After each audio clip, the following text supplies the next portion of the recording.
welcome to the Mythgard tournament. It's the EOS Open.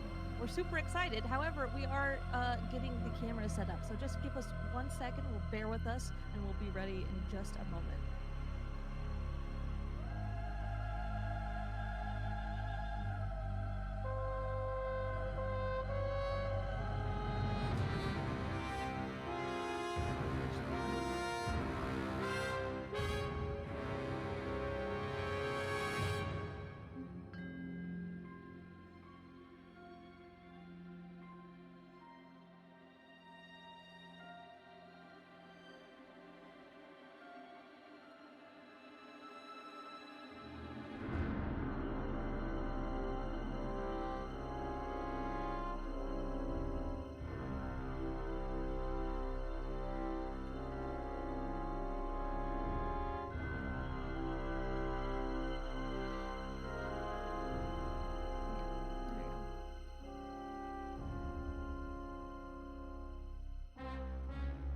Okay, and looks like I'm now also joining the fun.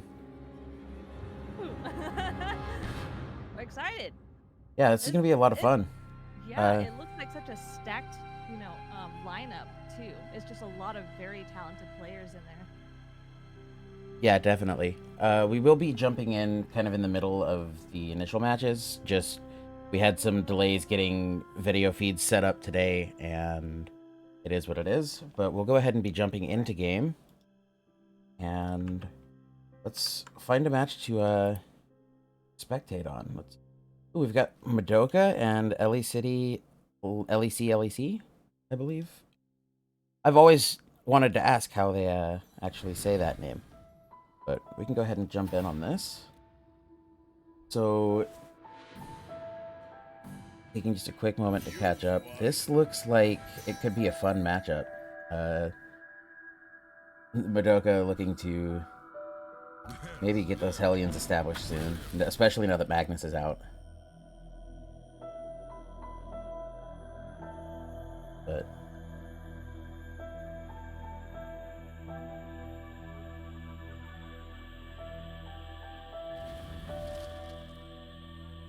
yeah, definitely.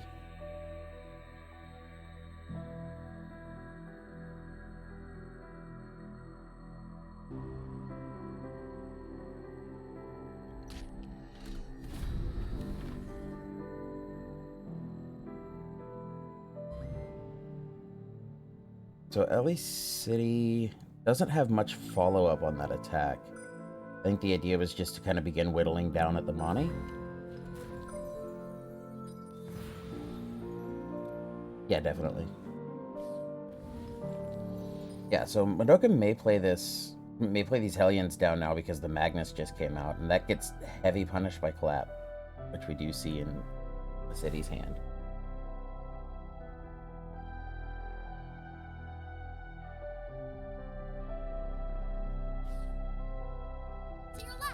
I do like this play instead.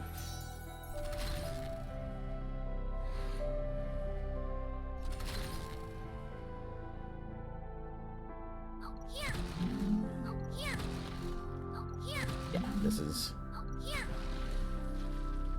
so close to lethal and doesn't. Yeah, now like the Clap is not as good of a punish because you only get the one minion.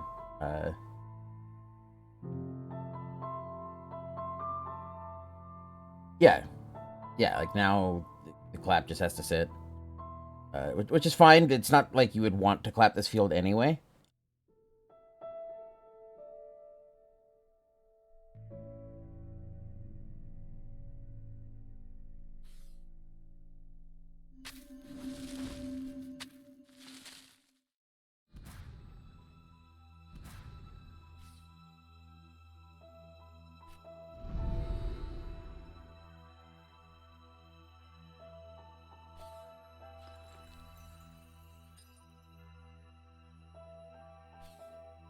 That'll do it.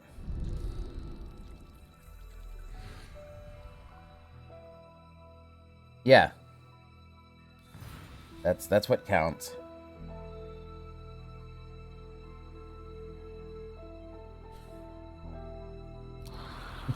Doka seems to. Yeah.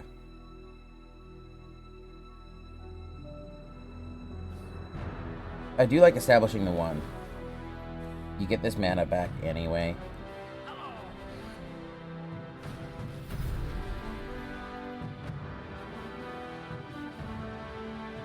Yeah, this... Yeah, this should effectively lethal in most fields. We'll see if...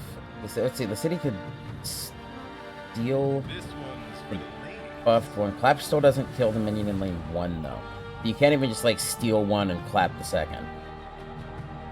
That's why getting that mana back was so big. Being able to establish the additional minion that doesn't die to clap.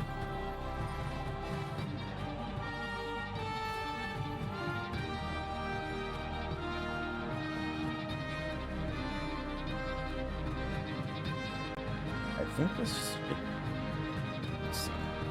I guess you do technically have blocks. Yeah. It's not enticing blocks, but it is blocks. Yeah.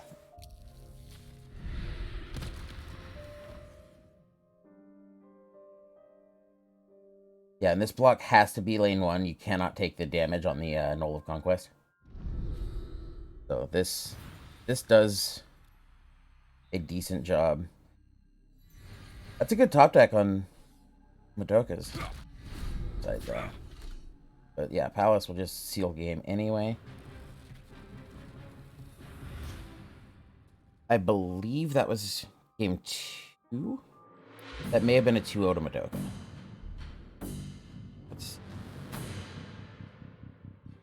No, that was indeed game 1. 1-0. Oh, no. That's 1-0 in the match. Yeah, it was a 2-0 to Madoka. So let's go ahead and jump into a... See, we got Puppet? Yeah, let's go see what Puppet's on. I didn't see Puppet's whole lineup just yet. Oh, Puppet's on blue-yellow enchantments. Whoa, this is gonna be a game. This is... Wow.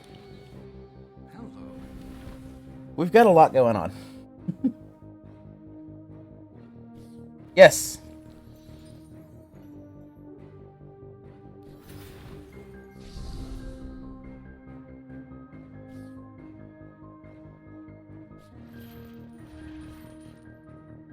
I like this vicious cycle.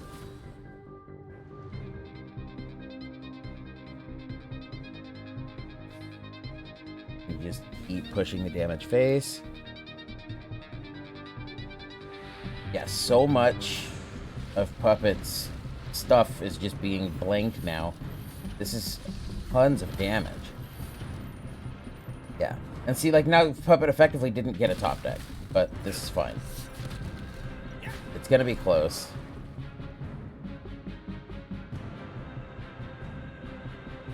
But yeah, Puppet's not gonna be able to do anything to not just die to Millhouse just passing back. So... Puppet going out the good way.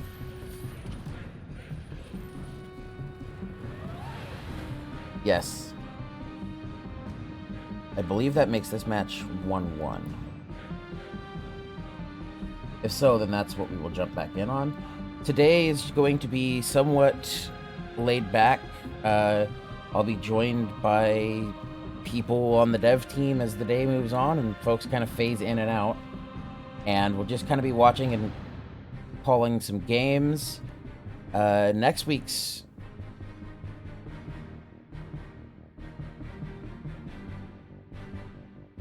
Yes! Yeah, today you just kind of get to hang out and we'll all watch the games. The top 8 is going to be awesome.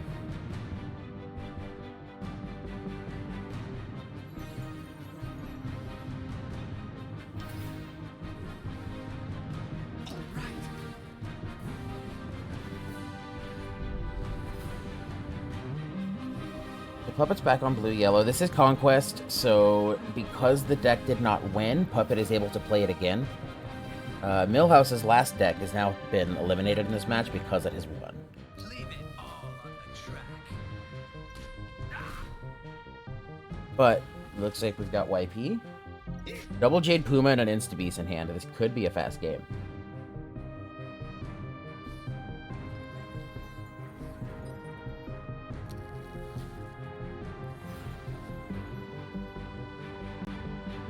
Yeah, Clap is awesome into YP sometimes, and then it's completely dead at times too. The deck has this odd mix of minions that play at the health point that Clap actually pays attention to. And so sometimes if they get any kind of buff, such as, you know, like Juiced, then Clap doesn't beat YP, but oftentimes unbuffed minions will be okay against them. The Clap will be good into YP if it's unbuffed.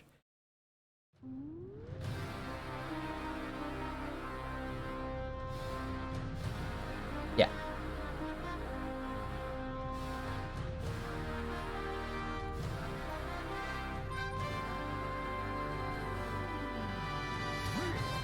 I do like this play, Iodal buffing the Simazin so that the damage clamp keeps it alive. This is the bad side about this, is you have to play the Iodal to have that effect happen, meaning that it is weak to the effect of the enchantment and will now be taking additional damage.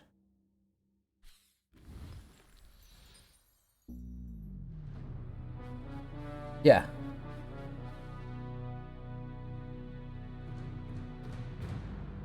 Yeah, absolutely. And, like, I'm not totally upset about losing one of my minions this way when I'm holding all of these Jade Pumas.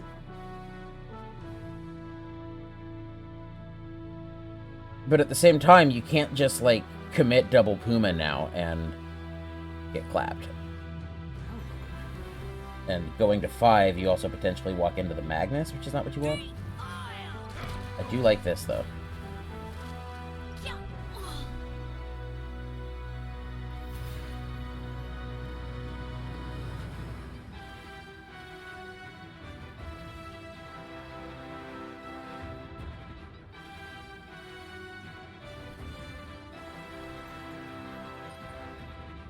Yeah, definitely.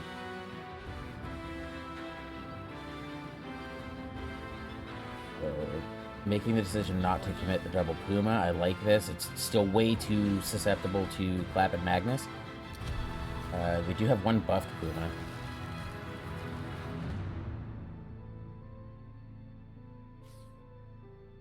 Is that all you've got? Yeah, absolutely. And the enchantment does hit this time.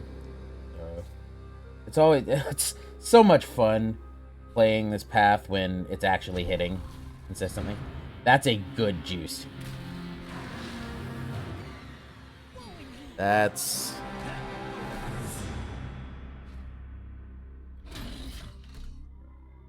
I mean, that is a 7-5, but, like, you Pentacle and Insta-Beast in hand. It's totally fine. Yes, it is.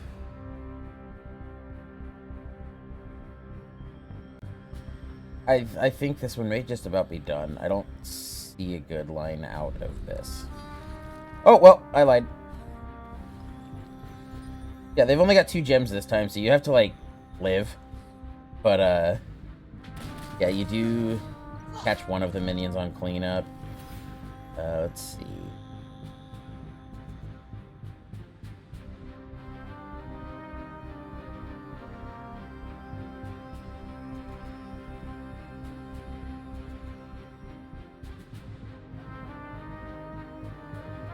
Yeah.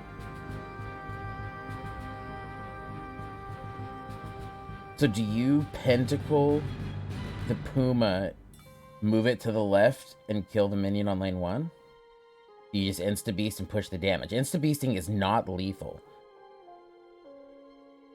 But you can Insta-Beast, shuffle Pentacle, block with Inked in lane 1, and you, like, the Inked damage on block also does not push lethal. I think I would Pentacle this Puma and go ahead and move it in and take the minion. Just push the 5 damage to the face.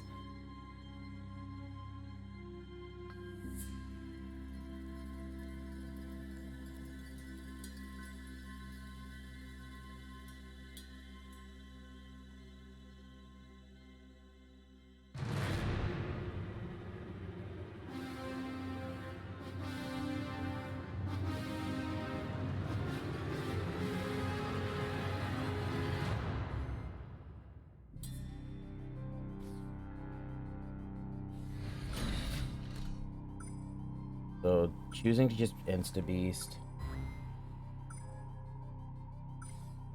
Yeah, and going ahead and making the block.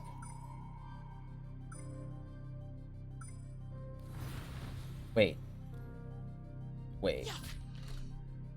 That had to have just been a misclick.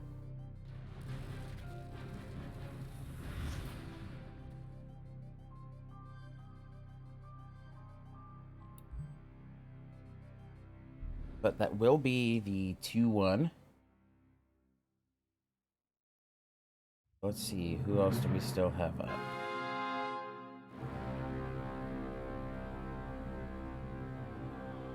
We want to jump in on. Got Logic and Get. We'll go ahead and join this game. Oh, this is also shenanigans. Hang on.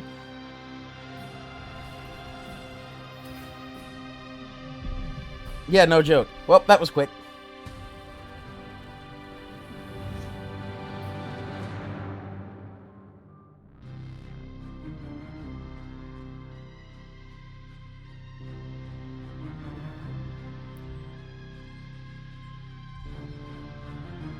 Yeah, absolutely.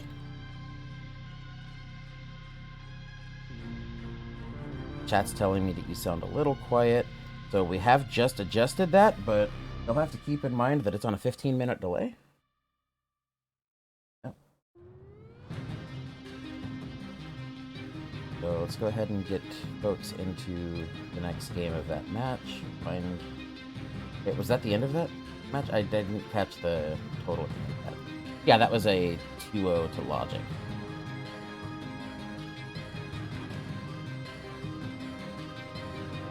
Oh no, we still have matches going on at 1. Let's find one. The Nelzia and Zithwan. We'll jump in on this one.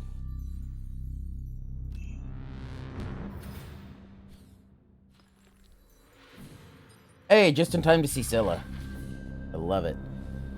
And this is a cast Scylla, by the way.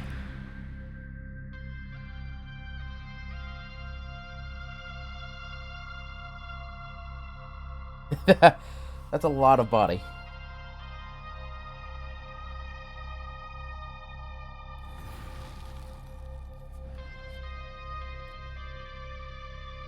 I mean, you've got Igu now.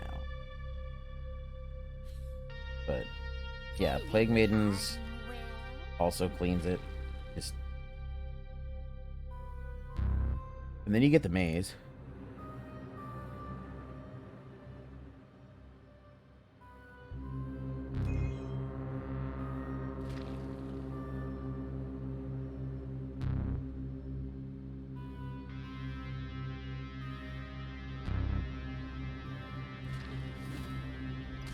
I don't know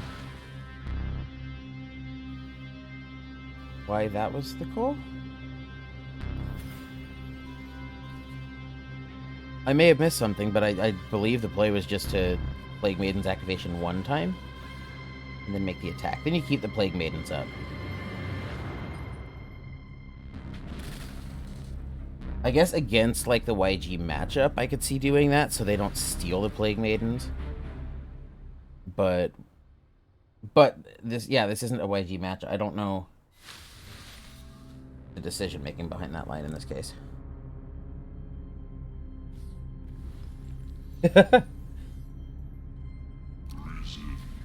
Yeah.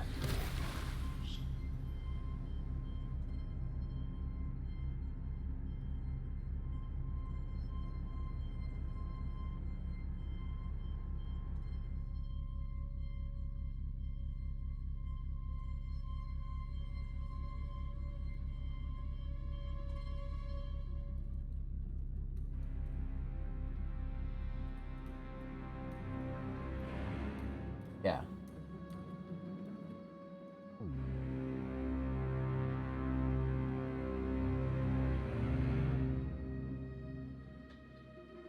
Hoping chat will let us also know if music balance. I'm going to go ahead and ask the display is going to make it difficult to ask. I'm not used. This is the only time I've done anything on delay, so I am not at all used to the delay and feedback loop.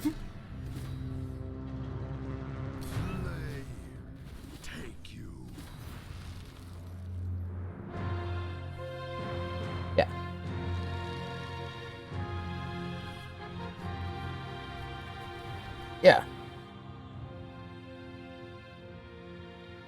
And with not much opposition on the field, that's a good time to go ahead and zim it. You can take the time off, so to say, and not...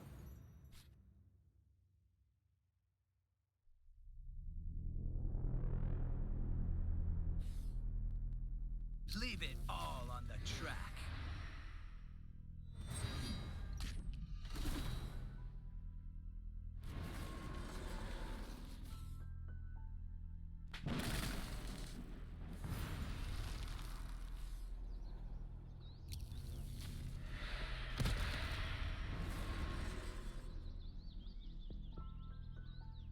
Yeah.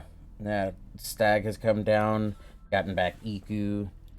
This is what this deck is so good at doing. And using the Vilja Veil now is totally fine. Vilja Veil is just the next minion, so you can actually spend the 1 mana and it will continue to apply. So even though they couldn't play anything now, the next minion they do play will still have the Vilja Veil buff.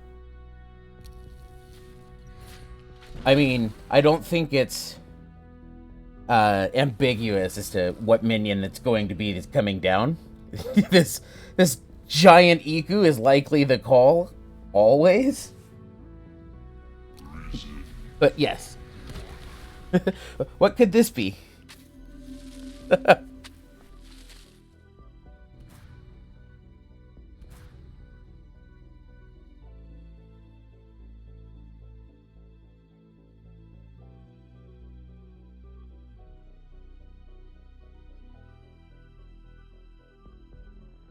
Yeah, well, it's not going in just yet. The Awaken does give you time, so, like, they get to...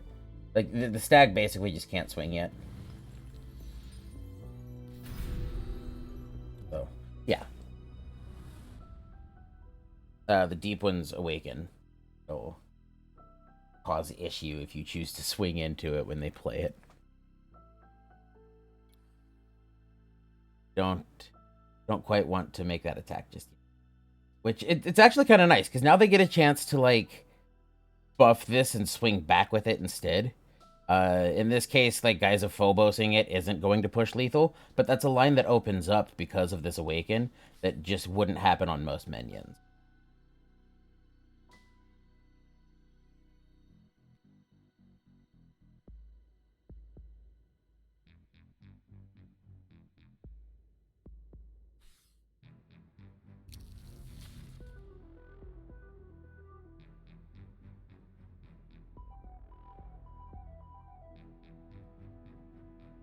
Yeah, the damage on Demise is definitely not fun.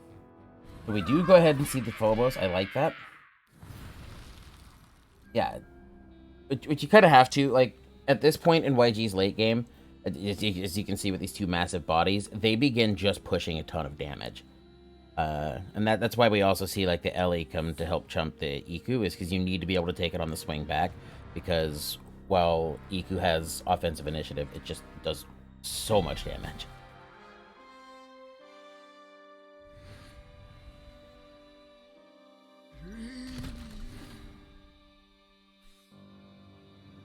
Yeah. And that was a good way to get the Phobos buff off.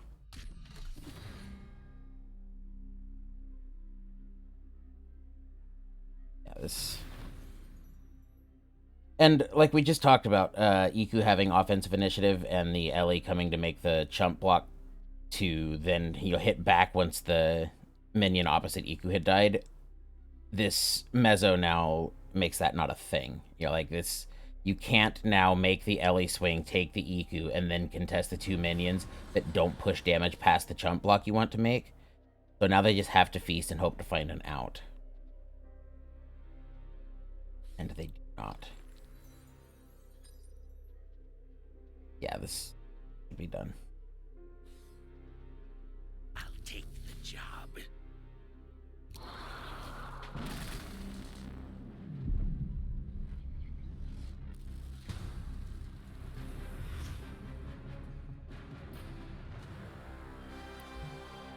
Yeah.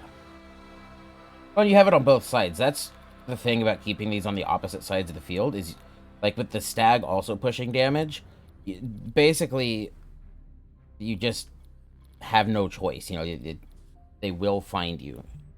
Yeah. I am going to be doing the damage now, and that's just... I believe that is all of...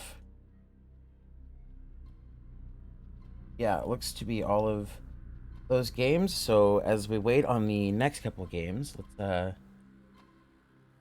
go ahead and... Hey, we exist again. We Let's stopped hiding go. behind the game. Yeah. So, I mean, I think that the round one seemed like there was a lot of fun things going on, but also, just really high level plays across the board. I think that, there are going to be mistakes in every single just you're not going to play perfectly all the time, but I do think that across the board we've got a lot of really talented people, and it looks like it's going to be a lot of fun just going forward. Yeah, definitely. And I hate to cut you off. As I am known to do, totally misplayed. We still have games to show you, so we'll be jumping back behind the game again. You can't see us. We'll be off, I don't know, that way. And yeah. Like we said, this is The chilled out. just us hanging out. Yep. And we'll be jumping you back into the game. So bye-bye. I'll see you again at some point. Have fun. Hi, it's me again, but now I'm a game. So let's go ahead and find a new match to jump in on. Do you see any that you'd like to check out?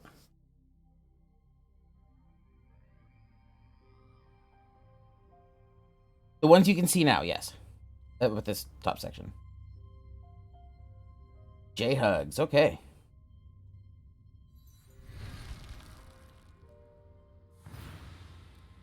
So it looks like we have Mono Blue Valks, I'm guessing. Yeah. Against YG.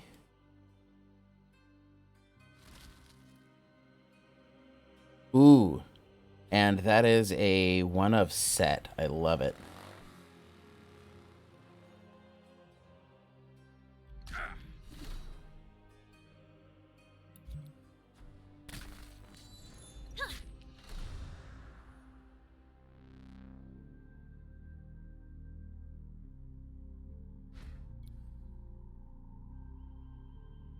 Yeah, definitely.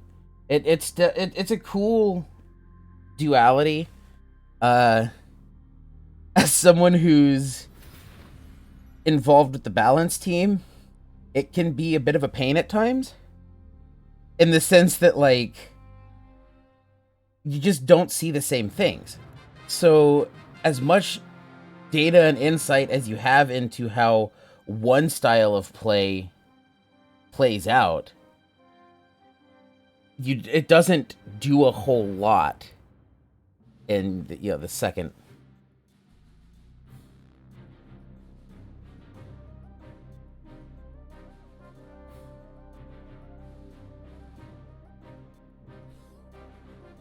Do I make you sick?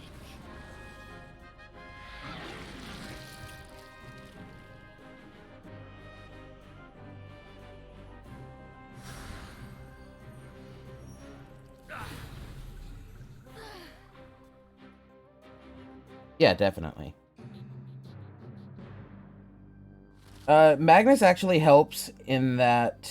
I guess you don't have to because you can just move on to the Speedway. I was going to say, Magnus pushing damage onto Zelia to move the Scout onto Speedway and push past does it. But the Niflheim's claim utility action will actually allow the Scout to move on to Speedway and then push lethal damage onto Zelia anyway. You still have an 810 that's going to keep amassing stats. Like, it's about to be a big issue. But, yeah, this is at least a kill. Continuing to use this Magnus, you do get to push additional damage when you make this attack with the Scout. And, yeah. Yeah. The cool thing about that Magnus is it did put the health of the minion down below 9, meaning the enchantment buff did not go off.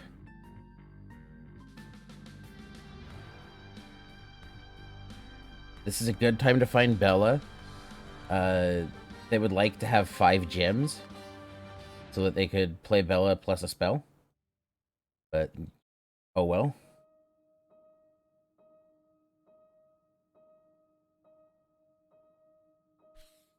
Yeah, you just do this.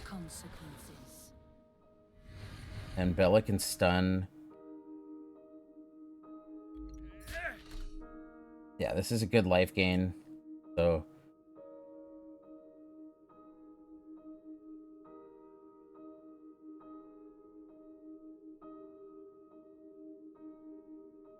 we'll see what happens.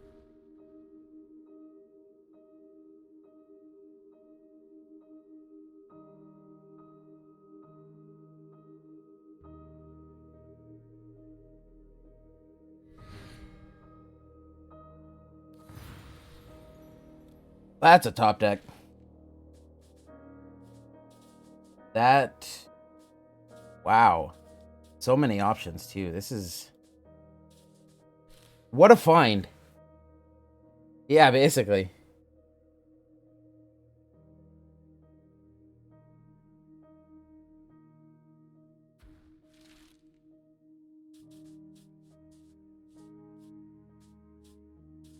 Yeah, you don't have... I was gonna say you don't have good options. All of it's good. Like, the amount of tempo game this is not to be discounted. But you don't have anything that immediately solves the field.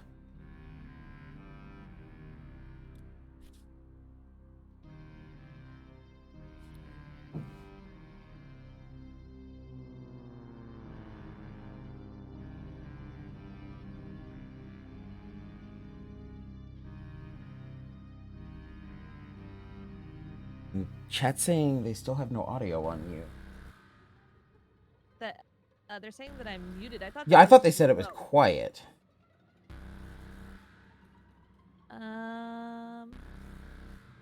Let's see. I'm seeing you. Huh? Yeah, no, I'm speaking on the audio mixer. Noah's just been talking to himself now. Oh my god. See you in Valhalla.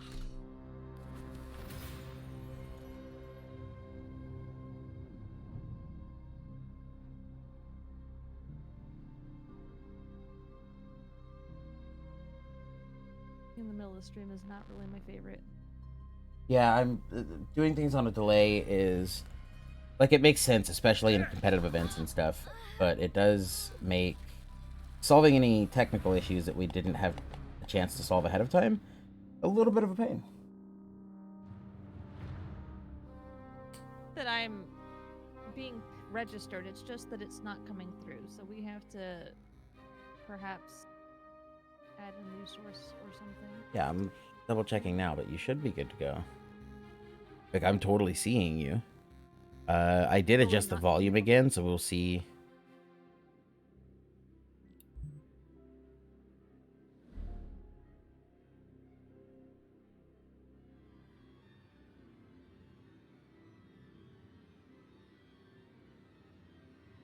And what do we still have going on, if anything? Okay, now it looks like it is actually done. Okay, got it. So we're in round 2 now. We will be in a couple minutes at least. So let's go look at some of the decks of people who won. So let's see. Who did we spectate last? Oh, Logic. Let's go look at what decks Logic is on. Okay, I like this list. Yeah, we've got a lot of options in here. Using all 6 factions in total. Oh, wow. Yeah, that's impressive. A lot of people are bringing in mono decks. Yeah, I've seen some mono. It's kind of neat.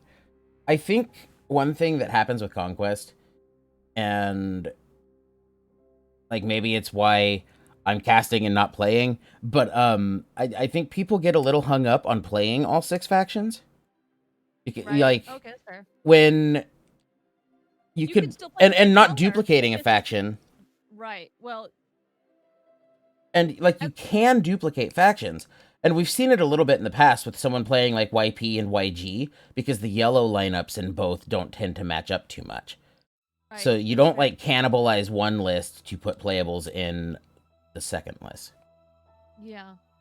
It could also just be that it's, one of those well-rounded kind of situations. Yeah. Yeah, definitely. But it's important to keep that in mind because you can, as long as you're not using the same path and power and repeating or having more than the allotted amount of each card. That's actually way harder to explain. It's much easier when you're like reading it out. Okay, so but yeah, basically you have multiple options within. You can use the same cards as long as you're not going over the allotted amount. So Yes. And it's us again.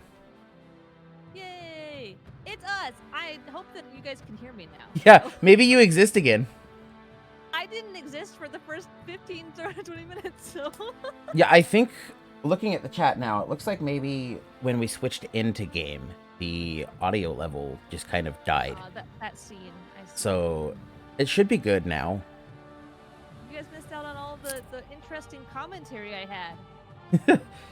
No, I look like the guy who's just talking to himself. Yeah, exactly. I will go ahead and just as a heads up, I am definitely newer to the game, so I may not have as much insight as Noah. In fact, I'll guarantee that. But I'm here. Hi, hello. So how long do we have until round 2 starts? I believe we can manually begin it, so any minute potentially. Hello, Foo's joining us now as well. I'm just dropping in real quick. We're waiting for Madoka and Lex City. I don't know actually how to say Lex City, Lek, to finish a game off the tournament system because there was a accidental forfeit during the tournament, and so we're hoping for them. They're on game 3 right now, and hopefully we'll be finished soon enough. We'll input the results and hopefully be able to start the next round. I didn't know we could immediately after. We sort of added the functionality to do so. That's neat. This week, and we're gonna hope it works. Yeah. So as a quick note, because you can indeed see the game again, because this is happening outside of the event itself, the special tool that allows us to see both hands is not active. It's just as if I'm spectating any match on any day. Right. So both hands will be closed while we spectate this, but we can still show you the match as it plays out. And as it does play out, we see not only an axolotl emote, but Bob is on the field, so I am excited. Automatically a good game. Don't you kill that, Bob. No! Gonna make Noah cry. When I began playing, Bob was like this thing I was so excited about. I don't think I've played it outside of like playing it just to say I played Bob on someone. But not just play Bob in every single deck. Oh, believe me, I want to. At the end of the day, I always convince myself not to. But that's a terrible thing to do. But believe me, I want to. I love that thing so much. Honestly, sometimes playing memes is better than playing, a ladderable deck. However, you can do both. You just put like a random Bob in a deck and you're like, oh, yep, YG, let's go. And then there's a Bob. Is he yellow? I think he's yellow. Yeah, Bob is yellow. And I actually was talking with someone else on the team about Bob and how, like, within the context of the game as it is now, they don't think Bob should be yellow. Like, we don't plan to move him out of yellow. That's nuts.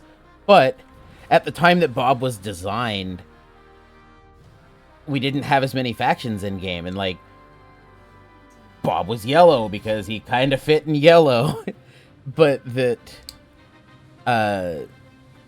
they don't feel Bob maybe fits in yellow so much now, which was kind of a neat thing to see. Just as the game has evolved, Yeah. The hindsight lets you go, oh, maybe this could have been done in such and such instead. Very, very interesting.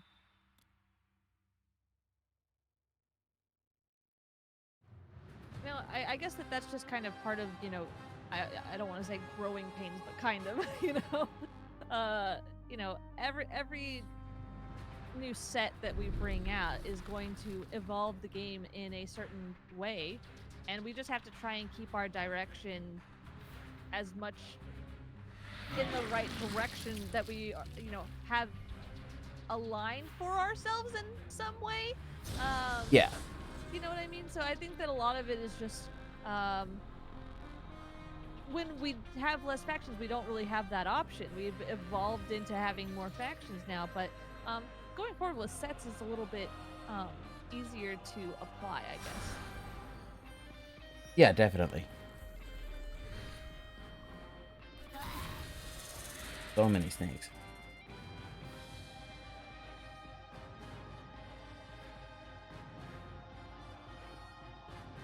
Chat is saying that my audio is okay. Yeah, and then I'm we'll just a jump little back into quiet. game in chats just a second, and we may lose you again. Hopefully, it's all getting fixed within the next few minutes, chat side. Said that they can hear me, but it's just that I'm a little quiet. If you could turn me up just a tad. I did that just a second ago, actually. Oh, okay, great. Well, it was good. But I think chat's behind enough that you may have vanished when we went into the game that they see happening as I'm saying this. But that should all be fixed within just a few minutes of chat listening to me say this. Oh.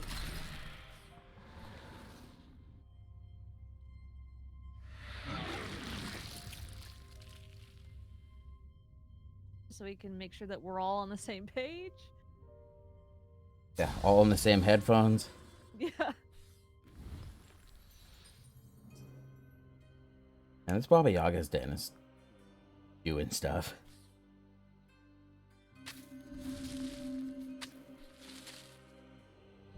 It's such an odd calculus to see. Like,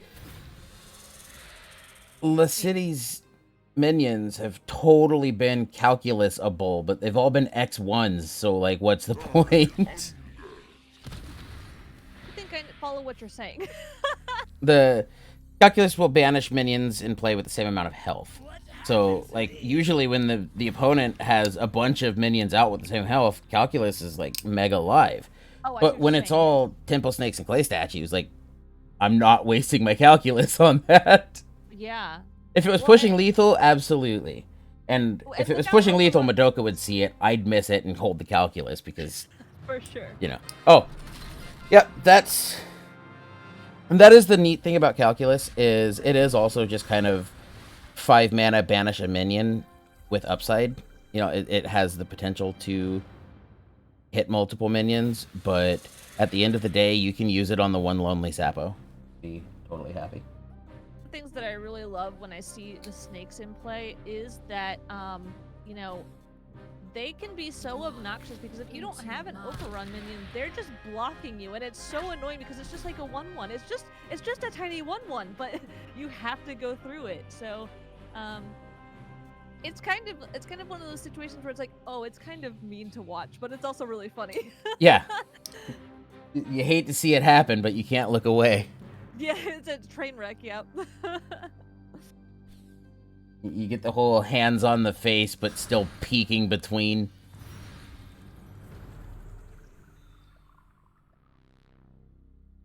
When I was a kid, my dad used to like to tell me, you know, close one eye when you see this. And you only see half of it.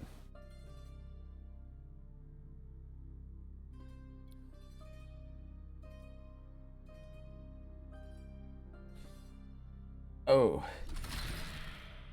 Audio, we're going to be testing going forward, but I'm just making sure that chat is aware of, like, there's a 15-minute delay, so it's not going to happen right away. Before you couldn't hear me at all, and now we're getting there, so process.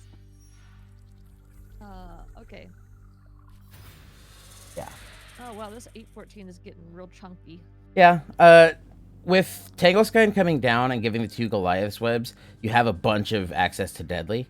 And then Madoka having to bounce the Tangleskine, letting it be played again to get the 2 additional Goliath's webs. So good. Like, you'll have the Deadly eventually. You could even play the... Like, let's see. I mean, you can lock the game out with that. Just having a lot of deadly minions in the way. The issue is that the Baba Yaga's Den is still pushing damage past those blocks. So, like, yeah, you do kill the Baba, but you still eat the damage on the attack. And the city's getting kind of low once you take into account an additional Baba Yaga hit. For sure. Because Baba Yaga is going to be going to 11 attack next. So us compiling all of these deadlies isn't going to help us if we're not on board now. That helps, though. That does help. That's a thing. That's one way to get... Life tap. Yeah, and it doesn't die, so... Oh, this is an infinite. Oh, wow. Immortal minion. Interesting. Yes, utility action to sack a minion, which is not a big deal when you've got double den out. Like... Yeah, I guess that this is Big Wings of Abaddon that has life tap. Yeah, this is quickly becoming Le City Snack. Honestly, oh well. I like that card. Oh. You hate to see it happen.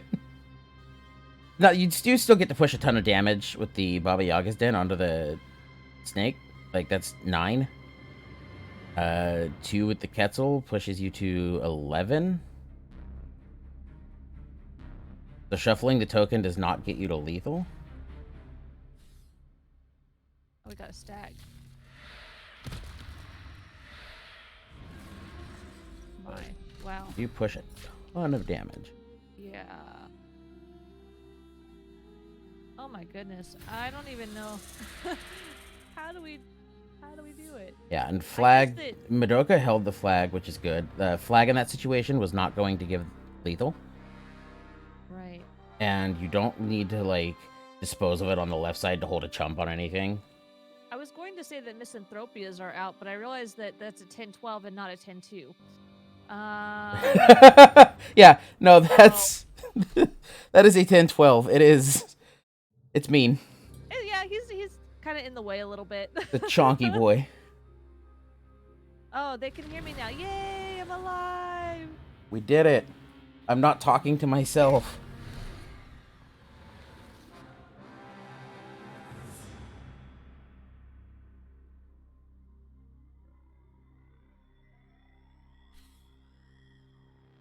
Yeah, Tangleskine coming down helps, maybe? No. I think this is still lethal. Well, we have the overrun that's just going to... Oh my god. Yeah, this is a ton of damage. Like, yeah. I think Oof. they had it multiple ways, too. You can, like, shuffle out the minion in lane 7, attack with the Quetzal. You can Baba Yaga attack the minion in 7 and then Quetzal face. Like, they had tons of options. There. So now we will see if this new system that I didn't even know was in place will actually allow us to fix this. Apparently just added, so we're going to see if it works.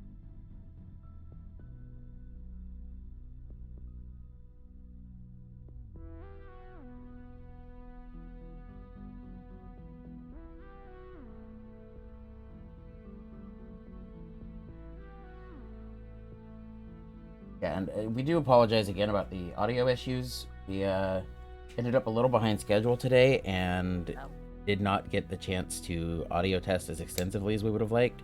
I did see what actually happened, though, is that I had you set to play in all of the scenes except the in-game one.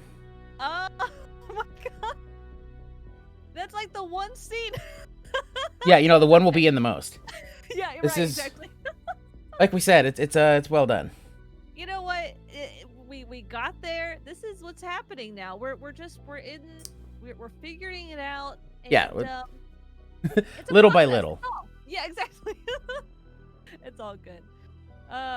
So we're going to see if the process works for pulling Madoka's game back in. Yeah. How do we go about that? We're just gonna go into the tournament settings. Beats me. If Fu's still on hand and would like to tell us about how this happens, that would be cool. But Sure. like, I found out at the same time as you that this was even a thing. Yeah, So. I don't have Discord up really, so I am pretty useless. But anyway, that's fine. I mean, we can just kind of like do this. Oh, I think we have new matches. new matches. Maybe? Is that what that notification was? We do. We have new matches to jump in on. So I keep reading chat. we'll be jumping back behind the game again, and we will You guys can hear me both ways. see you guys again in a bit. Alrighty. Okay, now it's just voice me with no head. Let's see. What do we want? Let's watch. I like that. You sound like the Wizard of Oz or something. God. So. Yeah, it's like a Tufakas game. Okay. Tufakas game has not begun yet. Okay. So we'll be waiting just a moment, and then we'll jump in on that. So we have. Unless Peter Max Lacoste begins, I would love to see that match as well. We're looking as far as decks go. So Peter Max. Ooh, finale. What's finale pulling in this? Deep one. We've got Cold Blooded. We've got Ellie. And Bull. I like that. Oh, what? That is in games. We'll go ahead and just jump in on Peter Max's games. Peter Max is playing yellow blue this time. I'm trying to look through what we have here. Lots of removal, so not surprising at all coming from Peter Max. Yeah. This is going to be a long one. Settle in. Yeah. Get a snack, you know. Do some stretches. Yeah. Oh, we got an egg on the field though, so that definitely helps.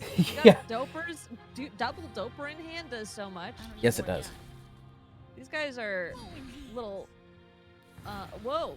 I like this call, actually. Against yellow-blue, not much is going to be punishing this. Oh, at least not this early. Yeah. And like, then also, you know, sometimes it's just like, well, I just want to push the damage, or I want to bait out removal. So yeah. I think that there's obviously like a thought process that goes along with that, and it's good to get some extra going in. So the options this time, I think I'd be shuffling Pack Mentality and playing the Puma. Yeah. And then just establish the second one cost. Shuffling the Pack Mentality.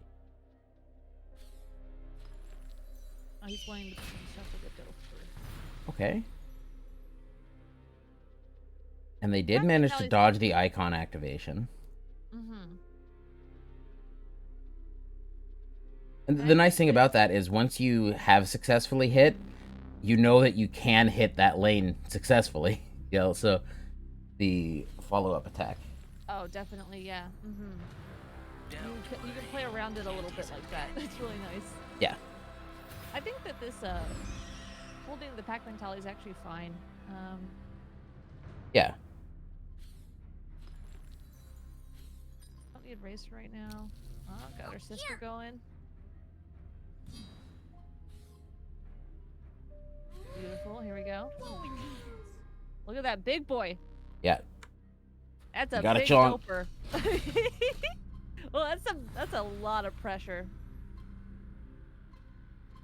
Peter Max needs something fast. Yeah. Like, typically Lightning is awesome in this point. It's gonna get both of these minions, but, Oh, yeah, the Pack Mentality buff. That Wait, what?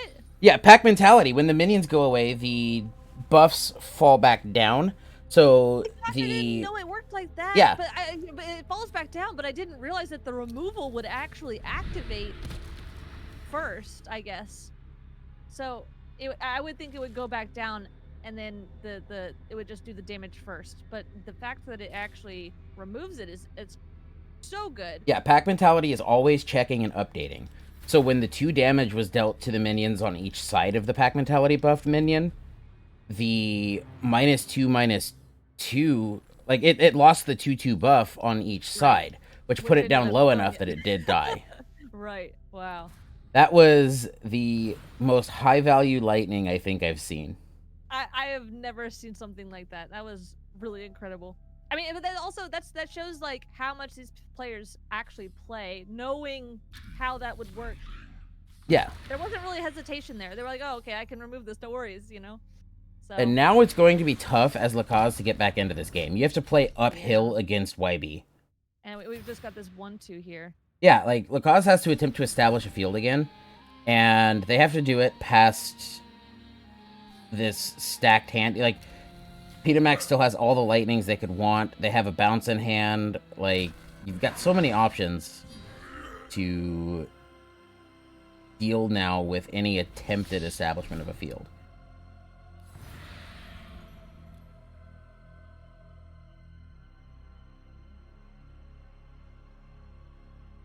I mean, we've just got so much going on here, though. It's gonna be real rough. Yeah, I think if it was me, I would be looking to play the lightning on lane 6 to deal 2 damage to the minion in 7. Yeah, make this attack, move the Zalua to the left, and then dig.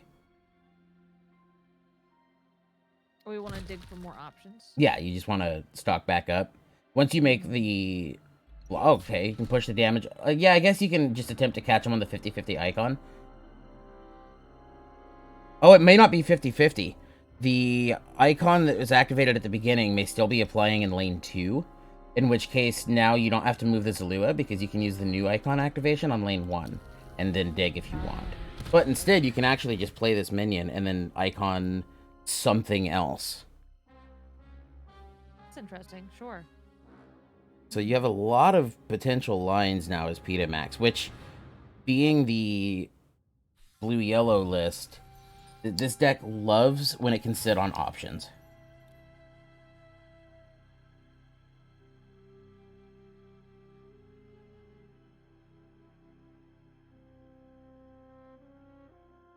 What do we even do here? This is just such a slow hand. And we're losing momentum. We just have a doper in this racer in hand. Yeah, it's tough to play uphill in YP. It is a deck that wants to establish itself and just kind of stay on the gas pedal, if you will. You know, if you have to begin an uphill fight, it's a slog. Yeah, I think we just lost so much momentum with that lightning before. Yes. Just... Yeah, that lightning likely sealed this match. If it was a case of Max being at like 5 life, so you can find a couple top decks that sneak damage in, YP can do that and potentially win that way. So I guess we're looking for oh, that's rough. We're looking for juiced and things like that to try and put on top of our racer so that we can push damage, but that's a lot. Which is why if Max was down at like 5, this wouldn't be as safe. Yeah, that'll seal the deal. Yeah, that lightning was massive. You know, the pack mentality was such a good play, but at the same time, you know, when you have things like that, it definitely is. It's scary to yeah, absolutely. To have removal is just nuts. So we'll attempt to find Max in this list again and jump back in on game 2 of that match as soon as it begins. I may just be missing it.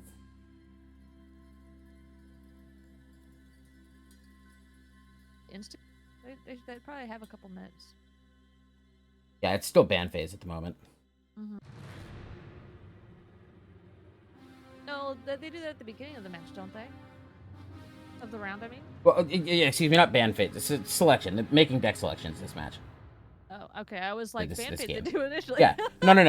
Yeah, it was my misspeaking of it. It's not the ban phase so much as it is just the deck selection. Peta. Did I miss it? Yes, I did. Good eye.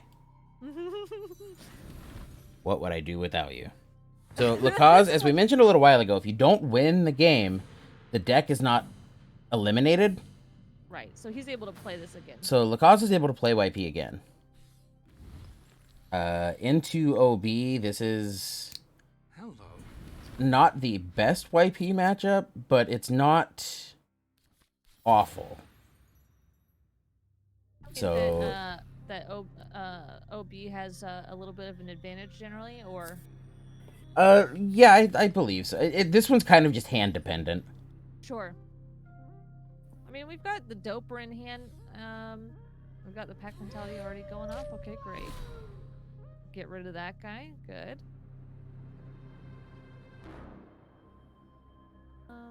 Yeah, so now you attack down, take this 2-1. Yeah, we can't play our doper because we don't have. Yeah, there we go. Get the racer out. Yeah, that's fine.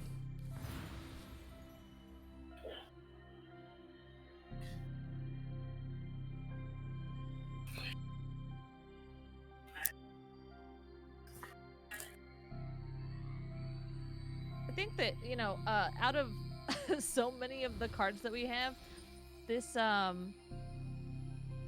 don't know its name.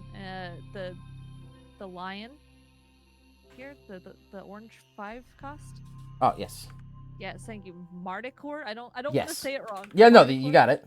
Okay, so so I think this is one of the coolest cards that I really want to utilize more.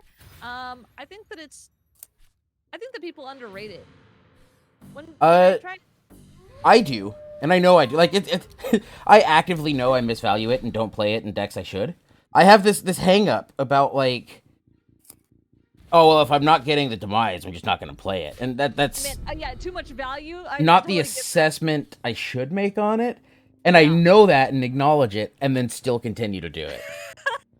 Yeah, you know, I think that there's so many cards that have actually really good effects, but it's very easy to get into that greed mindset of just saying, well, if I don't have this effect, then what's the point? Or like holding a card that's like, oh, well, it has this effect on Awaken, but I want to wait until it gets me the most value. Yeah. So yeah, it's a common thing that I see. I just wanted to point it out. This doper is getting low. Yeah. We got that. That's good. We can put more help on him. Oh, he's good. just keep juicing him back up. Absolutely. It's all about the gains. Oh my goodness. That's a lot of damage. Oh, Froggy. See, yes, like this is a time that even though you wouldn't be playing it with its buff, this is an excellent time to. Oh, yeah, I like this too. Is the. Yeah, and now both take. I was gonna say you could have like blocked in lane 2 and just killed it off that way, but. Ooh, against YP specifically, I don't know that I like this play as much. And I believe Ooh may be with us again as well now. I believe so. Hey guys. Hello, hello. So, are we watching? Which match are we watching? This is Lacaz and Peta Max. Okay, I If you look happen in to be the voice watching. chat, you should be able to see it if you need to. So, was this new system successful? Did we manage to fix that match? We fixed the match and progressed on to the next round, so that was kind of cool. Awesome. Well, now we can go ahead and just kind of flawlessly go through it then, it seems like. Yeah, we'll have some pause in like if we have to play a match again. Now, how does that system function? Like this time, all of the matches begin manually. How does that system function if we have automated match beginnings? Does It only allows you to fix up the previous round, so it's really only useful if you have manual match start turned on. And it turns out that poor Markvius has to go through with manual match start and manually start every single match. So he has to click on everyone's name and say start, because we don't have a button that allows people to start all of them at the same time. Because when we first made the system, it was meant for single elimination tournaments where they wanted to broadcast one game at a time. Yeah. I see. So we'll have to add a button to help him with that. Also, as a reminder for anyone who is in the tournament, they should try to make sure that their clock is synced to the correct local time for them, because as it turns out, I think we have this problem that occasionally people get dropped during the ban phase, and it's because their clock is not set correctly, and there's some bit of code in there that we haven't tracked down yet, which is reliant on the client clock being synced. So it's worth remembering. But other than that, the system seems to be working quite well, and we have a lot of people playing games, so it's cool. Awesome. That's really good to hear. Thank you for getting on that so fast. So Max did take that 2-0. Obi got to do the things it likes to do, and typically those things do kind of just beat YP lists. So I guess that if you can't get on board quick enough and keep that momentum going, you're just it'll overwhelm you. Yeah. We'll be jumping on with Swellzong next. Swellzong has been playing... I was about to say, Swellzong has been playing Yellow-Blue since, like, the days of Alpha. When we initially began hosting events, like, weekly, back in Alpha, Swellzong was just about always going to be on Yellow-Blue. That was single deck, so it wasn't Conquest like this one, but Swellzong has played tons and tons and tons of Yellow-Blue. And I was just about to comment on that as we joined the match and saw Swellzong on Yellow-Blue again. You know, staying in character.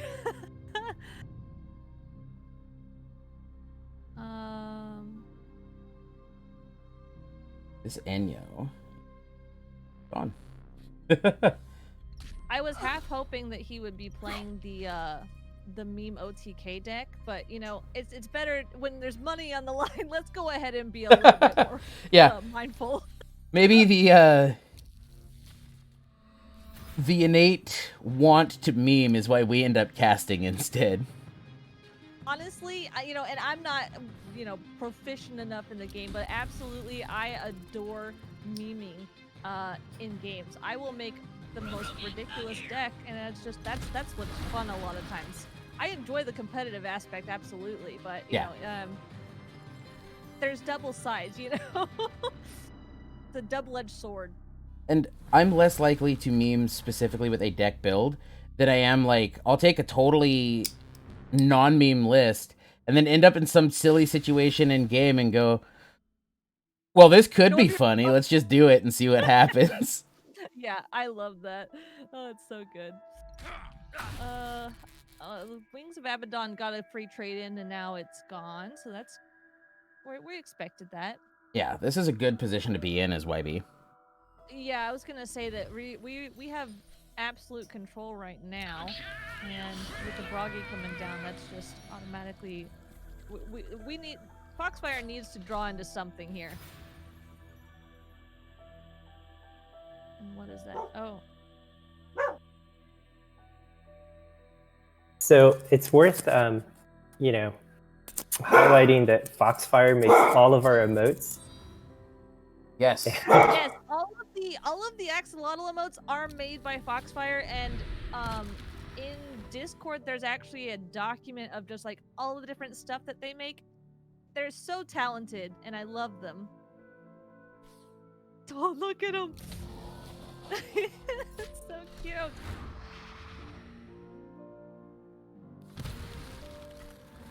Yeah, anytime I queue into them, I make a point of hitting at least a couple Axo emotes. I don't want to come off like I'm BMing, but it's just kind of a quick nod as a way to say thank you. Because they do a fantastic job pumping out these Axo emotes. Speaking of which. I like that there's there's just a really nice variety of them, and I keep thinking of like how many different ways we could add things in. I think it adds a nice feel to the game having just playful little things like that. Yeah, definitely. Especially like considering the game is definitely more competitive, more you know, serious in that regard, and then so having that kind of balances it a little bit. Well, we got some. Oh my. Oh, I think chat's just now seeing that awesome lightning in the Peter Max Lacaze match. Oh no. The ignition, the handshake, the concession.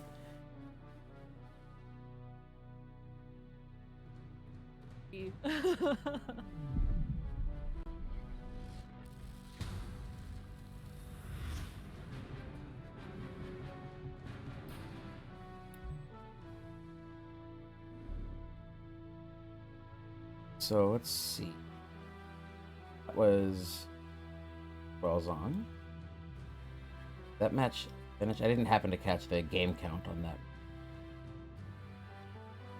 If they have a game left to play, that was 0-2. Okay, so that was the end of that one. Swellzong's 46.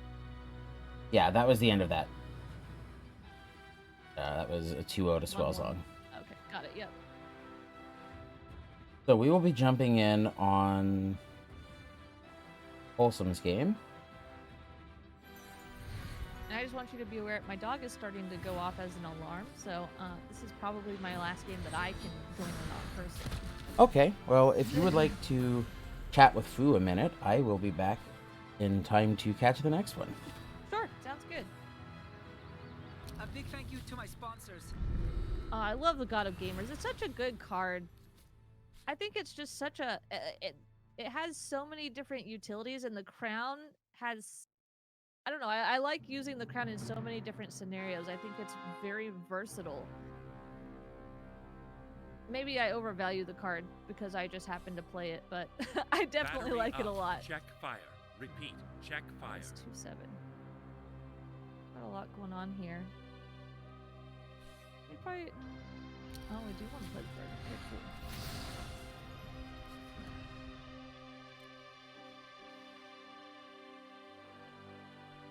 Have here. A 210 is a big boy. This is our best way of dealing with this.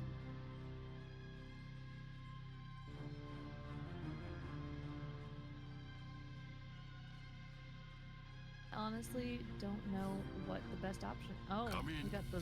Okay, so we've got the bull here. We can honestly just sit. Okay, that's fine. We'll just sit here. Okay, we burn that. What are we looking at?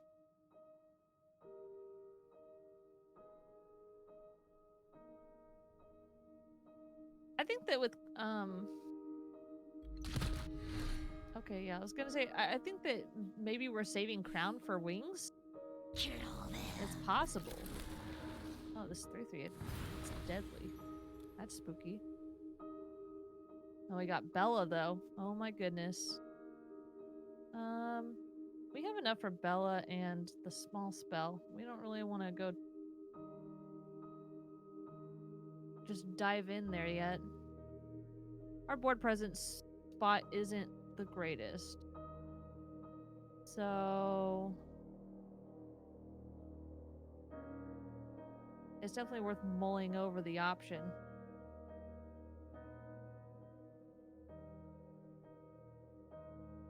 Okay, I am back. Hi, Noah. Hello. Hello. Welcome back.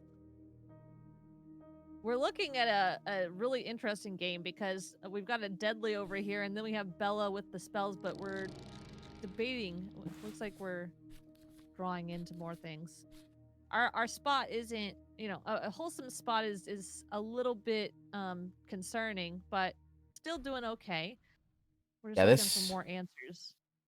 This could be a lengthy game. Also, this Sapo with this deadly is going to be really good.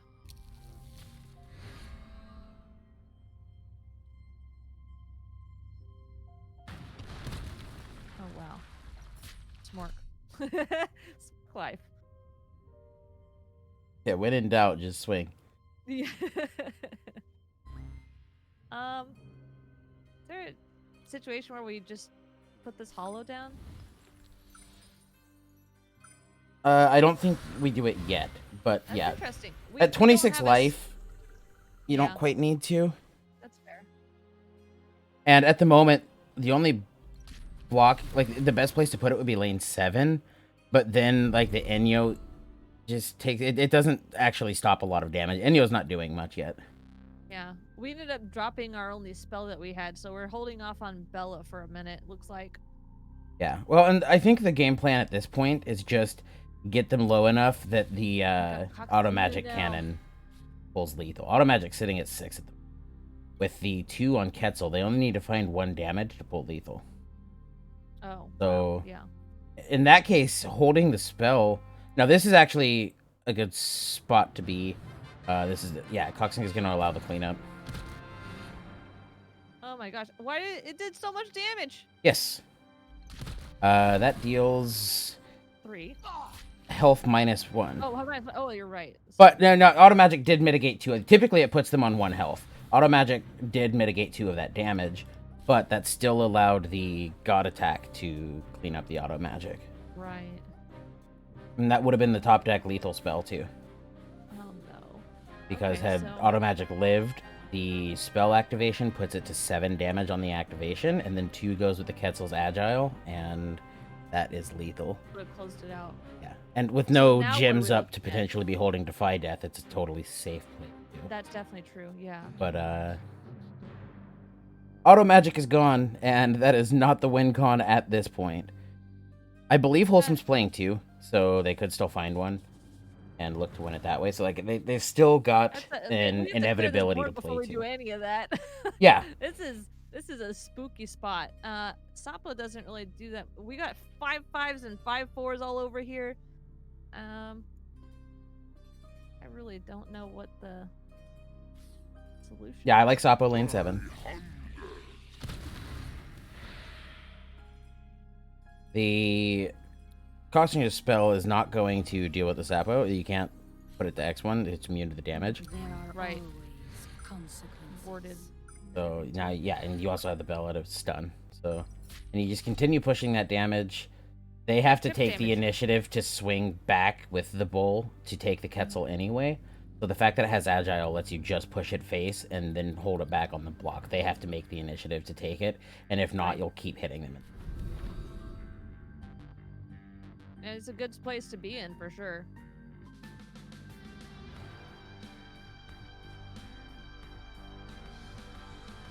So with Coxinga stunned, I mean, Maria's Bell is not looking to, you know, quickly get lethal or anything.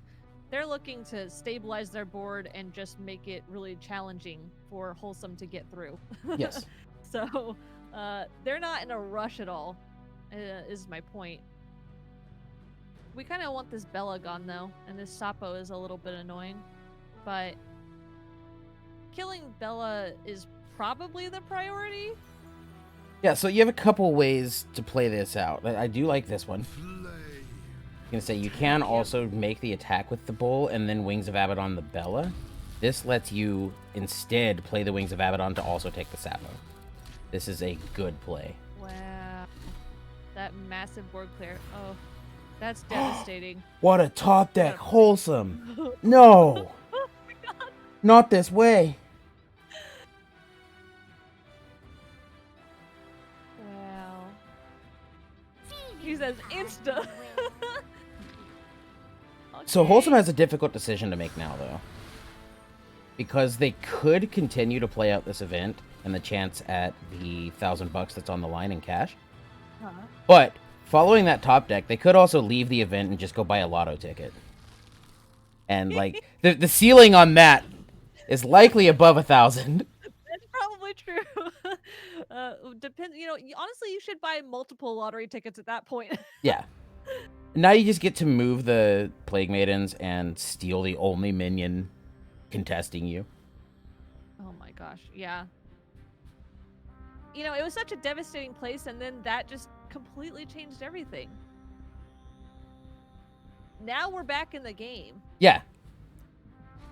And that's what this new Plague Maidens has allowed, is situations like this that it puts you back in the game.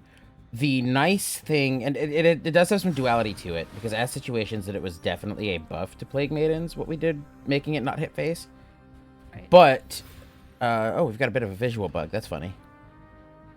But, like, in this situation, that Plague Maiden's top deck was not pushing potential lethal damage. Like, Wholesome can't use that Plague Maidens to close the game out so much as just get back in it. Right. I mean, it's not as devastating in some spots, and there's definitely like I like you said, a duality. Oh no, Marisbel is feeling panicked. We see the notification, Madoka beating Tempest. I don't know which game of the match that was. Yeah, that's a scoop. Yeah. That was a nasty Plague Maidens. I mean, getting back in the game like that, like Marisbel didn't have enough in hand to really combat. So it just, you know, sometimes those things will happen, and that's why like the God top decks are just, it's so fun, but it's also, you know, when it happens, you're like, okay, you know what? I mean, I can't do anything about that. You know, you can't really be upset about it. Yeah. And that's one thing that you have to take into account as you play these events, is the mental aspect of it. Yeah. It is. There's a line of like, you know, you can take a quick break, but there's definitely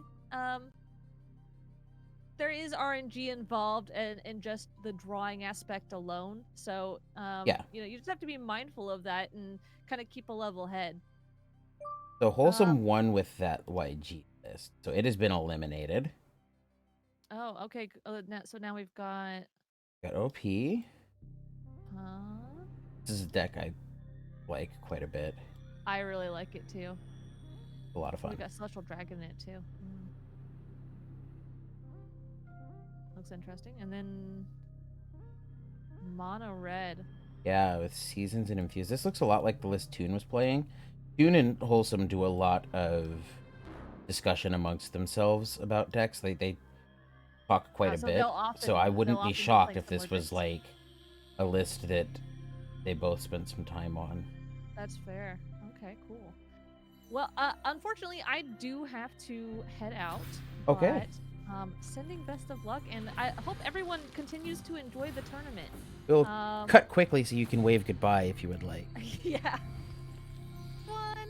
I will be back later, and you guys have a good time. Yeah, thank you. Have a good day. Thank you. Bye, Rini. Bye-bye. So I cannot get my camera working, unfortunately. Oh no. But I am going to be on with you on voice. Awesome. Glad to have you. It saves chat too. They don't have to listen to me talk to myself again. And they don't have to look at my ugly mug. I mean, we still make them look at me though, so do they actually win? Net positive, net positive. I actually bought some lighting to balance out the light above my head when I'm on face cam, because like the bald spot shines so much. And then I didn't set it up today. And so I get to blind people instead. I actually got dressed up for this too, so. Oh, did you? So sad. Or yeah, I could just be saying that. Yeah, now we don't know. The unseen fancy is the fanciest, yeah? Yeah. It's all in your imagination. The Wings of Abaddon makes a good exchange. What game are we looking at? Wholesome. Okay. I am going to jump into that game. There's enough players that it takes a little bit of scrolling to find the game. Yes, it in the does. client. Okay. So this is the last game in this match. It is 1-1. Wholesome won the last game on YG. I don't know what deck won game. I really love the art for Vestai Virago. Same. It's so neat.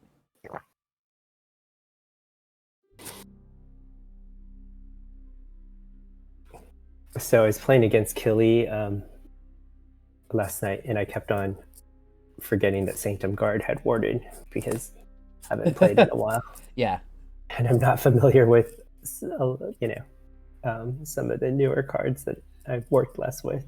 Yeah, it is an awesome. It's just like always good. It doesn't have the highest of ceiling, but it's also its low point is still like at baseline good. So just a nice thing to kind of flesh out that mid spot in a lot of decks. Yeah, it feels strong.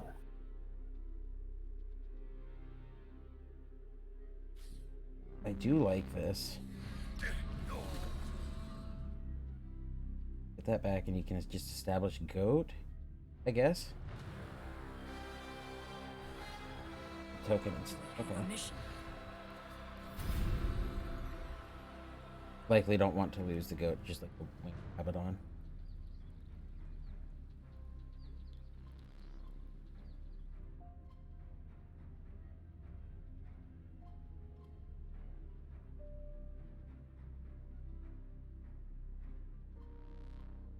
I'm just familiarizing myself with the hands right now. Yeah. Yeah, that's some of the fun of kind of jumping in and out of games is you can kind of at times just be tossed into a game state and have to catch up all at once instead of kind of seeing it all unfold. This is... I don't know if I would want to use my Seal of Exile just on a back channel captain. It feels like not a good time to seal. You can just play something else instead and push the damage out this. Yeah. Yeah, totally.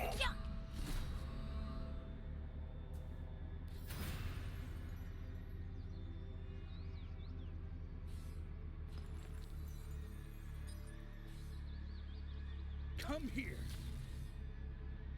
Looking good. So thoughts on moving Shinobi of Chains back to the silly place it was in some of its initial testing? When its activation didn't cost mana? Yeah, no, I don't think so. That's not going to be happening anytime soon. Shame. I did my best.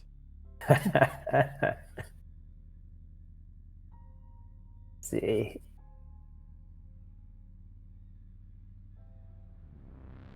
So I guess I Sanctum? yeah, I would think Sanctum as well. Helsum has some good cards in his hand, but not necessarily a lot to do with them. Yeah. Do they play Cold-Blooded? Right in the middle. Okay. Yeah, see, in a list in an event that wasn't open list, one potential line is that if that Shinobi was potentially Cold-Blooded, you could instead debuff it and then Axeman, thinking you might kill the X2. But with it being open list, Wholesome can actually just open the deck list, know that they don't have Cold-Blooded, and then not have to make that commitment to the play. That would get punished. So one of the advantages of open list, you can Yeah, actually, like that. I think Mare's Spell only has the one stealth minion at 4 cost. Yeah. Don't they? Yeah, so actually Wholesome knows exactly which one it is. Which is fine. It having stealth, like if you can't out it, you can't out it. They can know what it is, but if they can't stop it, then oh well. Yeah, sure.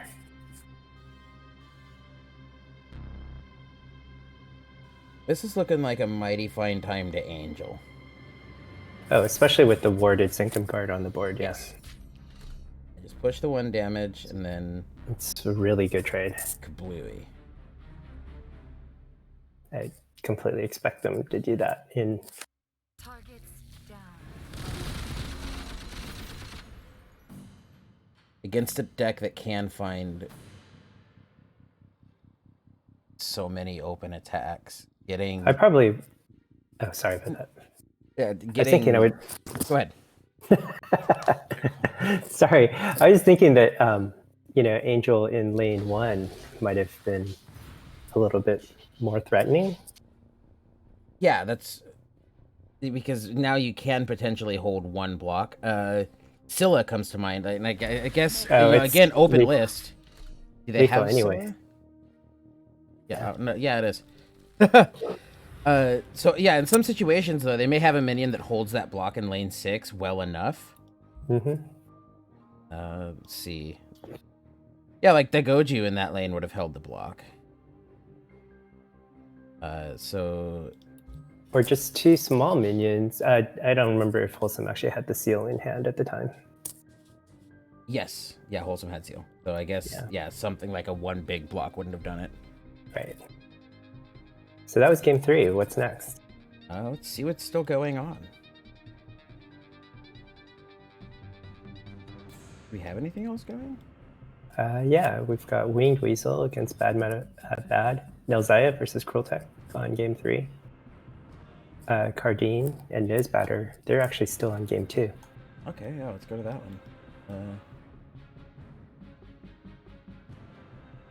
Now, if we've seen both of these characters near the end of a tournament at a pretty high ranking, right? I don't remember if either Nizbatter or Cardine have.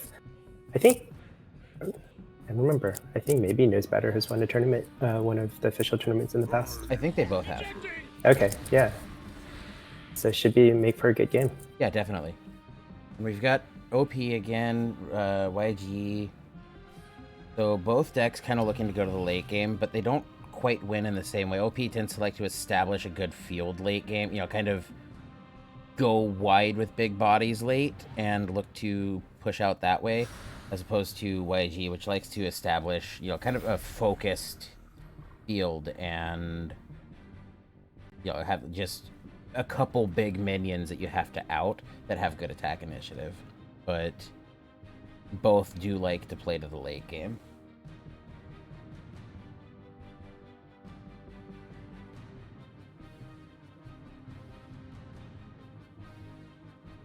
It's been a long time since I've watched any of these games. I've been really pretty busy, so it's actually really fun to see some of the cards that I wouldn't have expected to make it into a tournament. Yeah. In here. Yeah. Yeah, and I think that's definitely one of the advantages of Conquest, is it opens up the pool of playability, if you will, quite a bit.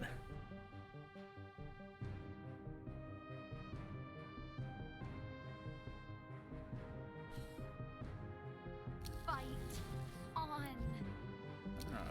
Questions or answers? Oh, okay. This is not... why I didn't notice this, that... Yeah, it's interesting. Yeah, I didn't It's got notice a this purple was splash. FOC stuff. Okay. Yeah, this is cool. It's a different deck.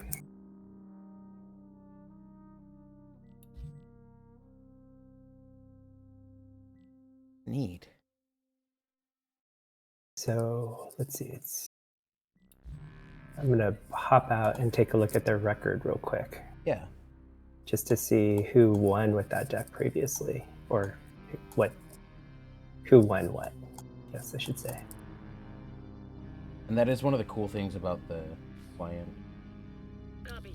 We're over the target now. Okay, Godsbane has come down and activated. We've got a game.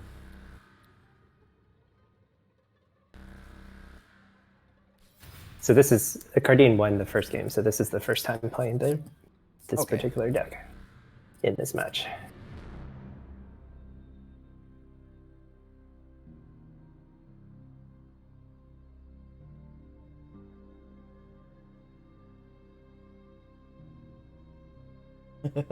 I'm now seeing chat see the Plague Maiden's top deck in Wholesome's game a little while ago. Yeah, that was definitely lucky. Or skilled. Here comes Kabe. Kabe's so cool.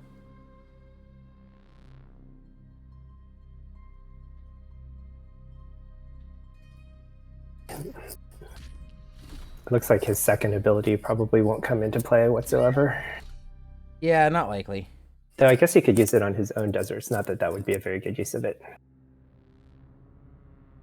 I do like the minions who have that capability, even if it's not always, the ideal thing to do. Having the utility to in the insanely niche situations it is the call is kind of nice. Oh, that was a great use of the Storied Martyr too. Yes, it was. That was one of the cards that I was like, oh, I'm not sure that this is going to see very much play. But all the extra rebels in the new set kind of makes it a little bit more interesting, yeah. Yeah. So we do have 15 minutes left.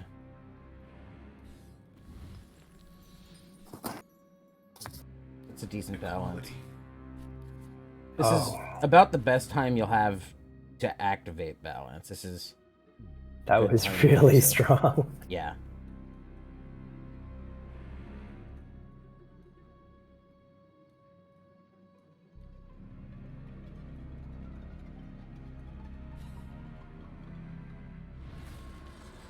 That's a good find.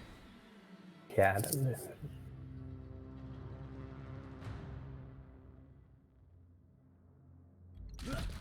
Especially with the card advantage that Cardine has. Yeah. He's only really has one effective card on the board that he's losing with the Misanthropia. And I like that attack. You still get to hold the block with the Q1 because it's not going to die to the Blight yet. And you push them down the additional amount on the Blight. You just kind of speed up the whole Blight thing happening. I do like seeing Feng Shui picking up. Fortune favors us.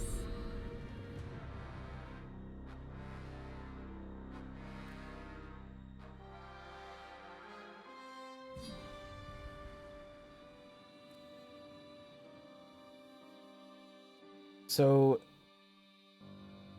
what do you do now? Like, they do have a decent field to establish back, even following the Blight.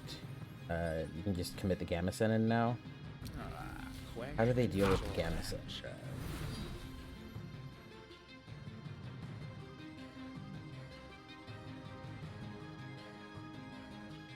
That's... Man. Yeah, I mean, there's nothing in Cardine's hand that can deal with it effectively. No, do they have calculus? No, they likely don't have calculus in such a light lineup. No. Nizbatter really did recover from the Misanthropia really well with both Gamma Sen and Kave's ability to draw. Yeah, definitely. Yeah, so outside of catching it with a timely satellite, they don't actually have a good out to Gamma Sen. Yeah, I don't see one at all. It looks like they're just going to have to keep throwing things in front of it, which is not a good position to be in. No, it's not. It definitely can put you on the back foot.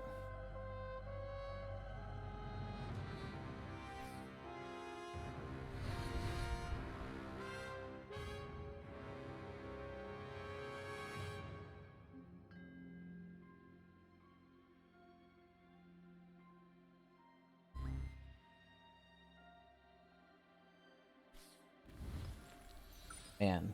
Yeah, now you begin kind of an uphill climb because Mission incomplete. you can get big enough, but if they can out this enchantment effectively, which like they can, especially on 10 mana, you can actually go ahead and Feng Shui it out because you can Scion, flip the minion on the enchantment, make the attack, and then Feng Shui the open enchantment.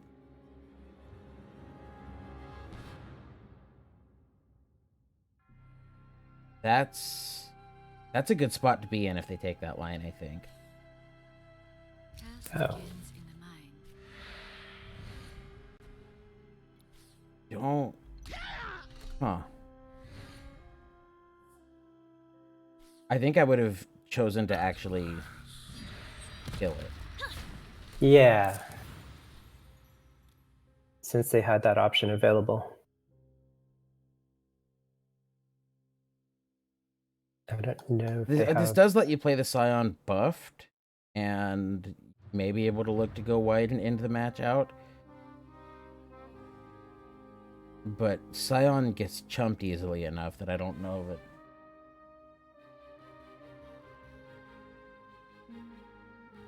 Cardine still has a fair amount of life gain in hand and enough control that with Plague Maidens that I don't think it's by any means certain.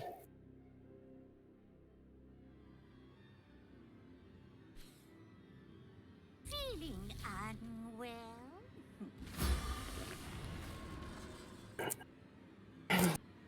Killy was just saying to me, is Rini coming back? She's much better than you at casting. I apologize for all the viewers out there. You on. I'm spending a lot of my time actually just looking at the game because I'm so often nose deep in code that yeah, she knows I don't keep get to see it a from no this perspective. bullying office, doesn't she?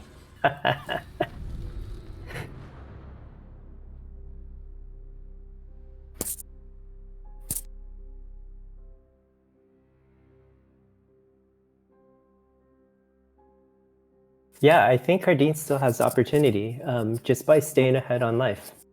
And, yeah, definitely. And controlling the board with the Plague Maidens. I don't know if Nosebatter has any sort of surprise. So one thing I noticed in Client that I think we have a good chance to explain, especially having you on to talk about it, is that the top 8 of this event is listed as not gaining any QP. Would you like to explain to chat so they know what's going on as to why we've set it up as we did, and maybe also talk a little bit about the changes to the next season coming up while I've got you on? Oh, yeah, sure. So the reason why QP isn't assigned for the top 8 in the Swiss rounds of the qualifier is that all of the top 8 will go on to the finals, which are single elimination, coming next Saturday, and they will get their QP at that point. Thinking back on it, I think we probably actually should have assigned them 100 points for the Swiss rounds, just in case someone can't make it. But that's something that we can figure out later, since this is our first qualifier. But the winner of the top 8 will get the full 1,000 QP, and second place will get 750 or whatever it is according to our table. Yeah, and I noticed that Madoka seems to be doing well in the event today and does have the 1,000 QP by finishing the top of this season. And we just made some changes to placement calculations and decay in the next season. Yeah, that's specifically for the ladder. Yeah. It's a pretty simple system. It's explained in our blog. Essentially, it's there to prevent people from getting to a higher ladder position. Or actually, not prevent, but discourage people from getting to a champion's ladder and then not playing. Oftentimes, people have a pretty decent score because they run up through Mithril when they first hit champions, and also later on in the season. There's a little bit more points or Kismet to win. And so potentially they enter champion a little high and then kind of feel nervous about playing or disincentivized anyway to play after they reach there because they stand to lose Kismet when they're matched mostly against other champion players. So this system is sort of a bonus buffer. We don't really want to modify ELO itself because mathematically it's a if you mess with it too much, it won't do what it's intended to do, which is predict who is going to win in any given matchup.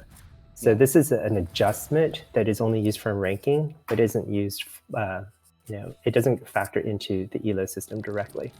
and people win up to 10 points from this bonus, which we call Ba.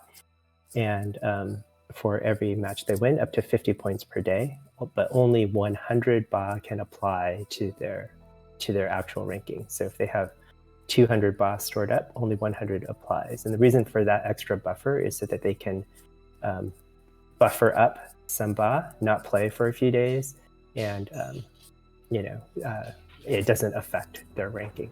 Yeah. I guess I didn't explain that they lose 10 Ba for every day that they don't play. And so Ba can go down to negative 200.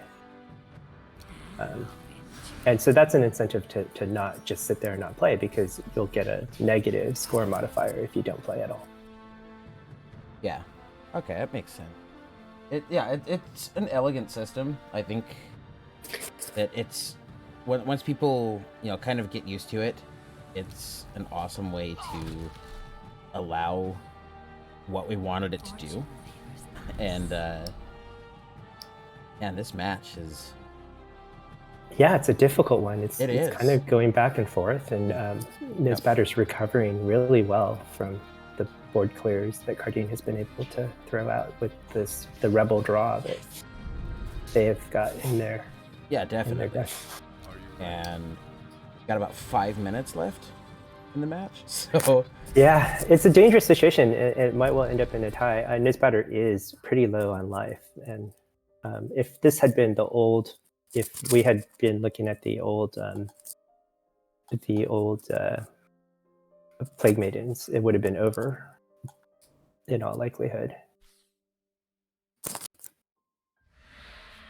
I remember. yeah. So how does it decide a tie? Is it like does it just assign a tie if you hit time? Is life taken into account? No, life is not taken into account at all for ties. Yeah, we had a lot of people asking about that, I noticed, and Yeah. I wasn't totally positive on it, so best to just ask the guy who designed it.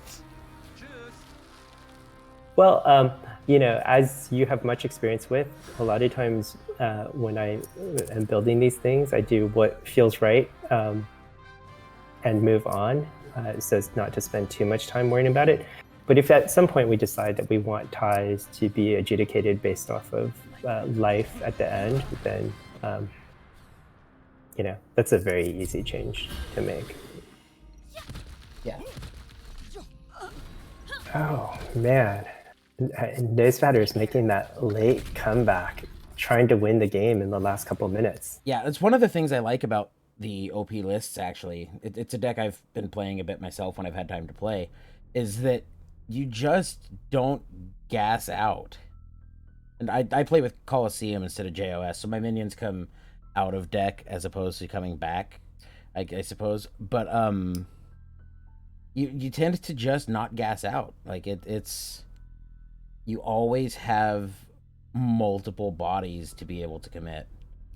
Yeah, and that was one of the characteristics of a lot of orange decks, right? That's really designed to be the strategy that you build around orange, whether it's RO or anything else in this case.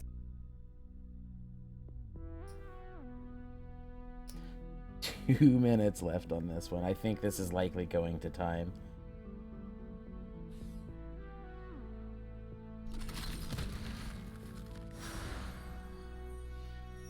Nosbatter is pretty close. I mean, doesn't Nosbatter have lethal on board?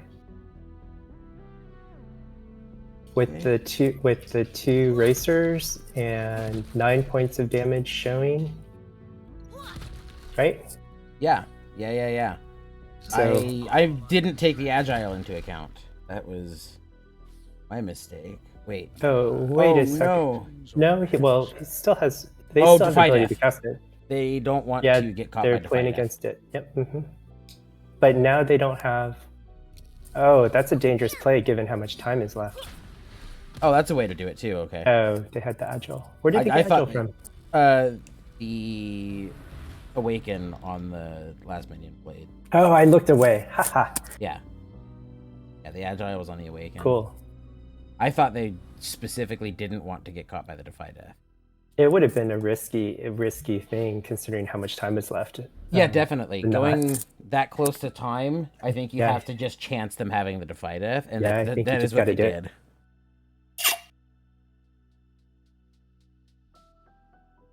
did. Good. So that was likely, hopefully, the last match being played. Was that just match 2 though? And Was that game 2? I don't know.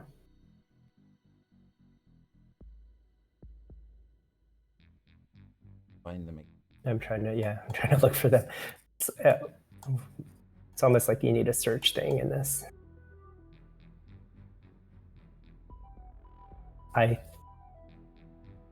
Oh no, round 2 versus Cardine. 2-0. No, Nose Batter 1. Okay, I was wrong. Okay. I must have read the previous one wrong because I had thought Cardine had won the first one, but it turns out Nose Batter did. So yes, that should be it. Okay, makes sense. No one is playing, so we should be going to begin round 3. Awesome. Jumping Very on nice. in. Let's see. Let's jump on with a couple duos. I don't think we've seen Madoka yet. Let's look at Madoka's lists and then quickly jump in. So Madoka's got YP and YG available this game following the ban phase. And this is something I talked about, and it was Madoka was who specifically I was talking about when I mentioned it a little while ago. That one of the cool things about the way Conquest is set up is you can duplicate factions as long as they don't have a lot of conflicting choices. And YPYG is a good example of that. That the yellow lineup in the two lists doesn't tend to clash, so you can play both. Yeah, and as the card pool expands, that'll become even more prevalent. I think. So there's definitely a lot of choices. Even with the 3 sets that we have now, it's certainly opened it up quite a lot. So as soon as they, as soon as they get into game, we'll be good to go. That was quite the lengthy game. Yeah, I went all the way to time, which didn't happen at all the first round. Yeah, I don't think we've seen too much going to time just yet.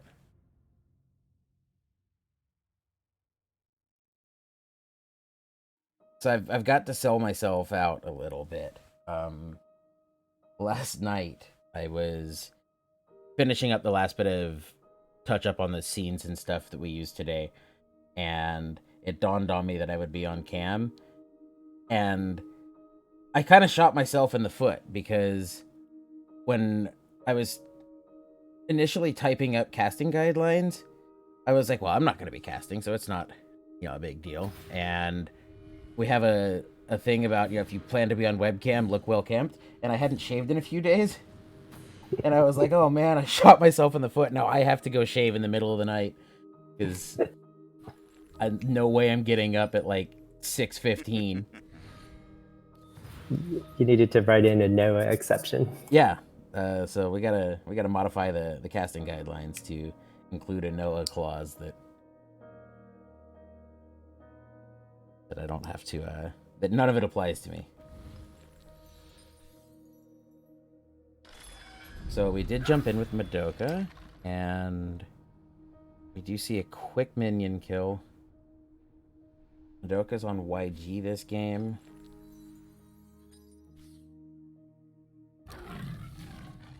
Well, is this the... Yeah, this is his YG deck. Okay.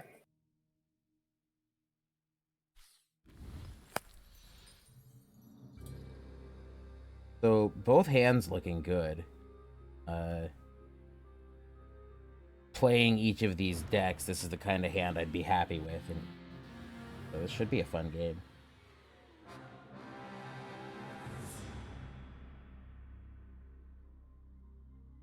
I think in Madoka's spot, I would likely just play Quetzal on like lane 2.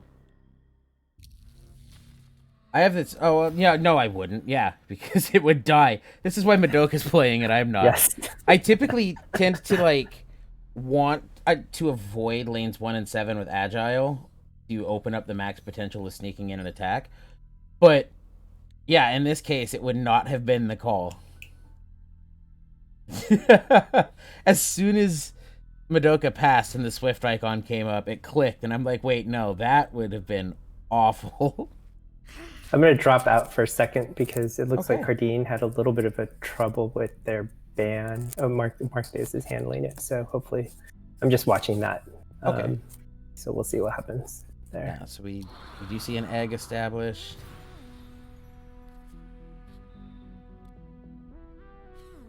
Madoka has a lot of things to attempt to out at this stage of the game, and if they can make it past this initial onslaught, they should be in a good spot.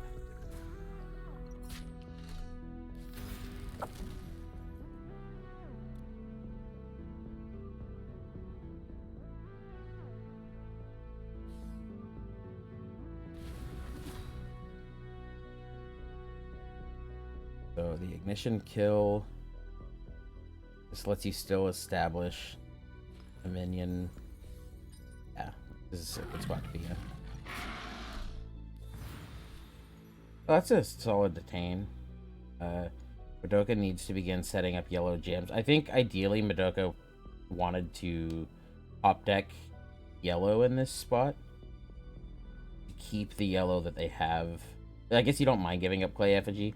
You need to get to the gems to cast Maizen and blight them out. But don't want to give up the yellow mythic in hand to do so if you can avoid it. So they've... Yeah, this is the time that... Ooh.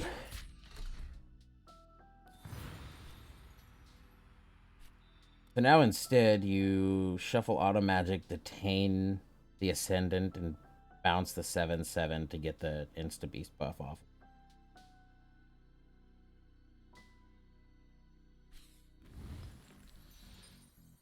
Okay, not taking that one.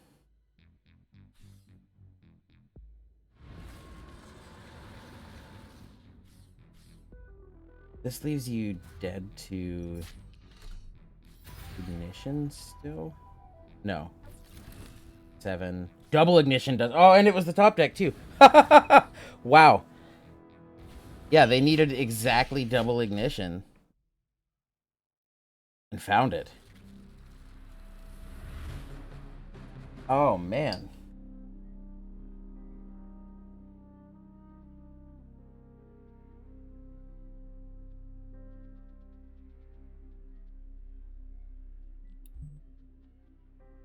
That was vicious. So we will wait on game 2 in that match, which looks like it is ongoing. Madoka on YG again. By losing game 1, YG was not eliminated, so it is available again. They don't have to play it again and could have switched to YP, but opting to play YG into the BP matchup, which I think is the call. We'll see how this goes.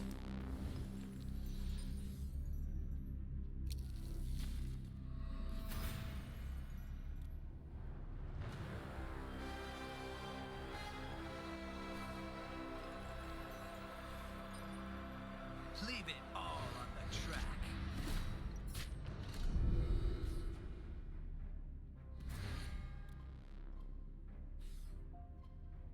Compass is so nice when you get it off the doggo. Just... Yeah, I hit, so now I get to stack my top deck. At least, you know, somewhat. Not totally. It's semi-selective, but nice to have.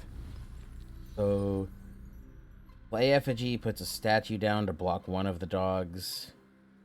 You don't want to detain... I guess you could. Yeah, I guess you do want to set up the bounce. And even with focus, because you can actually have... Yeah, that's... Yeah. That's fine.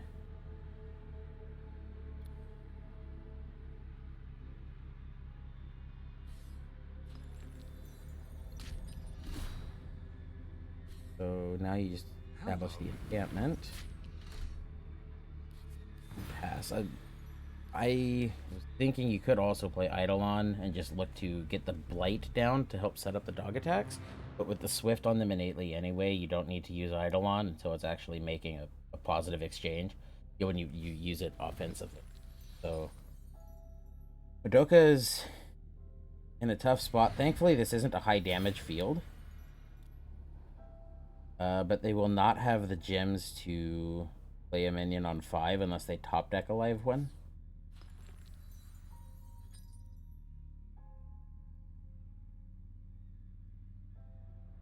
And now with the bounce in hand as well, a minion that does get established can just go back to hand. You can keep pushing. So 6 damage showing. Knoll of Conquest. A good play at this point, I think. Maybe you palace one of the dogs. Sorry about that, Noah. I dropped out to handle a technical issue with good. Swellsong, but sorted it out and it looks good now. Awesome. So... It's cool to see how many issues within the event we can actually fix in client. I'm agonized over when it doesn't work, and we're slowly trying to plug those leaks as time goes on. But it's such a complicated system. Yeah. That there are these sort of bugs, and we're just trying to build sort of ancillary systems to help us fix them when they occur. All right, what game are we watching? Madoka again. Game Okay. 2. All right, Madoka's cool. still on YG again, opting not to play the YP list.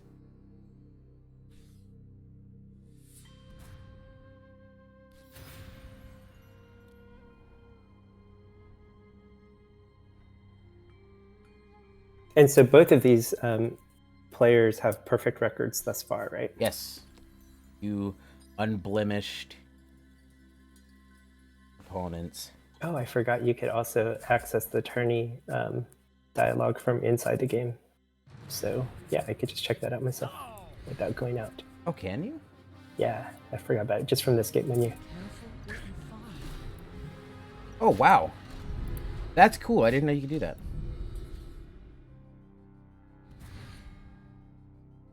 It seems like anytime I talk to you, you call out something like, oh yeah, you can totally just do this. And I'm like, oh, news to me. Awesome. So Aether has a pretty good board presence right now with these small minions, but it's very tenuous, right? With the control deck that Madoka is playing. I would not be comfortable at all, despite the board and health. Yeah, or the board and life advantage. Madoka is hitting that stabilization point that... But we just saw Madoka lose one of their misanthropias, didn't we? That just got banished. Good. Oh. Road. Now Ether SSB is looking a little bit better. Yeah, definitely. That was a good locust hit. It was fun when I found out it was within a couple weeks of joining the team. I was talking with Zenith a bit about design stuff, and he explained that some of the idea behind Locust, at least visually, was the whole IO style games. It was so neat. I hadn't even made the connection, and then I hadn't played Whole IO, Donut County, anything like that, and so then I went and played one and went, oh, yeah, that's totally how Locust functions. Visually, that's what it's doing. Directly, Donut County was definitely our primary source, but yeah, I think the Whole IO. I don't know if Donut County was was inspired by Whole IO at all, as well. Donut County is such a cute little game. It's really fun. With 4 Divine Compasses in hand, Ether SSB is in a pretty good spot to draw whatever they want.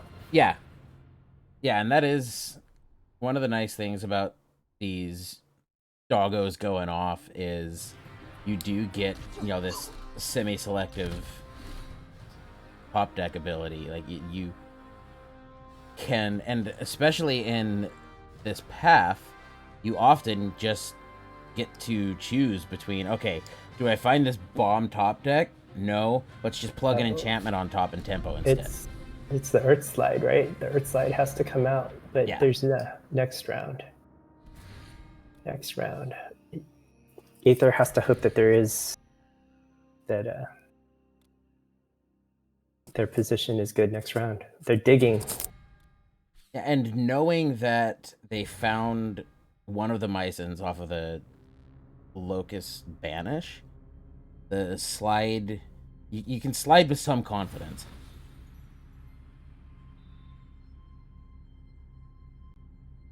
Valhalla is just getting back stats. Madoka likely avoids playing in lane 2, knowing that the Valhalla activation is coming.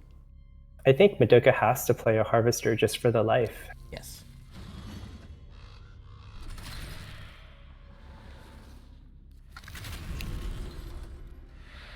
And that was automatic artillery that went by?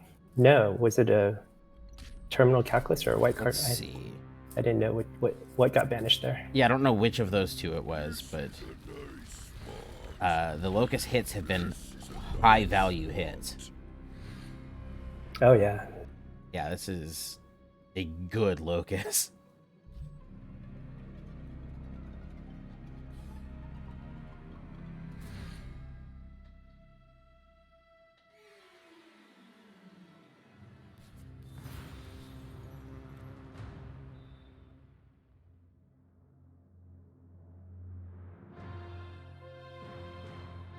So yeah, what does Madoka have?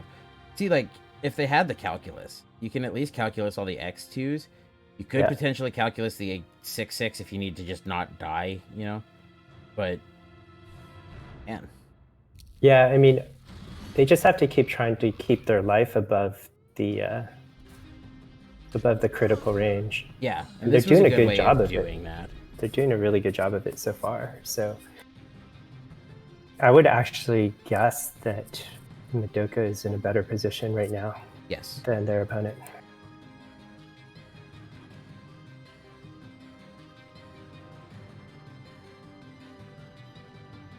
Yeah, because even just with what's available, Madoka's only getting pushed down to 10.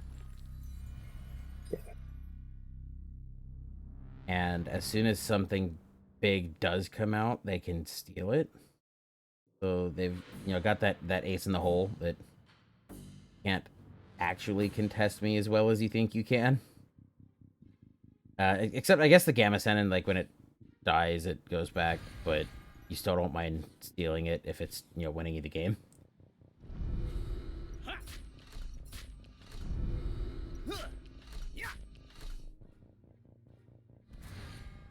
Now this gets tough. Yeah, it's... Ooh, Iku's a good find, isn't it? Iku's a pretty good...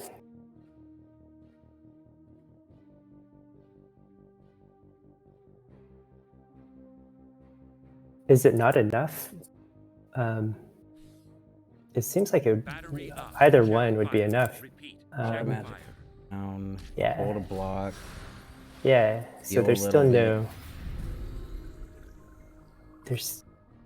Oh, balance. That's a good draw. Yeah.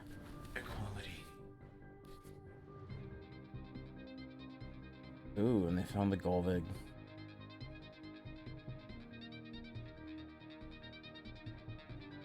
That's not the greatest balance draw, though. No. I think Aether was hoping to get something that would help them push a little bit extra damage. And what's funny is we still have no minions that Valhalla can hit. Not going off at the moment.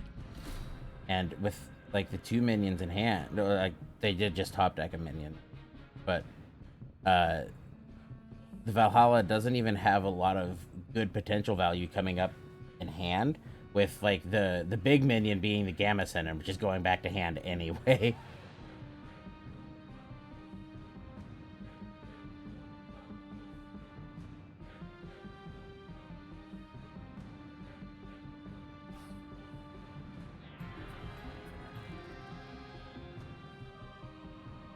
So, man, this is tough to find this last little bit of damage.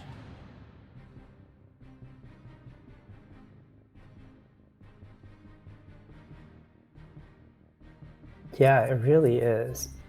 And it looks like Ether was not playing for that. I wonder if that was a bit of a mistake. Because they should have done the attack, right? In theory, the Shatterstone Palace gives them... Okay, still has time. Oh, he didn't have time. I thought he was going to do the attack with the Earth Slide, because in theory it has immune to damage to minions that have Fragile, right? Which the automatic artillery had. Yes. Yeah, if you occupy Palace. No, it's just the occupying minion. Right, but so that Earth Slide Elemental had a chance to attack the artillery for free, right?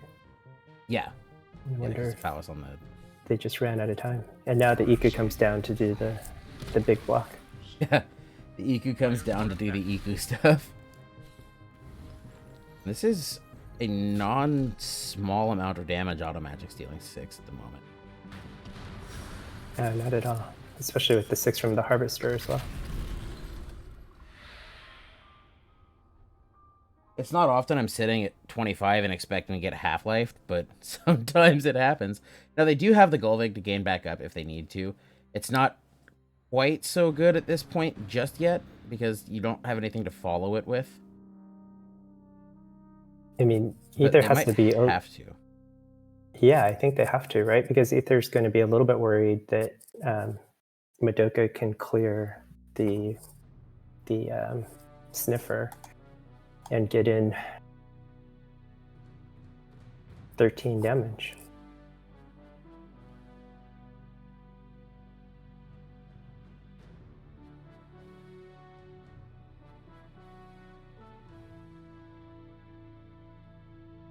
Yeah, at the moment, in fact, Madoka's showing lethal, so You're right. they have to.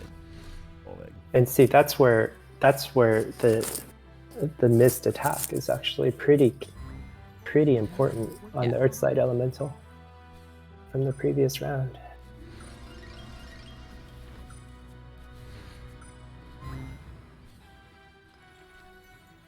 Oh, they did get it in time.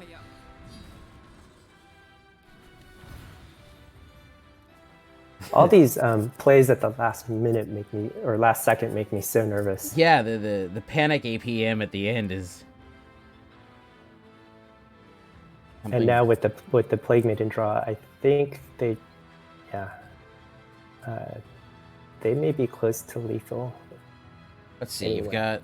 Oh, but the fragile makes it much harder. The fragile on their own minions, right? Yes, it does. Feeling But they do have Mend, which gets back 1 health.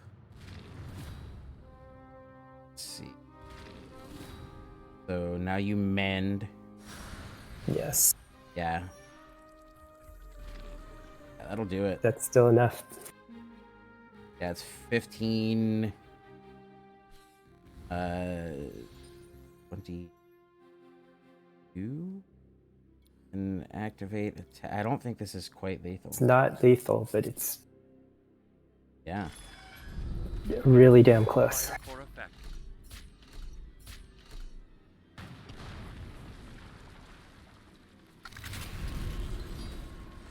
And all the lanes are blocked. I mean, the Thunderclap does clear out everything. Still has to figure out. Let's see. You still have to deal with the cannon. The Shatterstone does the racer on the Shatterstone Palace do it or not? No, because of the armor. They still need to find 1 more damage.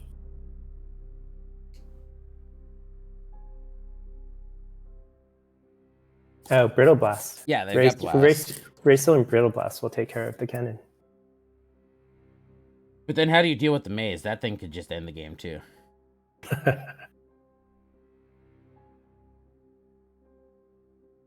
Yeah, you steal the axe, man.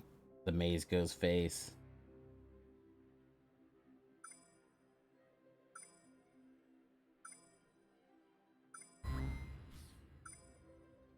Yeah, so they did find it, I think. Yes. Oh. Deal No, it wasn't enough. 2. Oh yeah, It we wasn't enough. adjusted that damage in Q mode. Oh, It doesn't do as much as I thought it did.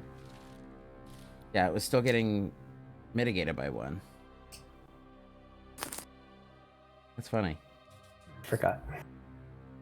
It was a little good. A little too good at one point. So we will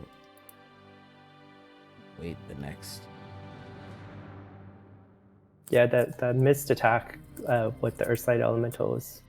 Yeah. I don't know if it would have changed the outcome at all, but it was a little hard. Definitely. So now the last game in this matchup. Need a light?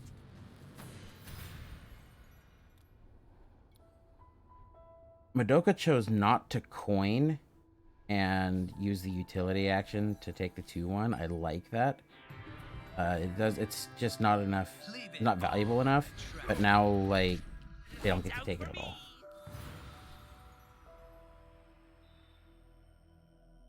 You can still do it on this follow-up play, having the second copy in hand if you'd like to.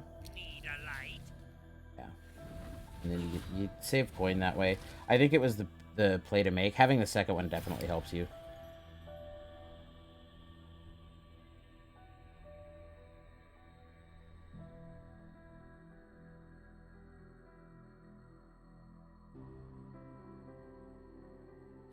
Do you happen to know the stats on Rainbow versus Rainbow matchups?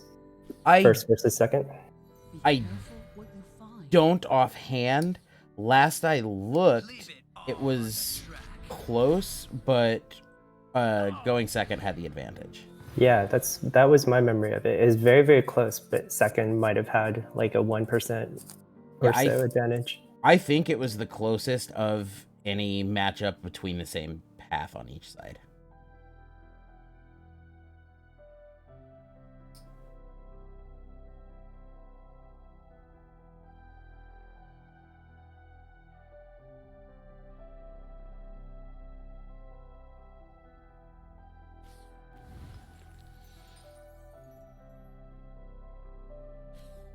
So just establishing the Valhalla. You do need a little bit of this damage now. It's an early Valhalla. That's Yes, pretty good long-term play. Yeah, I think this was a good time to do it. They didn't have the gym availability to coin into... They could have coined into Sun, I guess, but they don't have to. It does give you 6-5. Each of those Fire Eaters just comes back to Yeah. a null that kills them, though. Or Carl. The Carl that kills them.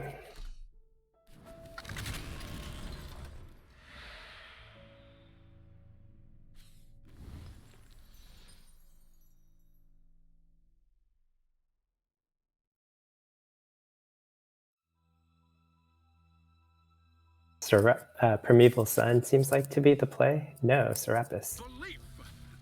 Okay. I do like that. That's one of those things that if you can get it established and they don't out it, good luck. Yeah. It can quickly become quite devastating.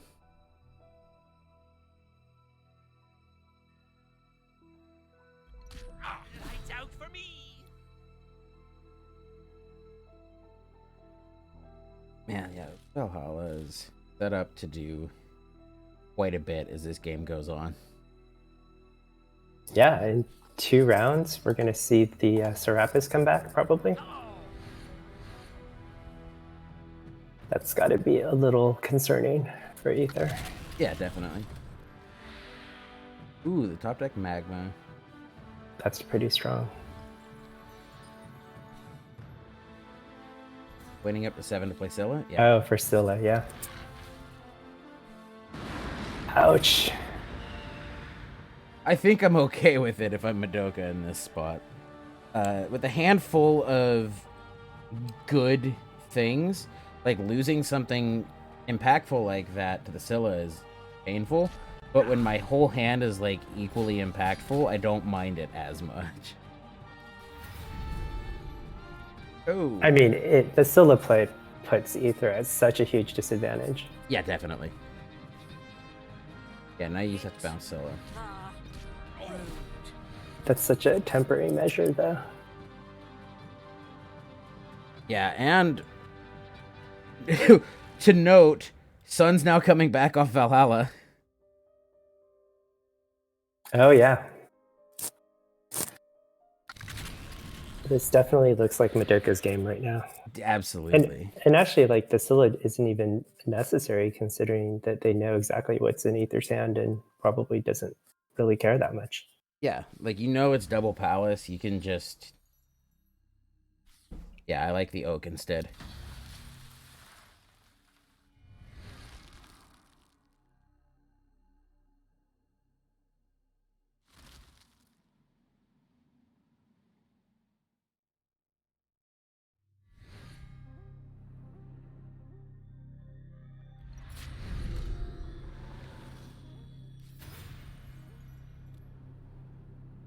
Madoka's in a good spot. That Golvig is They not have to- good at this point. They can't Golvig.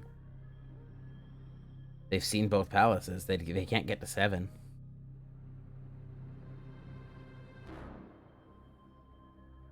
That's a feels bad. Ouch. Yeah, all they can do is div.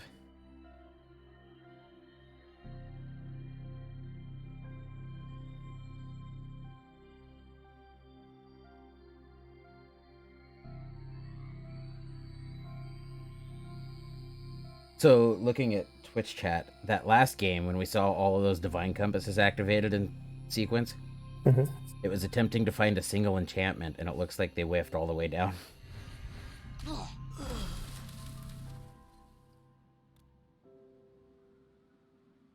That's a good find, too. Man.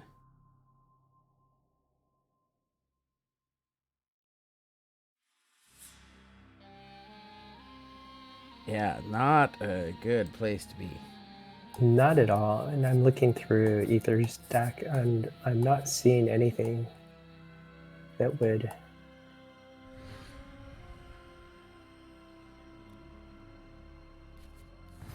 be of rescue. When even the perfect grade is not enough.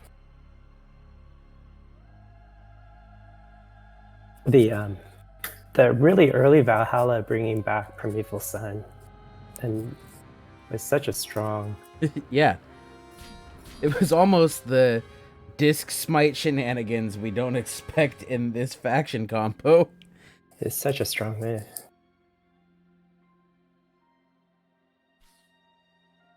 To your left.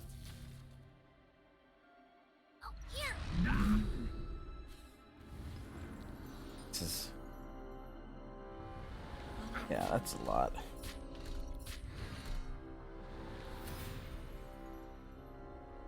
Yep, that'll do it. So 2-1 to Madoka, staying undefeated. That was a good game.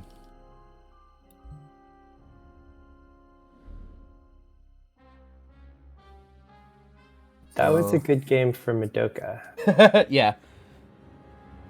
It's definitely a very strong open. Man, it'd be very interesting to see if Madoka got both. It's too early to tell, of course, but getting first in the for the rank ladder season and getting first in the qualifying tournament would put them up quite a lot. Quite a bit, but with multiple seasons and events coming up, there's plenty of time to catch. Oh yeah, of course there'd be plenty of time to catch up. Yeah, they would be up quite a bit at the moment. But it would be a very happy position. So let's jump in on...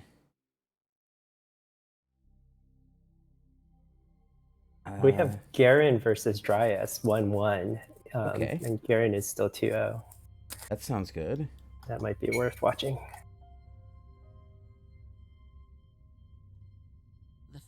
Yeah, let's jump in on that one.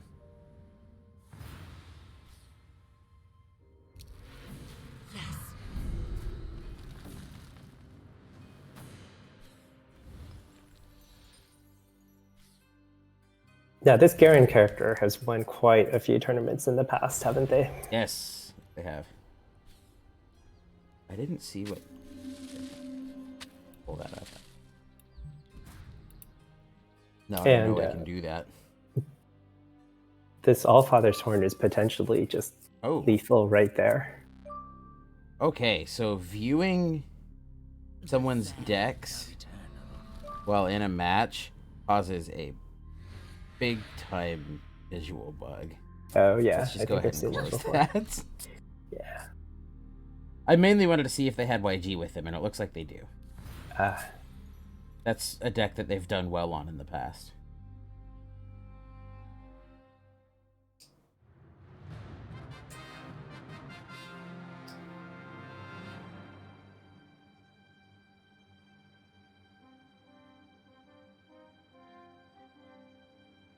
Looks like Dryas already played an Angel in this game, so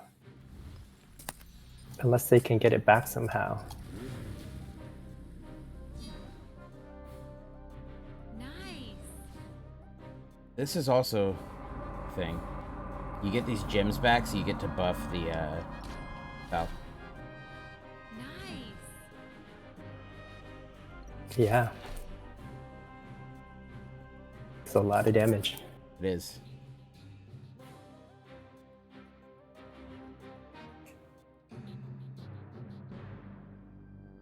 Garen is probably thinking about whether or not they're going to do it again, right? Yeah. Or make another play, but looking for a potential lethal?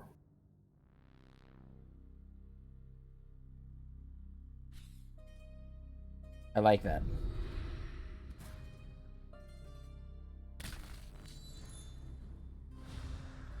That is going to be the lethal. Yep. No, that they only had the one attack. Okay. No, they had two the attacks. divination. Yeah, I was like, wait a minute. Yeah, that was lethal right there. Yep, it was just the divination action that was. It was. taking a sec. I mean, one thing about good players is they sit there and they look for the lethal even when the health is or the life of their opponent is quite high. Yes. And being able to sort of work out that puzzle and spotting it is in a relatively short amount of time is impressive. So let's jump in with Lakaz now.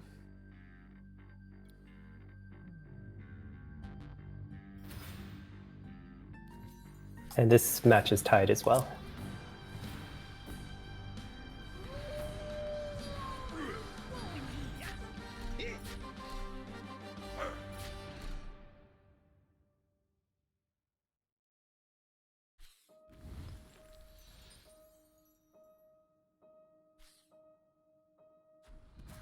That's a good block. You don't want to eat too much damage, even at 21. Although, you need to do a lot of blocking to stay in this game at this point. I like that. Yeah, Source Plus has a lot of cheap blockers right now. Yeah.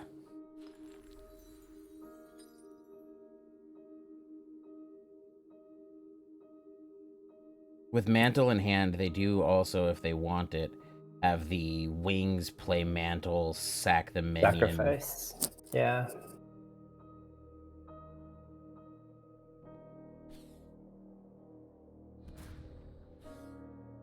Yeah.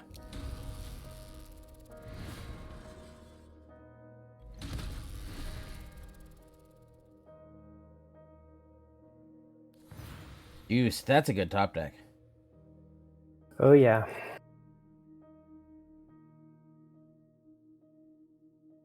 So they can push 7 damage? Yeah, because you juiced in the middle, make the attack, move both minions left, infuse focus damage on lane 1. They have 7. They can't quite kill.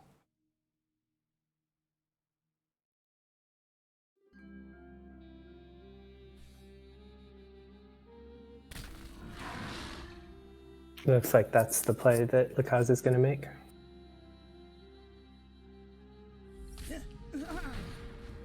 Oh, but you lose one, right?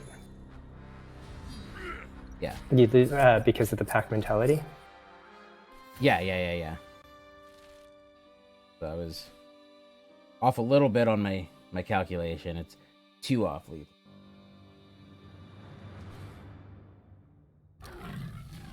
I guess it's a good thing I'm commentating and not playing.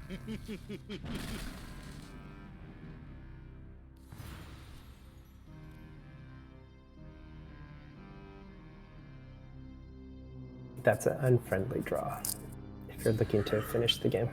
Yeah, definitely.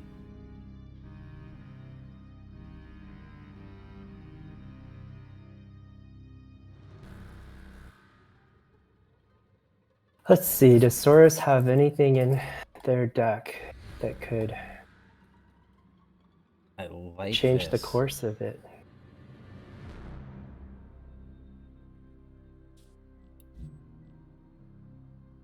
What do they have?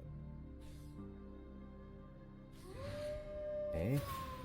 There's not a lot of removal. No, they've got ignitions and vicious cycles. They have Lamia's Kiss, which lets you sneak past, Yeah. which is good in a contested field like this. But if the field was kind of spaced out some, Lamia's Kiss isn't as good because as sneaking damage past is nice when the minion sneaking the damage holds the block back. But if it's spaced out and they don't actually hold the block as well, the Lamia's Kiss isn't doing you anything when an actual kill spell would. So the utility between them changes a little bit based on how clumped the field gets.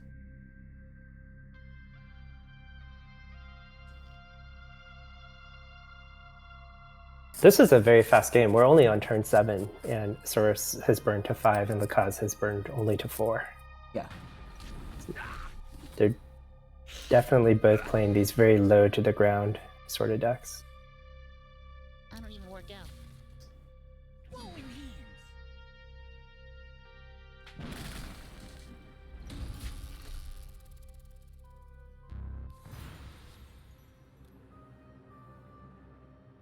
Again, not the best top deck in this situation, but not bad by any means. Yeah. And that is the worst, though. Yeah. That's You the hate worst to top see it. deck. I'm sorry, Soros.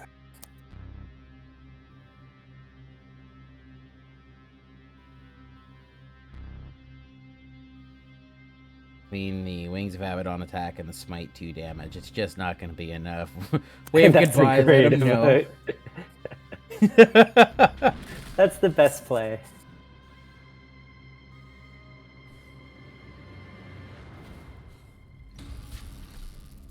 Now I want an emote of like an Axo falling to its knees and holding up a blade to its opponent in concession.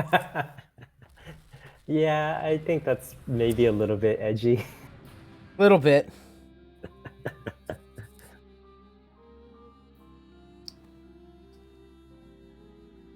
We still have a couple games going. Okay. Who would you like to jump in on? There is, looks like Yatruk versus Elantris. Okay. And Lyris versus Mysterion. But let's go to the Yatruk Elantris game. Okay. I'm impatient and ended up a step ahead of you, so good call. Okay. Ooh, Angel. Angel, we came in just in time to see it. Yeah. Actually, they have the full kill, though. They can debuff the Angel and then Magma lane 5. Yeah, yeah. Ooh, if you Autolycus an empty lane opposite a plateau, do you get the minions?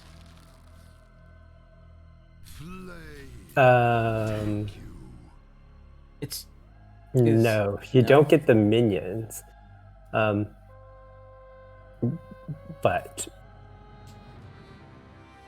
yeah, you're not going to get the there's nothing in it that would give you the minions, but you would of course be able to use the enchantment. Oh, you're sorry. I misunderstood you. Yes, you would not. I do not believe you would get the minions. I had initially understood you to mean if you would take their minions. Oh, no. away from Autolycus. But you're just talking about, yeah, so you're just talking about whether or not you would get minions generated from you playing I can't say it right now. Autolycus. I do not believe you would. Okay. The code around that and the timing is complicated enough that I would not be. I would not bet anything on that. But I don't think you would. I'm gonna have to. If we don't get to see it come up in this game, it's something I want to. You can try it in myself the tonight. puzzle. Yeah, it's worth trying in the little puzzle thing. There's so many interactions that occur that you never even think of, which makes making this game quite difficult. Yeah. Never return. The trick is putting up a pretty good fight against, the Guardian Plateau, which is such a strong card. But they're using more than one card to do it, so it's not exactly I think using the Autolycus to get that Guardian Plateau is important. Yeah, definitely. It's something they probably should want to do. Yeah, and I think if any time is a time to do it, the sooner the better. Yeah. Because the longer you leave it out there, the more Lantris is putting minions on the board that you're using cards to try to take down. Like, even if it doesn't feel like the right thing and the Autolycus is going to get killed. Oh, and now there's two of them. Yeah, now it becomes a pain. That's actually a pretty slow tempo move, right, though? If you don't have a minion to follow it with, I suppose. But there's the minion, yeah, with the Spear Sister. Yeah, getting the ability to go ahead and play something else with it, you kind of make it up with the two bodies.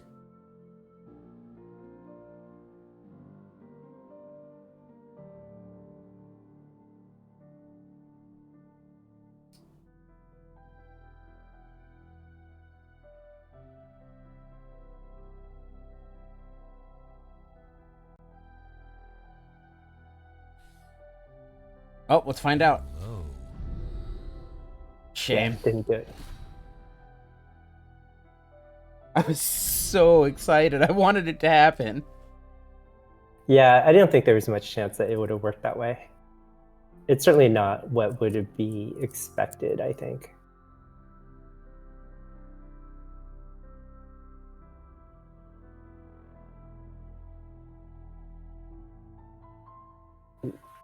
Potentially, the trick has two blockers that they can throw out there. Not that that's necessarily needed.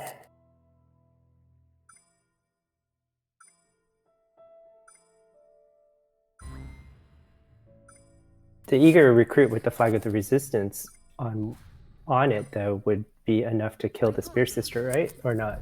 Oh no, because it the Spear deals Sister damage has ahead of combat. Yeah, the Spear Sister has the Knives in the Dark ability. Yeah.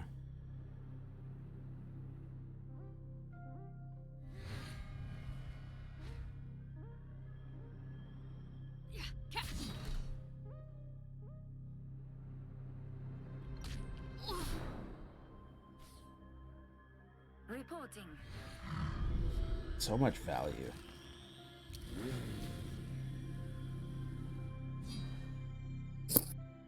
Nice. I love effects that play with paying gems without associated mana costs. Ooh, now we have to dig in and see what your Trek has in their deck that is forged. I don't see very much. Caravan Brass? Maybe, but that's unburned. Yeah. I don't know if the deck tracker accurately shows you what has been forged in the deck.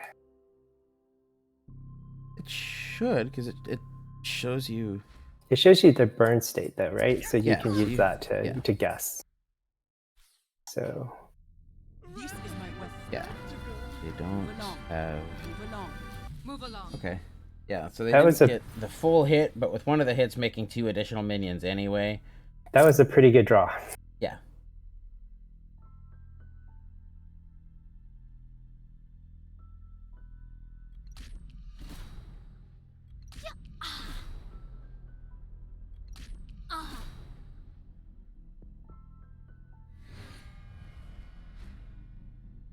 Yeah, now you get the focus damage. Yeah.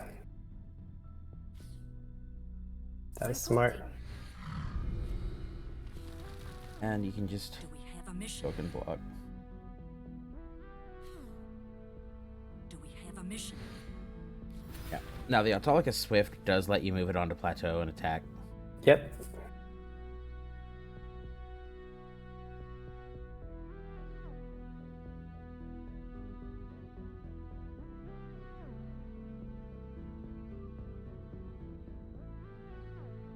Hades not doing a whole lot. Game state. No. Though I had dreams about being able to somehow teleport the Autolycus over to Hades and stealing the other Guardian Plateau as the ultimate greed play.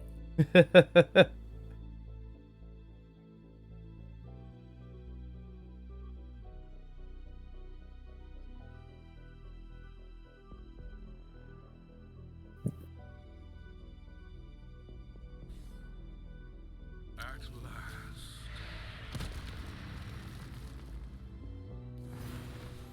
Well, that's it. Yeah. Oh no, it's not. Never No? mind. Uh, Not quite. 6. Attack. Out. Make 2 tokens.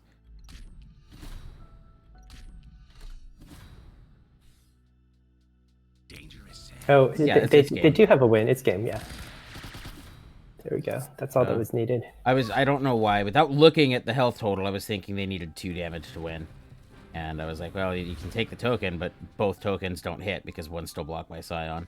But when you only need 1 point of damage, a 1/1 minion gets the job done.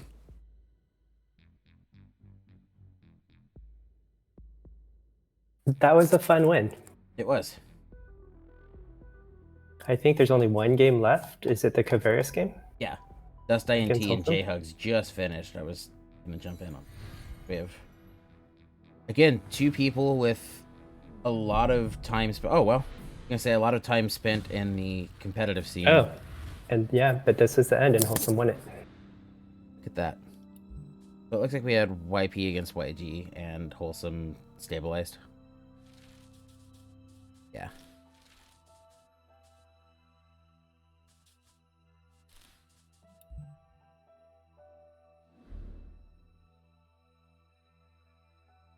All right, next round will start pretty soon. Yeah. Okay, Marcus just said that he's going to take 5 minutes for a break before starting this next round. Okay, sounds good. In that case, we'll be back in about 5 minutes.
Okay, and it looks like we've got games beginning again. Fu has stepped out, but somebody I'm guessing a lot of you know, you've seen him live playing quite a bit lately, and he's always fun to watch. Midge has stepped in to join me today. Would you like to go ahead and say hi, Midge, while we jump into a game?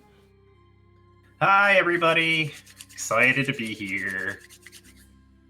Going to be a lot of fun. So you, having just joined, get to choose the game that we watch. What would you like to see? Oh, God, really? Let's pull up the list of matches if you can take a peek. You'll need to watch along in voice chat to see the open hands. Okay, that's fine. I set up where you're at now, so let's go to the Petamax game in game 1. Petamax and Puffin Man. We haven't seen Puffin Man yet today. Let's take a look at decks quickly. Okay, we've seen Peta's lists. I want to see what Puffin Man is on. We've got OP Coliseum. This is a deck I'm a big fan of. Okay, Oh, it's just Peach. That's cool. I love Peach of Life. Same. We've got YG. This looks like typical YG stuff. A couple tech choices on the low end. It's just kind of neat. Kind of a YG that can actually look to contest like YP and stuff with bodies. Kind of a neat idea. Yeah. And we've got the safe house stuff. This is not the finale list. I saw someone else on a list like this today that was playing finales. With like Ellie and stuff. Yeah. But yeah, so we'll go ahead and jump in on Puffin Man and Petamax. We'll be watching Puffin Man's POV, but both hands will be open.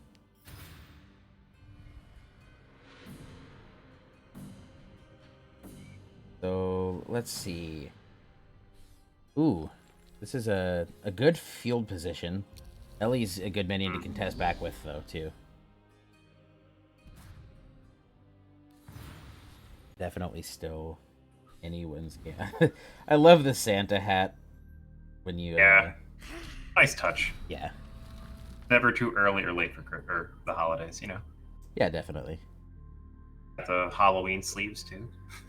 Yeah, just mixing and matching all the holidays. I mean, Petamax's hand is really gross. Yeah. They even have the Valentine field layout. Like, we've gone full holiday. This is my weapon. I love it. Oh boy. Okay. That was good top decks. Yeah. We burn. I mean, you got to play Pognate, don't you? Oh, they're at 24. I mean, I don't see them in a huge threat though. So I think you burn, play the Trapezis, then bring the wings out, Zach. You know. Yeah. Get damage down. Because that's what 8 damage. Yeah. Swinging in. Yeah, it is. And I see you acknowledging the good line, but you got to play Pognate, don't you? It's better to play the best card than the best plays. Oh man, That's hard to see on my end, but is the 4/3 forge, is that forged or is that still? No, it's not ephemeral. Okay, it's not forged yet. Yeah. But yeah, I would have thrown that back in. There you go. Yep. Yep, easy. Bad block there.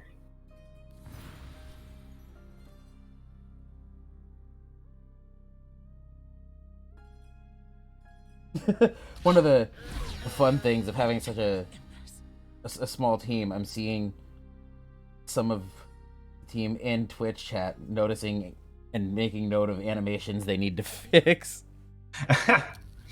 Oops. Live troubleshooting. Yeah. I'm Best way. I am familiar with that. That's a good top I mean, deck. you still have that same play though too. Yeah, you still do. have Trapezis into wings. And you can't play. So. Do you move the Ellie, hit face with it, and sack it to the wings to push the damage. So you push 9 that way, and still also have that same play with making the wings sack the Ellie. I mean, you give up a 6 to potentially 6-1 if they just make this attack on the jump block, but like 9 damage is not an insignificant amount. Yeah.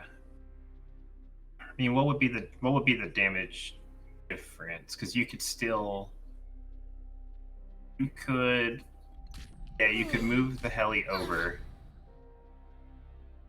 throw the trapeze in front of the desert, then throw wings and then sacrifice. Is that more damage? 6 sacrifice, 4 do 3. That's 12. It's a little bit more, yeah. This is also a good play though. You do give up Pognate, so maybe it's not. Like, this is the win con. And it's gone. Yeah. Gotta get it back somehow, Peter Max. Don't let me down.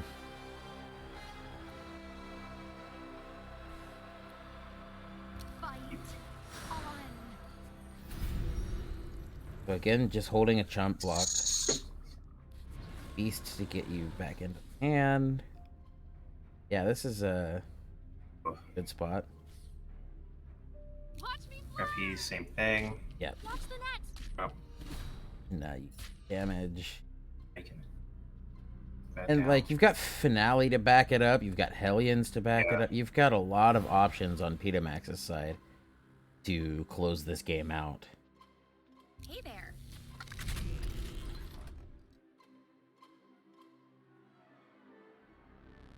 I mean, they can temptation. I can't temptation. No, they don't have the mana.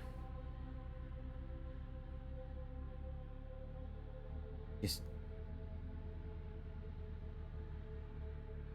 Ah.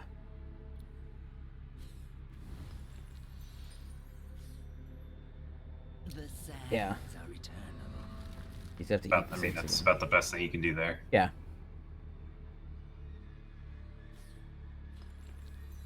Yep. Throw the forge down. Yep. Or finale's not terrible. To the left. To the left. There you go. Yeah, that's a hit. Yep. It's funny, when we looked at Puffin's list and I was talking about not playing Finale, I had seen it on someone. Now it clicks in my head that it was Peter Max I saw playing the Finale build of this faction combination.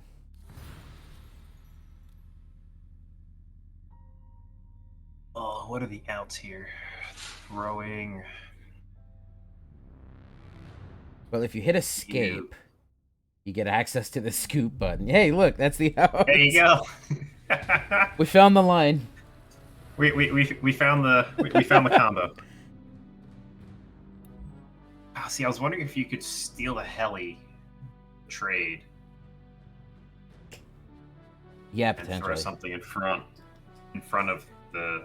I mean, we had access to the hand, so we could see like there was. Yeah. And that is one thing that's kind of fun about casting is you at times I have to step away and put myself in the shoes of the opponent who doesn't see all of this open info. You have to just anticipate and guess what the play is, but you can't be totally positive in making the call. Yeah. I don't know if you saw the match a little while ago that went down to time, and it came down to, like, I have to make an attack into a potential Defy Death. But... because it was, like, 2 minutes left until the end of the match. Yeah. And like I said, that's the other thing, too. Like, we can see it. Now, I would have played hands differently in those matchups because of, like, from my lines, but seeing what they had, it, like, changes a little bit, too. Yeah, you have to think about the, the context of them not having all the open info.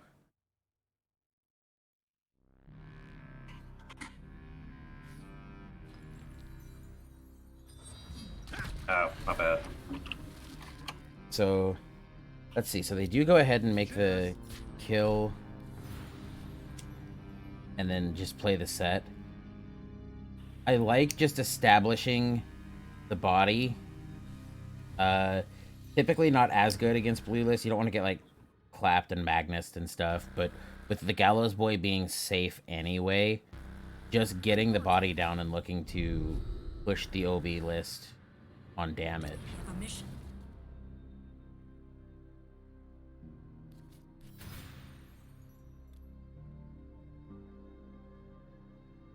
I've really liked Guardian Plateau lately. Yeah, it's a lot of fun. When it was initially spoiled, I don't think you played at the time that we began getting like expansion 1 stuff spoiled. It counted on any minion that was made on it, including tokens. And like the minute it was spoiled, we all went, "Hey, whoa, this is kind of silly." And the team had decided even at that point that the moment testing on that expansion began, the open testing like Q mode stuff, that it would be fixed like day 1. It just because it was activating on tokens being played on it too, and it was a lot of fun.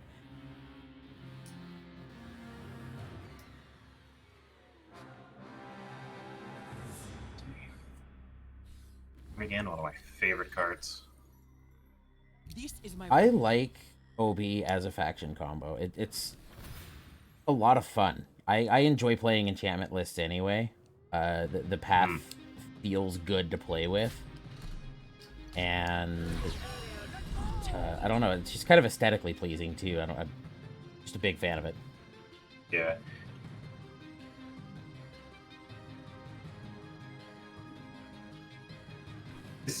The yellow green list has been impressive.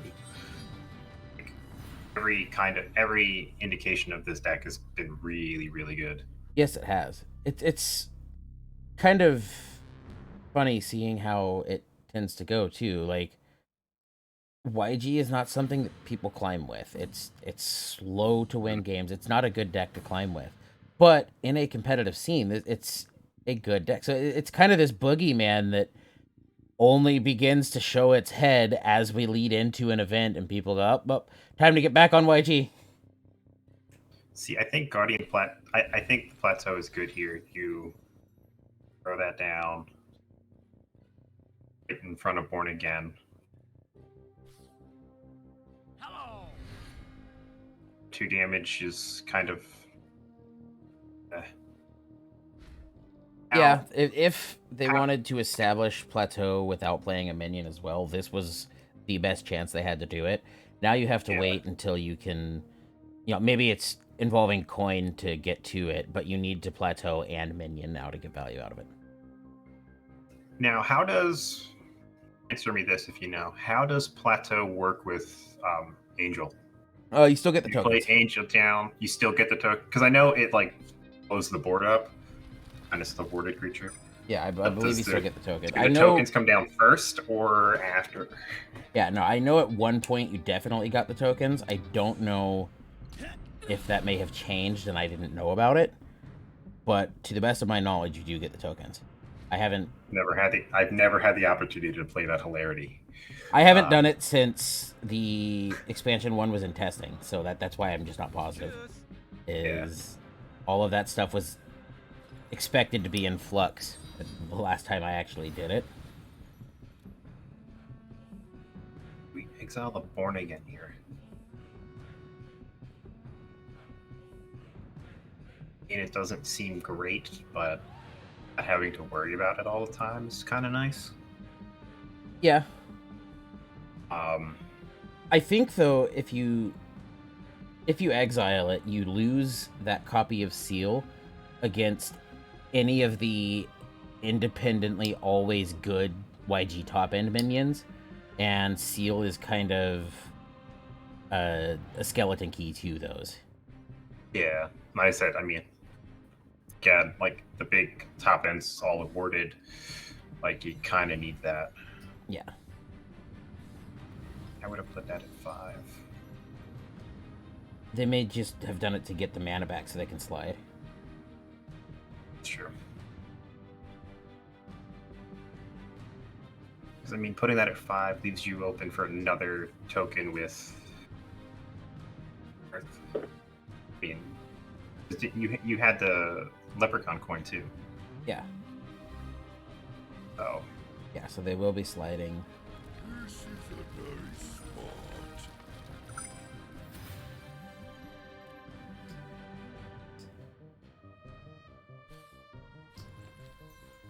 They have Horde next turn, so barring anything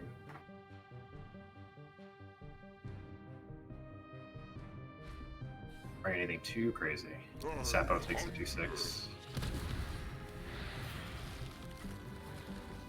Now, Um, now you seal. yeah, now you seal the Sapo. Oh, unless can they just find a lethal line? It would be Horde, right? Yeah, it's 16 seal 18. I'm counting 20. Wait, can they play the enchantment to seal? No, they can't. No. Wait, no, zone may still do it. If you if you double action, play zone on lane 6. That's 16. Yeah, I think they have lethal. Yeah. 24 to lethal. Oof. You hate to see it happen. But at the same time, this type of deck is one of the things that keeps YG in check at times. You know, like it's Yeah. And they did find the line. Okay. That's sick. Yep, they got it. And this gives them exactsies, if I'm honest. Yeah, style points. Oh man.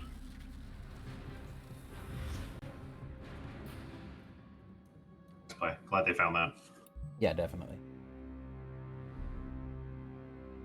So, Edamax took it 2-0 against Puffin Man. Let's see, who else could we jump in on that we haven't seen much of yet? Kitsune and Logic. We saw Logic once, we haven't seen Kitsune. Let's take a look at Kitsune's list. This is a lineup that's beginning to look... YG. Yeah, it's starting to look real good. YG disc, right? I'm assuming. Yeah, this is YG disc. Love the twin interaction, though. Yeah. Yeah, let's jump in on Kitsune and Let's take Logic. a look at that. Let's see. We go and look. Yeah, let's jump in. Game 2, Logic's POV.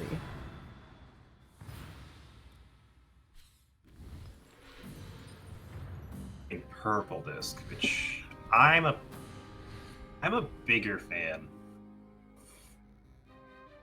In purple disc.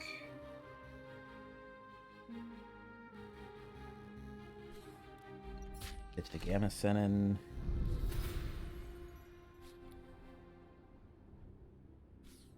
Compass, not the hit you want most, but not a bad hit by any means.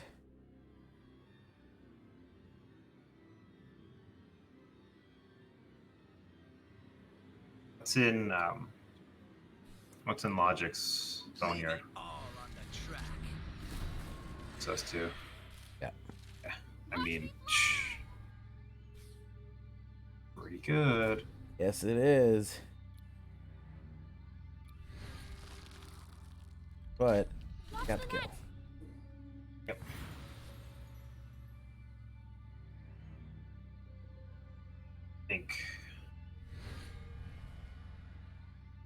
You still play Necromantic here, right? Yeah, I think so. It's getting you back a Gamma set, and you definitely don't mind it. Yeah. What is lost? Enchantment And take a hit. look what we. Best.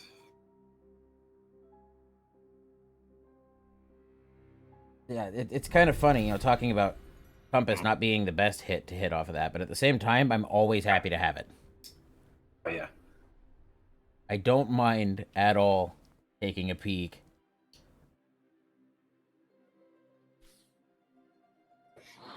Primeborn. Oh, Yes. Buff.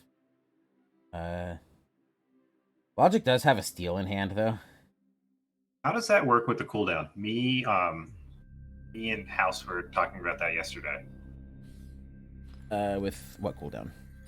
With the transformation. Oh, you keep it. Okay. Everyone, if you steal it at the right time, or we were thinking about it with, Temptation? yeah. Yeah, you'd keep it. Oh, man. That's- The only thing that adds to the ugliness of that is looking at it upside down. Right? I love it, but it's so icky at the same time. The art is incredible. Yeah, it is. Very icky. Very icky, yes. Yeah, they hit the icky note quite well. I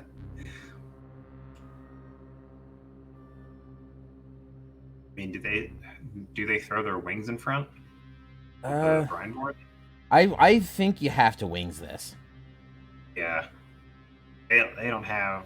They can't perfect grade. You can't. You don't want to They give don't want them to spirit away their only creature, right? They don't want to spirit away their own creature. Yeah. You just kind of have to wings it. You do have. Yeah, I was gonna say you do have this as well. It gives them the Senin, but. Oh. Spirit away that. Okay. I mean, they could just wings it next. Oh, okay. You give perfect graded mortality. That's just kind of bad. Yeah.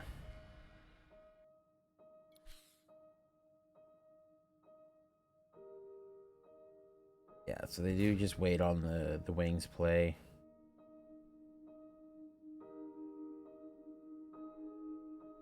I mean, you burn market here to set up perfect grade next turn. Yeah, I believe so. Maybe throw down Born Again in front of the 3/2. Preventing extra damage.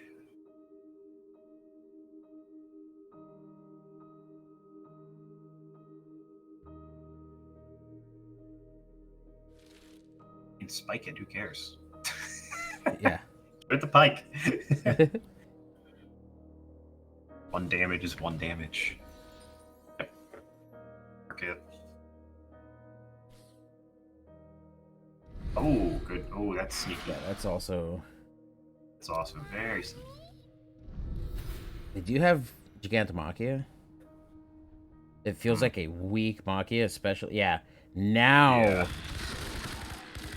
Now a live top deck puts this game in a. a logic positive spot. Yeah. And what are the outs here? I mean, there's. Yep.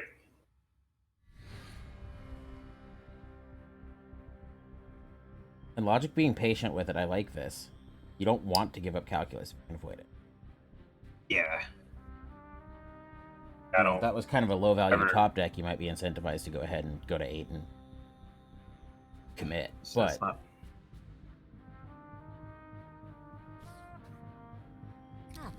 Yeah. It's... Compass. I mean, you could really burn the Born Again. yeah. Man. So let's see.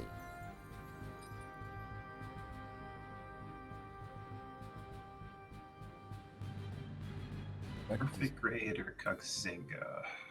Yeah, I think. I like this. Yeah, Kuxinga.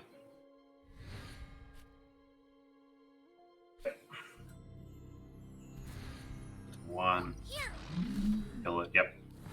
Yep, good kill. That was the. That's the line. Yeah, that's the better play. After talking about doing the play, doing another play earlier. Oh, jeez. God, perfect grade.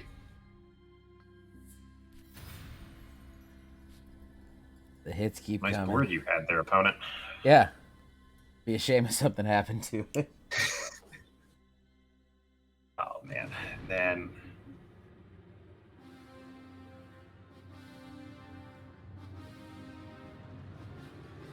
You do. What do they have left to go with this?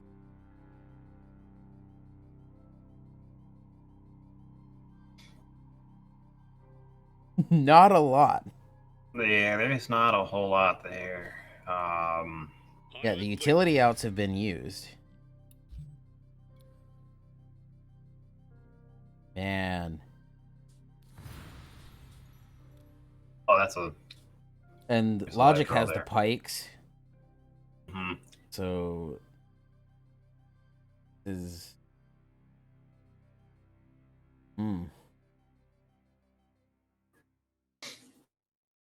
what do you do? I like it. Put that there. Dog Yep. time. Yep, let's go woof woof. Let the dogs out. Only one gem though, but it does let you occupy the enchantment, which is nice. Yeah. I mean, you could have thrown the helipad on top and then Yeah. wait till next turn. And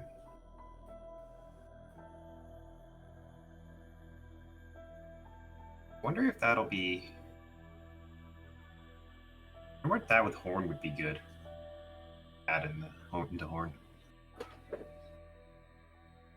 mean, that's super late. Yeah. Let's think. We got perfect grade. I don't know what they have.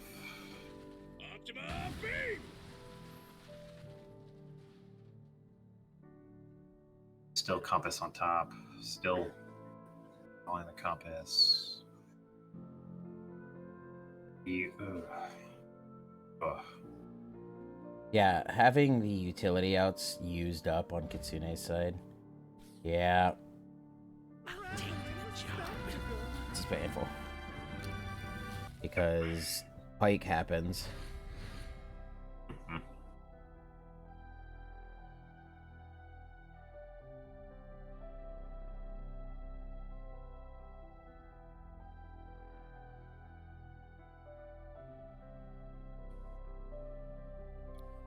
You leave the Ellie, Pike, attack, take the 6/7, and then calculus the 6/6.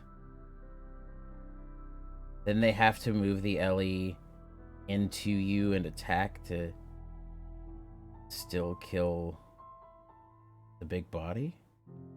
Because you could.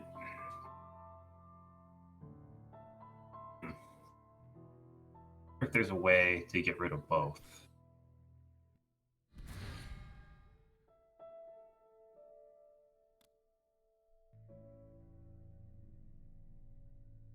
If only you could Pike Axeman in hand and then play him. Yeah.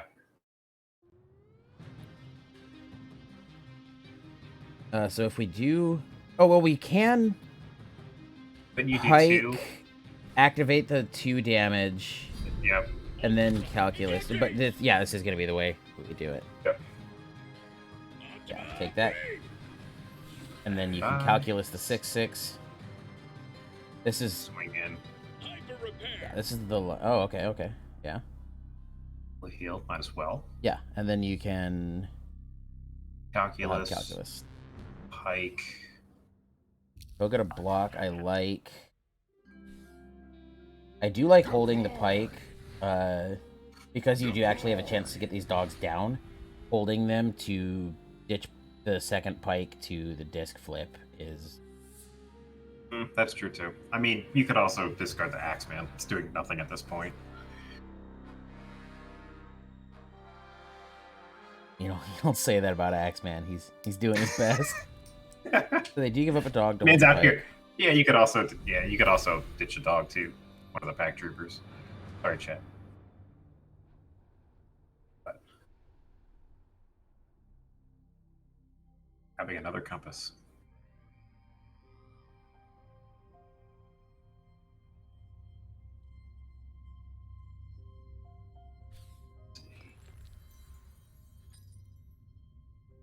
Man. Do you extract the life here? Yep. Yeah. You almost have to. Doubt otherwise. So now you push 6.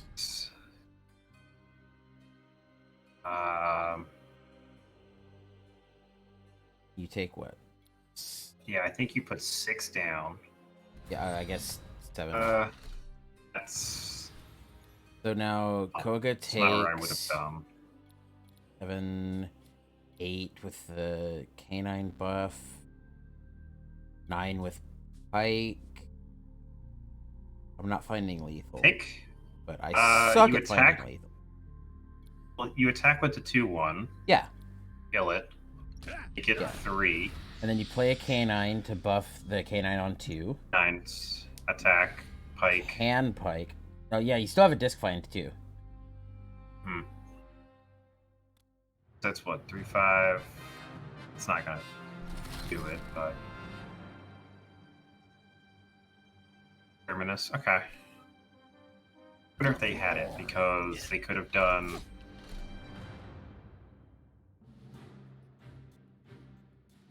Was that missed? Did the defensive part of it?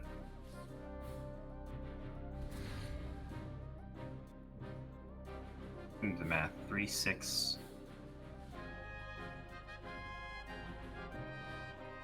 Would have been what, an extra 4?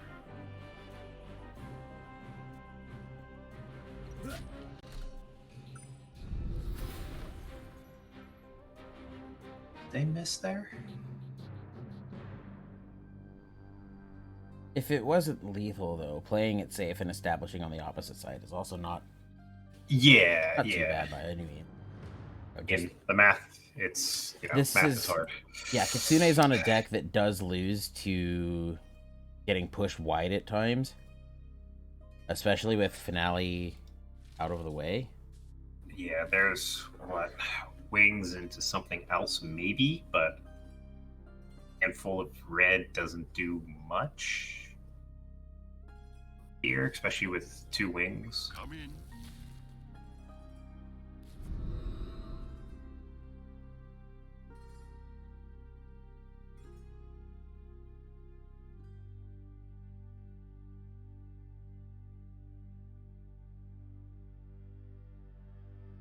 Rhineborn. Ooh.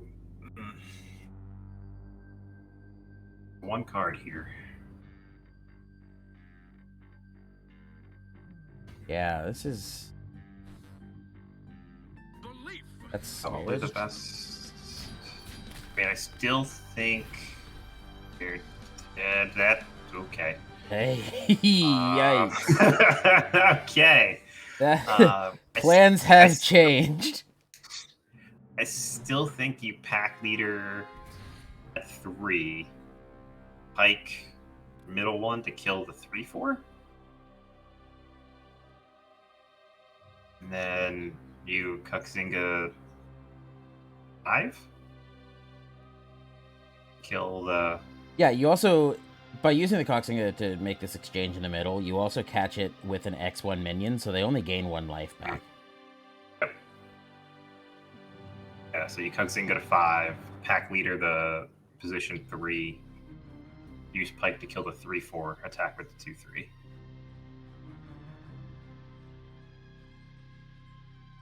So much difference seeing these lines in play when you're not talking to chat. Yes. I would have messed this play up myself.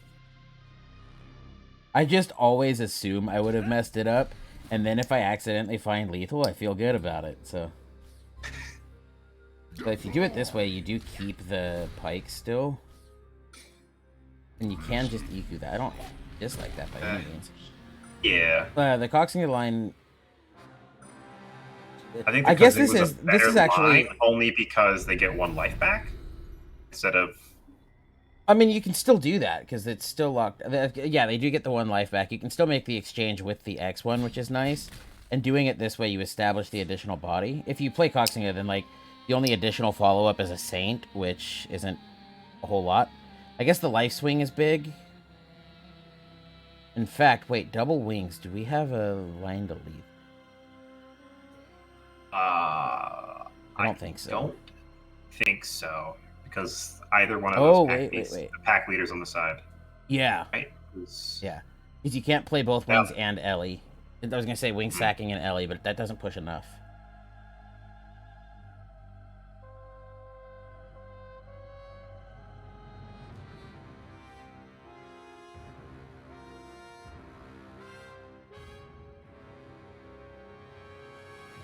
I think. Kitsune had infuse. They had lethal. Yeah. Because then you just wings one of the two canines, play the second wings infuse.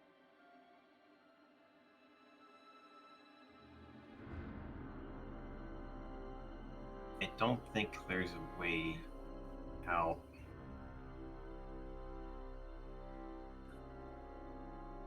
I mean, they definitely Logic played the safer play here. I want to know, like, interesting to see that if that Koxinga play that we were talking about, they would have no board now. Like I said, same kind of presence. I like this, so that if they do kill you in mid, you... Oh, what a... Okay. Oh my god. All right. Well, see, if Logic wanted to flex... Yeah, I would have Koxinga'd into that. Yeah. I would have just... Ooh. I mean, I would have BM'd, but that's me though. But like, see, I could have had you either way. So this would be awesome. Let's see, what do we have? We have... Oh, that is... BMF still in the game. We could go watch him. Let's go see. Let's go see what BMF's on. YB. Okay. Okay. I feel like half my day has been... YB Manchance is... Yeah, YB Manchance been everywhere. Yes, it has. Reporting. Manchance, I love it. Manchantments. I gotta find a way to sneak that into the next set. We'll just make a spell called Manchant. Yeah. Called Manchant. Return target enchantment, it becomes a 1/1. I don't know.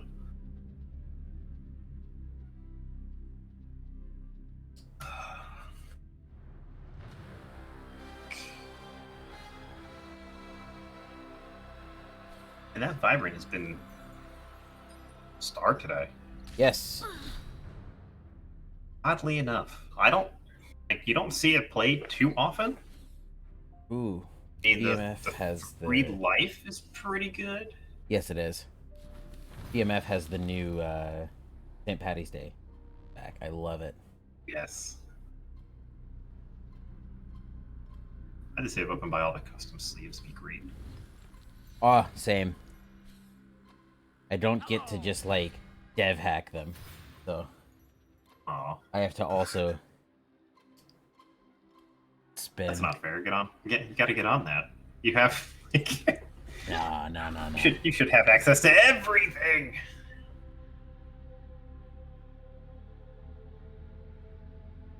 Let's see.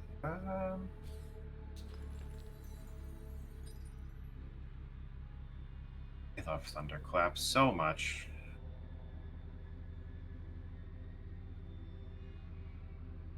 Same. Is good. It's good on 4, bad on like 6. Yeah. But having it on 4 is so nice. Blue has so much sweeping damage. You got Clap, Magnus, Cataclysm. Does BMF play the... No, they don't. Odin owns you The all. Blast Mountain. Oh, yeah. We saw that a little while ago, actually, when I was with Blue. Let's see.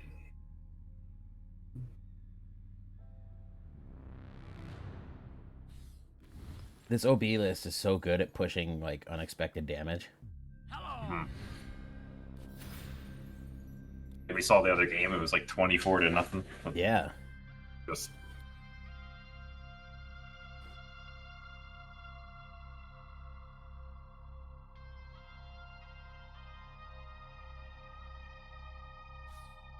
That was an X2, and committing zone in the middle lane bad at all. Because you would kill the X2, push the base damage, and then... yeah, that's not terrible there. 6-2 Alpha is just Yeah. 6-2 alpha is weak against blue. I don't know that I like that. Yeah, having 2 health against blue is just scary. Yeah. Need for that. That's. I mean, I guess you want to get it out so you can go wide. It's not but great there. I mean, that's an okay thunderclap, but yeah, would have liked to have gotten more out of that. I just don't like going to X2 against blue. I feel like nothing is safe. Yeah, I mean, heck, Ice Spike is a thing, you know? Not super played, but 2 damage in any situation is not. Yeah. So just I think this is token. Can't play the token. Let's see, throw that there, yep. Okay.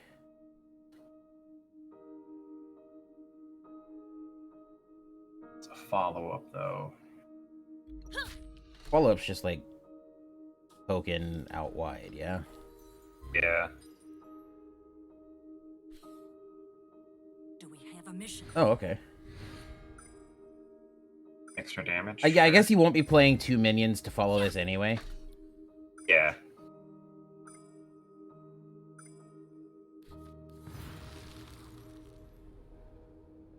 Hey, look, a man chant. Yep.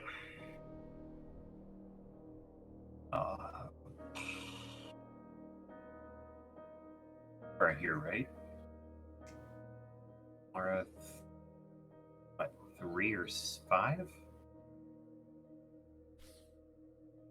Hey, oil! Big fan of Katzel.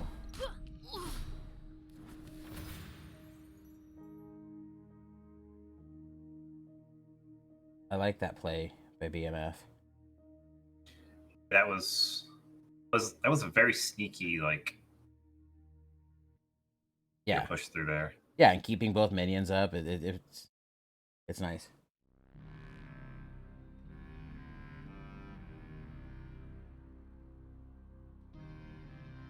Let's see. They have Horn Dangerous hands. and 2 damage and 2 health, and blue is not.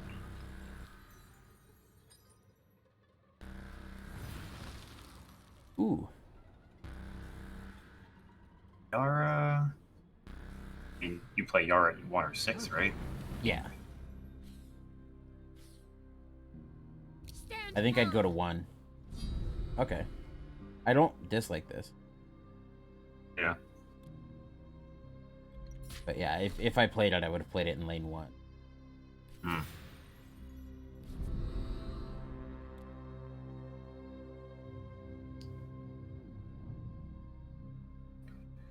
See why they didn't, though.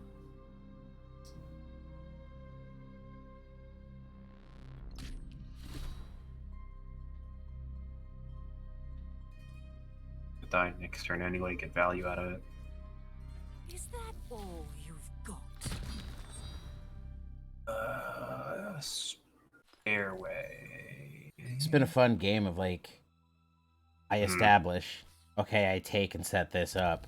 Okay, I take and set this up. Like it's been good. I mean, they just they just kill the beast with Mara now.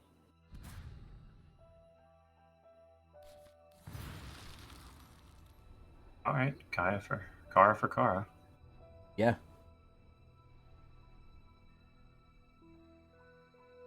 I mean, do you throw Kara in front of Kara, or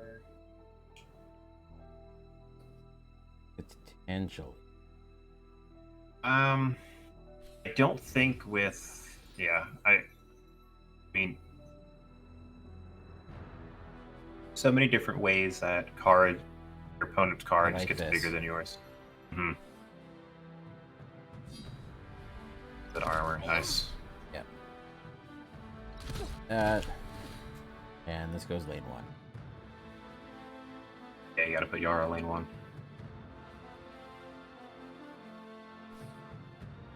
Oh, yeah, I guess this is fine too. It doesn't... Yeah. They won't be blocking all of those lanes. And like, yeah, you got web it. It Web dies at in 6 now. It dies to Angel the same in any lane, so Yeah, this true. is fine. Still got web at 6 for next turn. You can really 6 or Yeah, 7. you do for this web and then is pretty plateau plus minion. good. Do they have lethal though?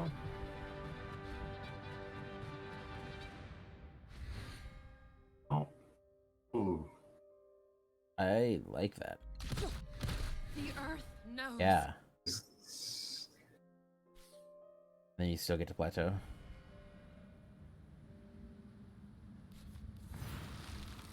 Okay, let's see what the steal is. Yeah, let's I'll take that. grab Cataclysm one Yeah. time.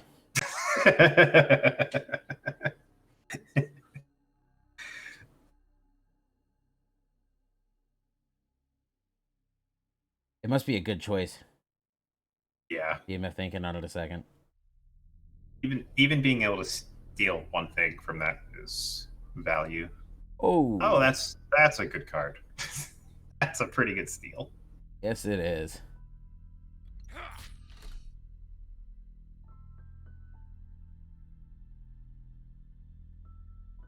You have enough though? Can they make?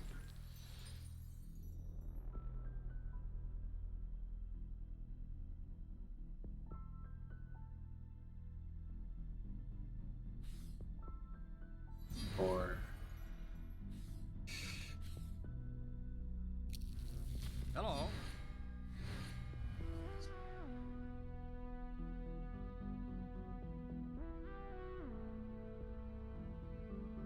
You just minion the middle lane. yeah, either way. Yeah, I either guess one of those two middles. Yeah, doesn't- 5. It's always attacking. It's not attacking the token anyway. Yeah. So putting the token next to the enchantment with deadly is good.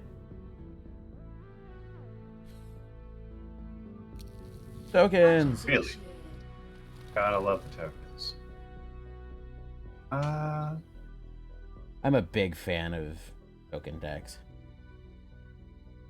I really want to make the green mythic that makes the 4/2 tokens. I want to make that a thing. Making those awful Stemma Divas gonna haunt the opponent while they sleep. Yeah. I'll have to find the old photo and send it to you when we get done today. When that was spoiled, somebody photoshopped the Stemma Diva with the wide open mouth, like hidden behind a mask.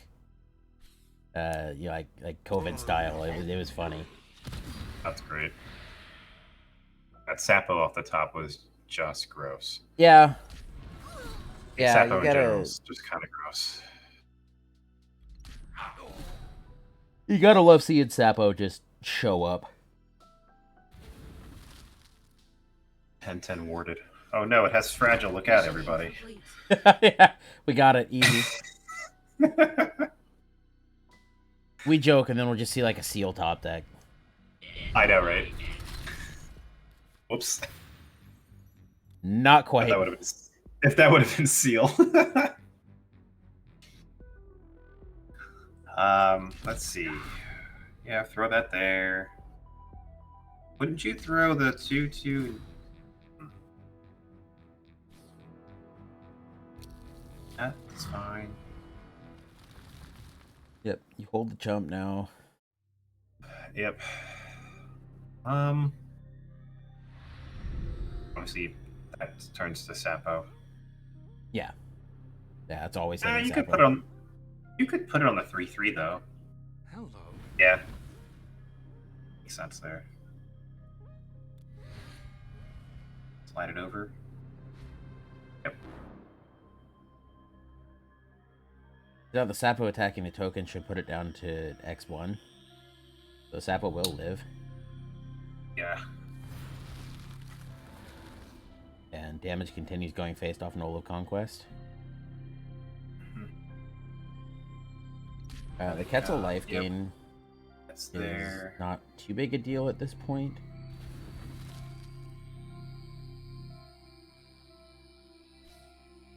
Yeah, you totally Scion and then just cobble Jack main 6.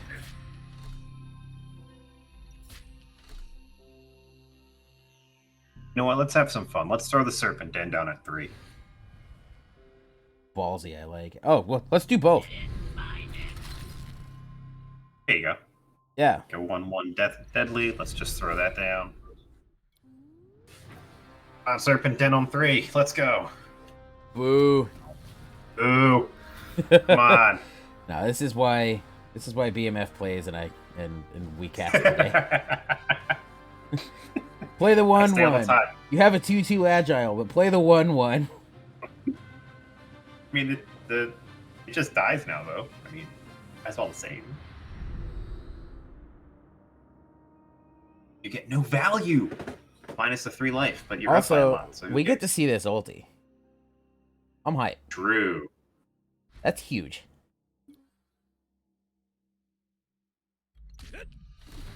I like that.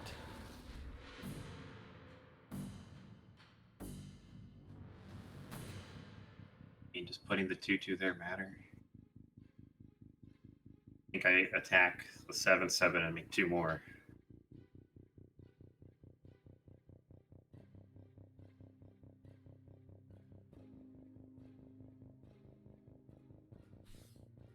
Because they're not going to swing the 2/2.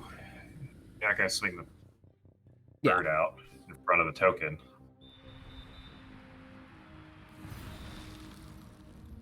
Oh my goodness.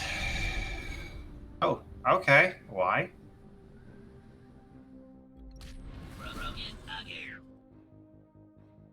Ulti. Ulti.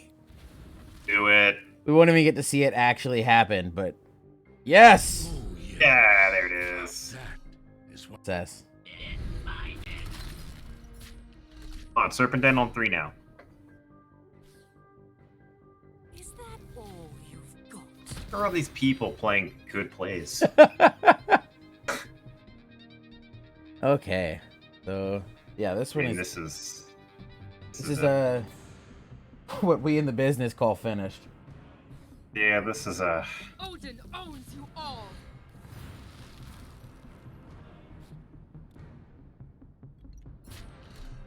Yeah. Yeah. That was violent. That was... Love how we just... He just gets to ulti and he just hits him for 7 for the Yeah. win. It's like, come on. Ah.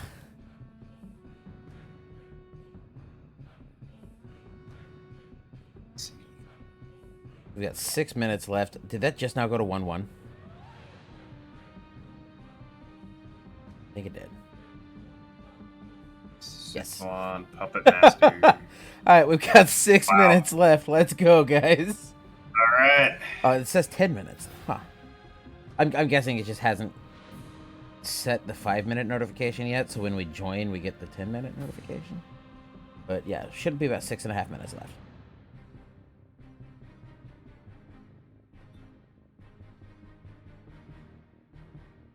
I hate when I'm in an event and I'm the last match. It feels like I have all of the people waiting to play impatiently looking at me. I'm like, my bad, guys. Yeah, now we get the 5-minute notification.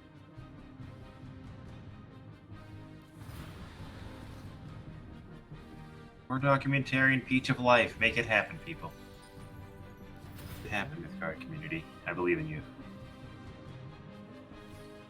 It's gonna get fun in these next few matches as people begin to shake out into potentially, hitting into top 8 and a chance at winning that cash. You get the QP. You get grand prize. Yeah, you get the QP. You get the cash. Like it's $1,000 on the line in this. Absolutely incredible.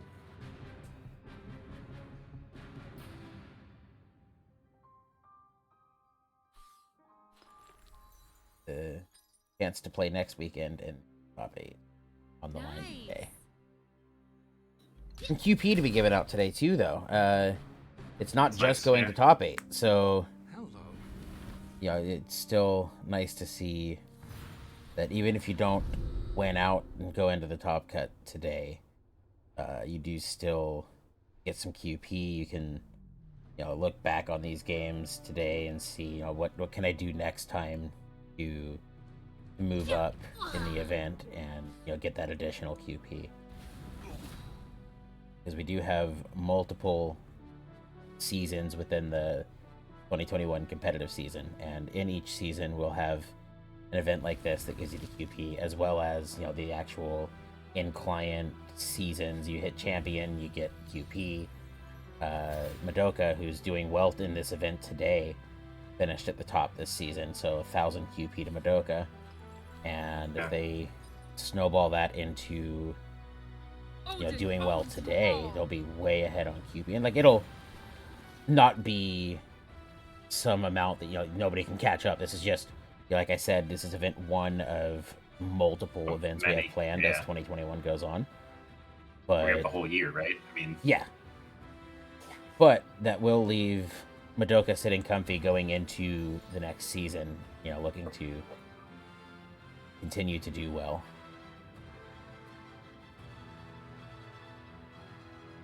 All right, so we sacrifice the War Documentarian here, right? Yeah, most likely. Well, now with the 2/2 there, it's fine. Yeah. I think I still would have made the attack anyway. I would have infused and attacked, because the Gallows Boy is immune to the damage that gets dealt ahead of combat, so it's still going to punch in and take like this.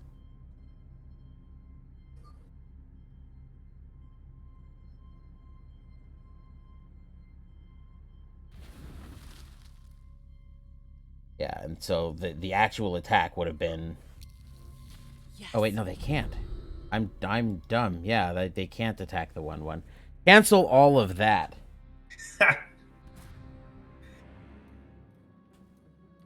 See. Yeah, totally slipped my mind that I want to let us stray. Pull it right off the top. Oof. Oh. It's a little better. Slow down. You don't really want to burn that, but to play the Magmatar. Yeah, I'm happy if it's doing this. Yeah.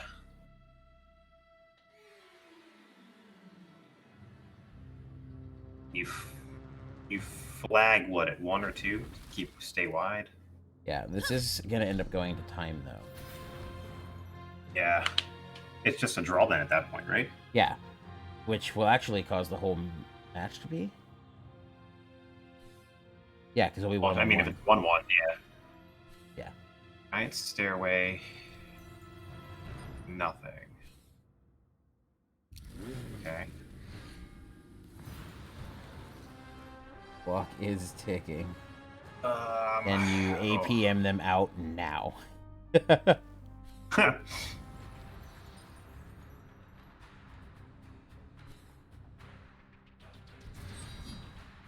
Like 10 seconds. Do it. Damn it. Pay X amount of life to do X amount Look of at damage. that. Even down to the life points being identical. They played that one down to the last second.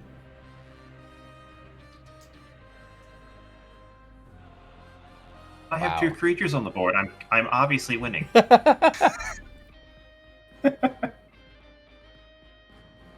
In my days doing events on Battlefy, you'd have disputes like that. Well, why can't you just judge it by this and this and that, and that way I'm winning? And I'm like, well, if I judge it by this and this and that instead, then they win. So why not do that one? It's nice to have set guidelines of what does and doesn't count to deciding the match. And it's like someone could be like, yeah, I'm in a winning position. Be like, yeah, my next card is Sapo. Like, all right. Like, if I draw a card, I just win then. So Can't go by that. Yeah. So it looks like we've got a couple minutes. While we wait, let's go ahead and take a look. Let's see who's sitting undefeated. So we've still got quite a few undefeateds, all of whom have seen quite a bit in Okay. Magic's undefeated, competitive which is play. nice. Yeah. Yeah. So this is cool. Let's take a look at some lists. We've got Petamax. We've seen a few times today. The purple. I like this list. The finale playing like the cold-blooded and stuff. Yeah. Big fan. The YB list.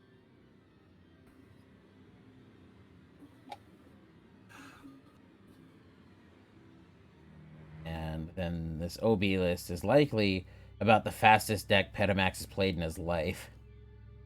That guy, he likes to take his time. I love watching Petamax play because he is so exhaustive in each of the lines he analyzes. You know, he will find the line. It's a lot of fun to watch. What's Tufaka on? Okay, we've got YGP, YP. Okay. What's the... Ooh. We might have to see this. The... Yeah, it's YGP that's not in purple? FOC, which is cool. 4 Mind Freaks, interesting. So good at messing up a hand. Oh, yeah. And you hit that on Brineborn, and Believer's just bad then.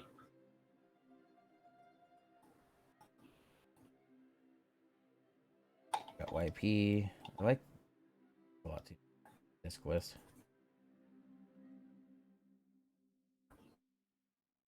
Finale, yeah.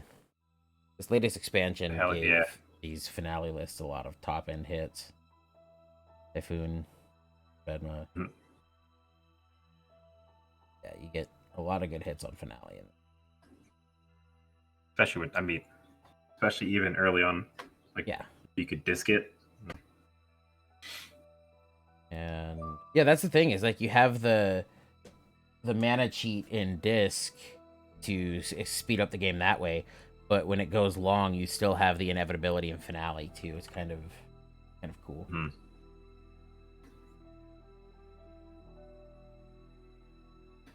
Hello, purple. Yeah, the Nightingale's on YP. I think we've seen Nightingale top an event in the past. I don't know what they played at the time. It may have been Val, because I'm not positive. But the YG list. I like seeing people moving to playing set in YG. The good body to contest at a mana point that YG typically isn't doing anything.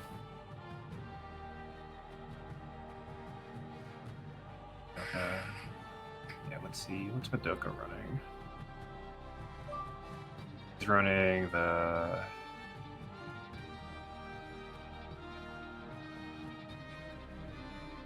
Agile-ish, all of a sudden, just win. The Monty's a cool touch. E and white. YG disc. We've got Logic, also XO on the day. The orange-purple list was nice to see. Yeah.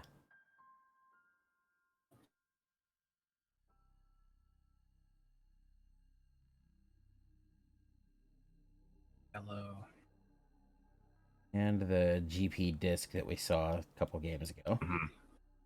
Yeah, so I'm more in favor of playing head of the family. Green, yeah. Bonus points. Green, purple. I know, just make him head of the table. But green, purple disc, I'm in favor of more. Yeah, and Winged Weasel was Still undecided on Oh, lists. what did he come up with? Because he was undecided yesterday. Yeah, he was undecided even last night. So he Oh, I ended up know. on I was there. YP. I was there. I caught a little bit of it, but ended up busy most of the night. Green, red. Yeah. Yeah. And YB and Chance. Yeah. Ooh. Okay.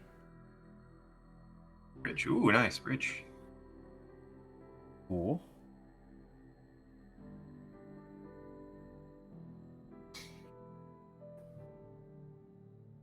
Yeah, blue, yellow, and Chance seem to be. Yeah, blue, yellow's showing up quite a bit today. Skin Spout. They've got YGO. I like the yellow. Then we just got GO value. Yeah. It's cool. Yeah. Oh.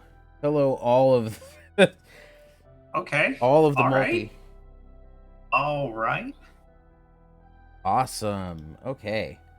So Only we've missing been the kind anthem. of jumping up and down this list today. As we begin to look at settling into top cuts, we'll begin focusing mostly on games that likely have impact on that. Mhm. I think this time we'll watch. Well, we haven't seen Winged Weasel yet today, and they've still got a chance to play into top 8 quite easily. So we will jump in with them as soon as that game begins. Two losses will pretty much take you out of top 8, right? Especially with 5 people being 4-0. I think an X2 might bubble in, but it's not likely.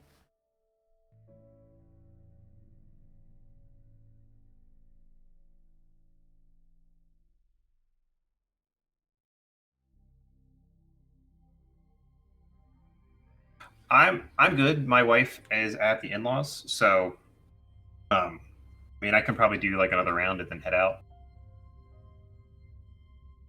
Okay, sounds good. Are you going to need to take a break, Noah?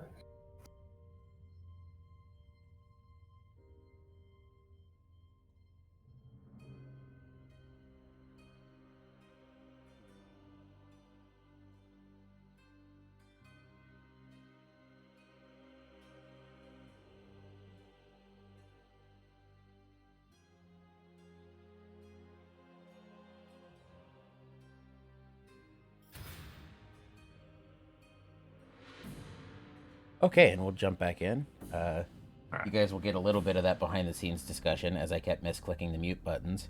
But yeah, so we have jumped in to the Winged Weasel match.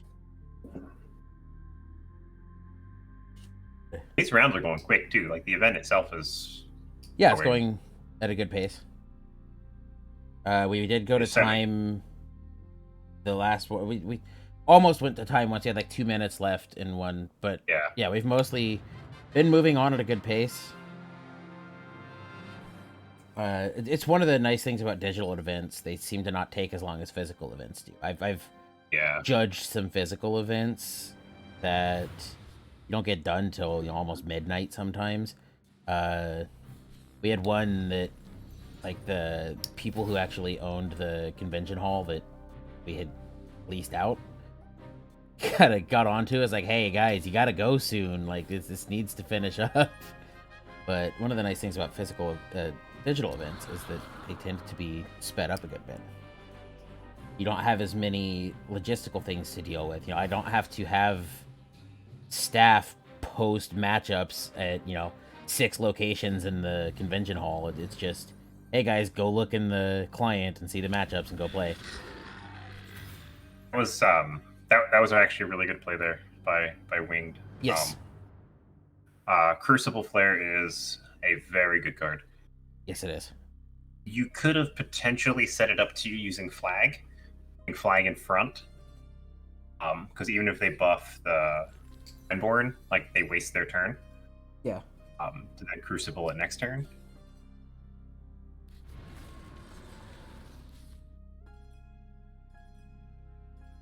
Okay. Word. No, right? Edma flag. Yeah, so just you can establish flag Vedma. Yeah. Then Just Gamma mending. next turn. Oh. Winged Weasel playing this one cautiously.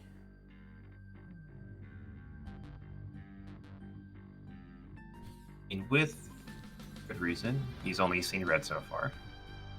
It is open list, so Yeah. they should know.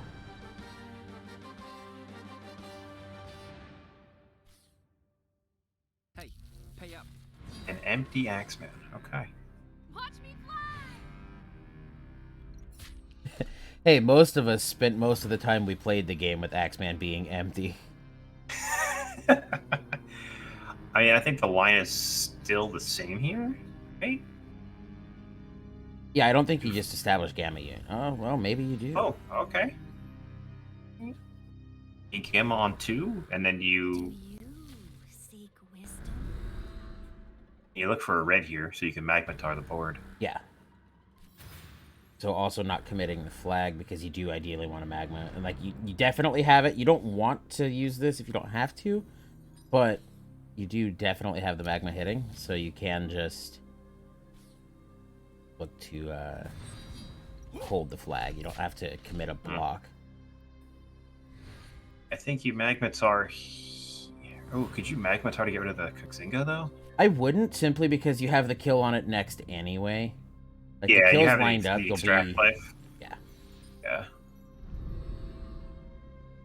And you can still get the 4 damage in. You have to make him attack that, so Yeah. not the end of the world.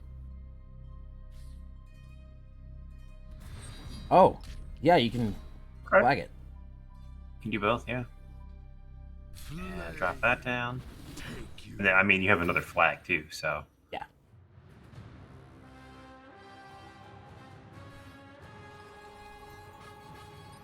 Magmatar the Magmatar. Questions or answers? It never feels good to Magmatar that. No.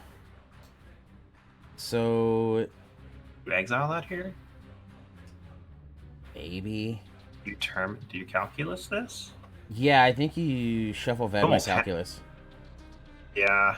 Only because you don't want that thing to keep coming back. Like, you just rather exile it.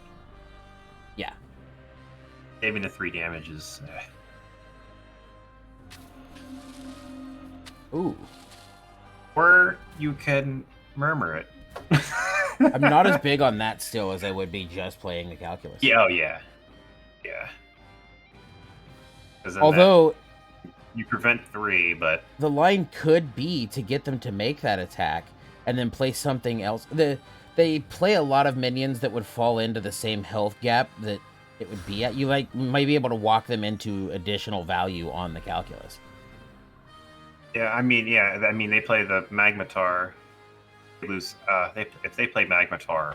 Well, if they take play the Magma, then the out. Gamma Senin doesn't get damaged, so the calculus still doesn't hit both. Yeah. Yeah. But let's see, what do they actually have? Could that be what they want to do if they look at the list? So 5 and then attack puts it to 2. Yeah, I like this line if it plays out.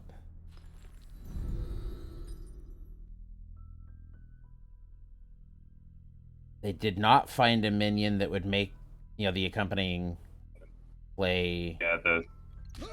But if that was the intended line, it's actually something I like quite a bit.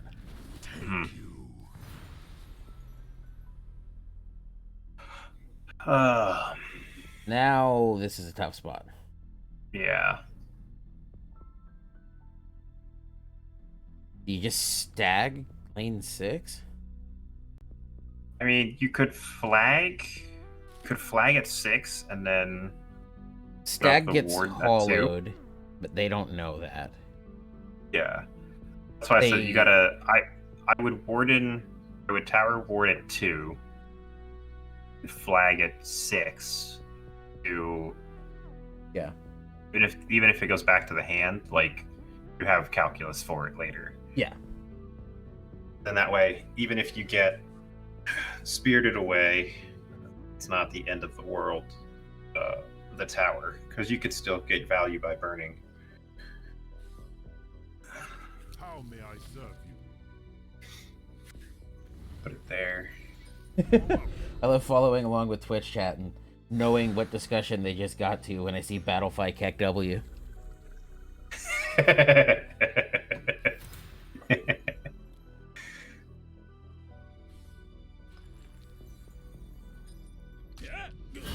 So, Tufaka beat Madoka. Is that just game one? But yeah, that would. I love that we can do game one. I'm hoping that's just game one, but it's Tufaka and Madoka. They could have played the whole match by now. Yeah, that is game one to Tufaka. Okay.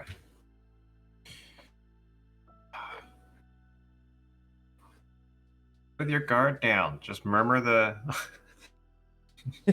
Murmur it. You won't do it. Magnetar the Magnetar. Make them deal with it. See, I think I'm stagging at this point. You do have to be conscious of the Gigantomachia, but they did just get one big out of the way. Yeah. Yeah, this is just stag. He spirited away the tower, which I figured they would. Yes. That's why I was like, throwing it in front of the Magnetar is fine, because then you force them to have to remove it.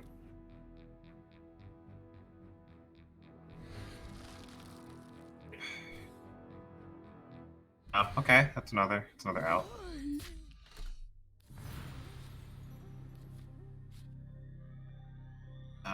Okay. At what point? Oof.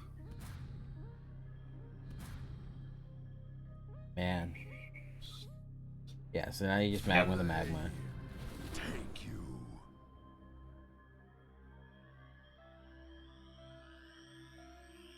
But the 5/6, you take it or distract it. Calculus the 5/6, so it doesn't come back. You're okay. Yeah. Yeah. Little Eraser's unfortunate. That's a good feast. Yeah. That's a good feast. That is a value feast right there. Yeah. Oh my goodness. You shuffle back double Eraser. Yeah. Hold up. Double Eraser. Nah. You just play a game and be happy. Or answer.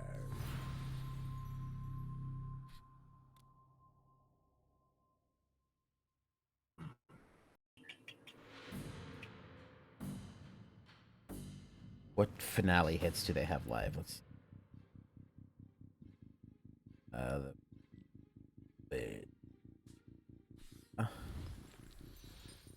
see. The Bull's live, the Ellie's live, Cold Blooded's live. All of the finale hits. All live. the good. Yeah. So this is a good finale.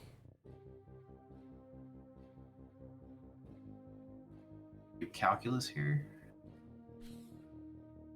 To your left.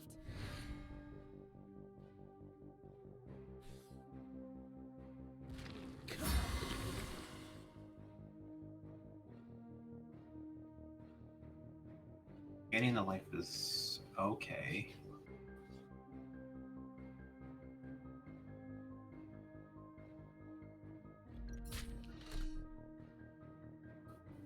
Six damage worth it though. Oh, here.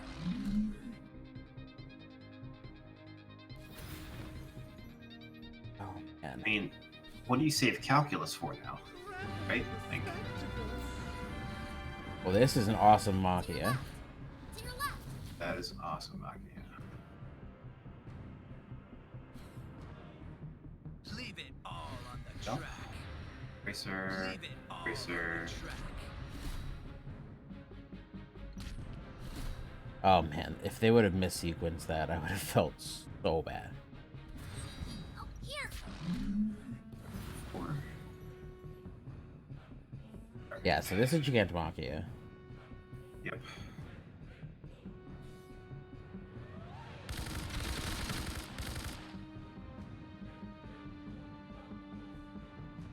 And then do you just trade here? Yeah. Trade rider? Yeah. No, you do it with the Vedma though, don't you? Do you keep the sweep effect? But the agile potentially closes out the game. Yeah, Approaching target. yeah, they're gonna keep that there.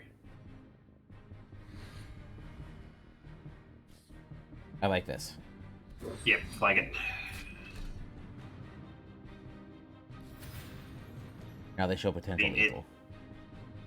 Yeah, they also. I mean, Racer just kind of deals with it with. Yes. Later. They did just see 2 of them though, so I think the assumption Yeah. might be that no way they have it. Do they have? Questions or answers? Oh, you can also just life tap it back out. Yeah, gain up, go to 9. Here. In which case that was missequenced a little bit. Yeah. Oh no, it wasn't, because you have to play the Gamma Senin. So you don't just spend all the mana. Oh, here. I like that. Remember that. Okay. Yeah. Yeah, that's lethal. Nice. Push it. Nice. That was a good line. That was a good line. I missed that completely. The Raider too. Yeah, that Raider was a into good lethal's line. nice. So that was game I was- 1 of that I was- match. I was still calculusing. I'm gonna play I'm this just- thing. I am gonna play this mythic. I don't care.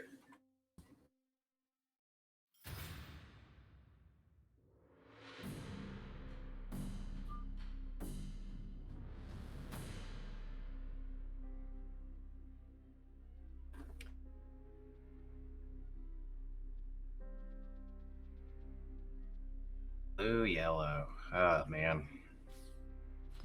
Buckle in. Ugh. At least they're playing red purple, so.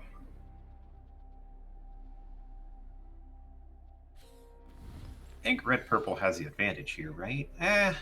No. Oh man, Blue, it's blue so yellow. blue yellow's so Blue yellow swingy. goes so late. Yeah, It goes so late though. yeah, it has a lot of inevitability, and it can just like kill you when you don't expect to die. Yeah. Not quite like OB does, but close. That, play the 2-1 in front of Axe. It doesn't really matter though.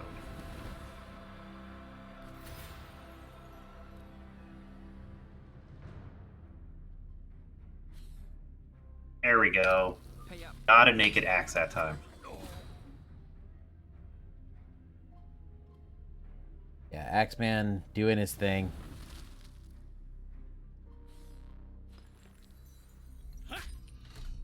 You know what list I'm surprised isn't here? What's that? Purple Orange Warded. White Moon. We've seen it a few times. I don't know if any's still up close to Top Cut at the moment. Oh, oops. Yeah. But we did see a good bit of it as a whole. Quickly look. Oh yeah, we can't look at this point. It's okay. Yeah, well, and I think Warded White Moon, like there's just a lock on the board. Like, at a certain point, it's just Oh, do you maybe go blue instead to coin? Got maybe, yeah. They could be looking to hit yellow on the top deck, have the opponent commit to the field, and coin Maizen. Yeah. Synthropy, yes. Just bonkers. Oak comes down lane 7. Okay. Yep. This is good, especially against yellow decks. If they blight you out and kill the whole field, with Oak being in lane 7, it will count all of the minions to the left of it that died of the blight simultaneously.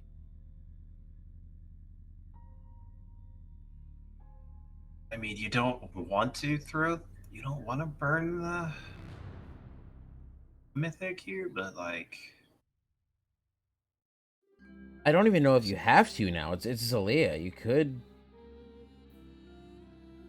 could shuffle Null, coin Zalea, take one of the Axemen to the Blight, and then leave them.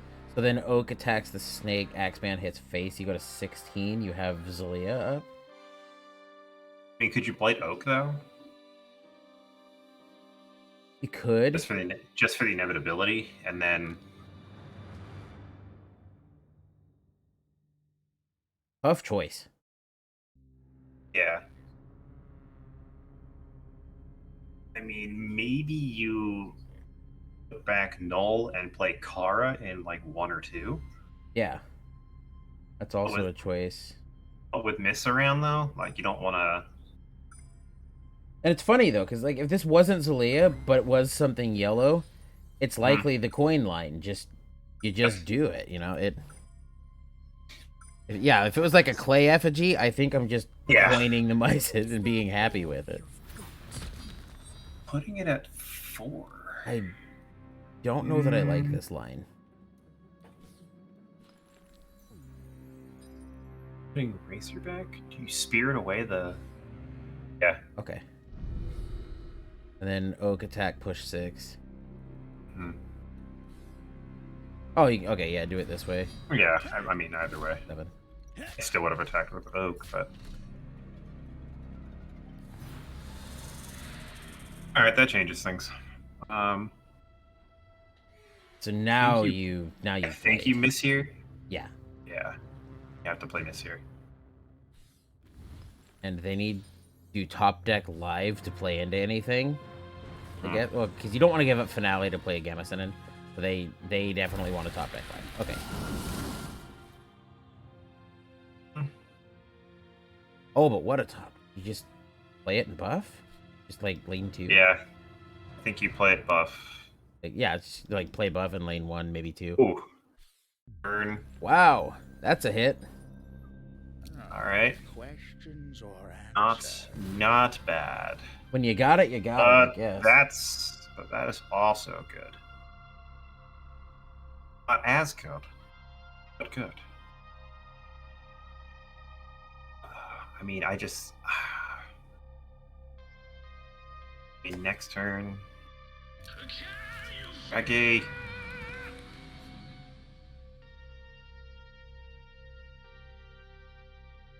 They throw that back. Toss the enchant back. Maybe coin Vibrant here. Vibrant on 7 or 5. Yeah. And you can play anything next turn, so why not? Yeah, so use coin, put down the Quetzal, and be happy. Yeah. And you're not happy. But based on plays. Be as happy as you can. Yeah. The 3 life is something. Yeah. Block well, not only that, but you also blocked a 5 damage attack. Like, it's... Well, okay, that makes that play easy. Burn that play. Finale? Yep. Yeah. Yeah. Don't you wish there was a Misanthropia? Don't you wish you did? You know what card you miss right now? Misanthropia. Off the top, though? Oh, never lucky. Not happening. That's gonna be tough to climb back. Ooh, Magnus. Okay. We got something.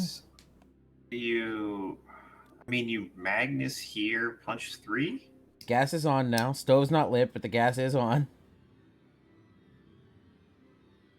Magnus what?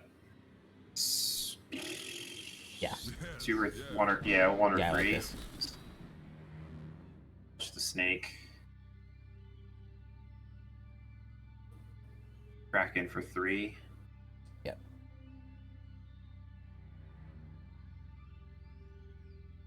I mean, then you Harpy? You Harpy next turn? Or top deck of Misanthropia? Ooh. Alright. not bad.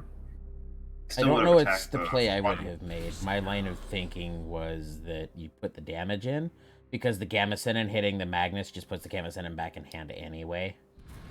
Yeah. So then with the Gamma Cannon hitting the Magnus, if you move in like that, it leaves this lane 1 still open. So you've now also not pushed the damage that you could have pushed, and you don't hold the block. Oh, that's a good move. They can't make that attack. Can't attack now. I mean, they probably should have thrown the 1/1 snake at the. Oh, they couldn't. Never mind. Oh, punishing. Villa coming down. This is. Oh, they discarded the. This is game. That was 50-50. Do the right thing. Do the right thing, Wing. Do the right thing. Attack Ellie. Let's do it. Please. Just attack Ellie. We need it. Just attack the Ellie. Just play the calculus. Calculus the Zilla, please.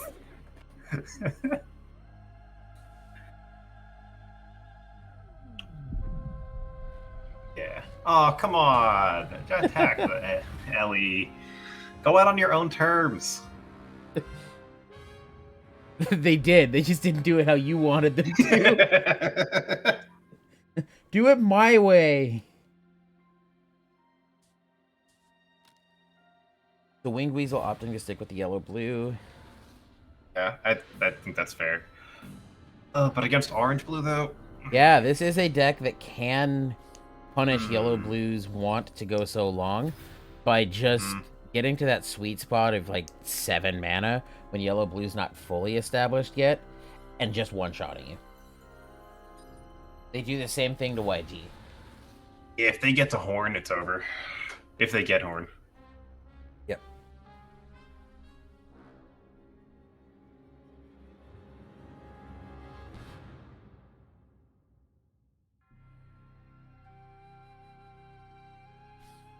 Man, I'm having so much fun with this. This is great.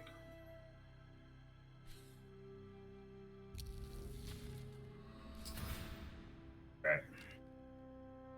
In the 3.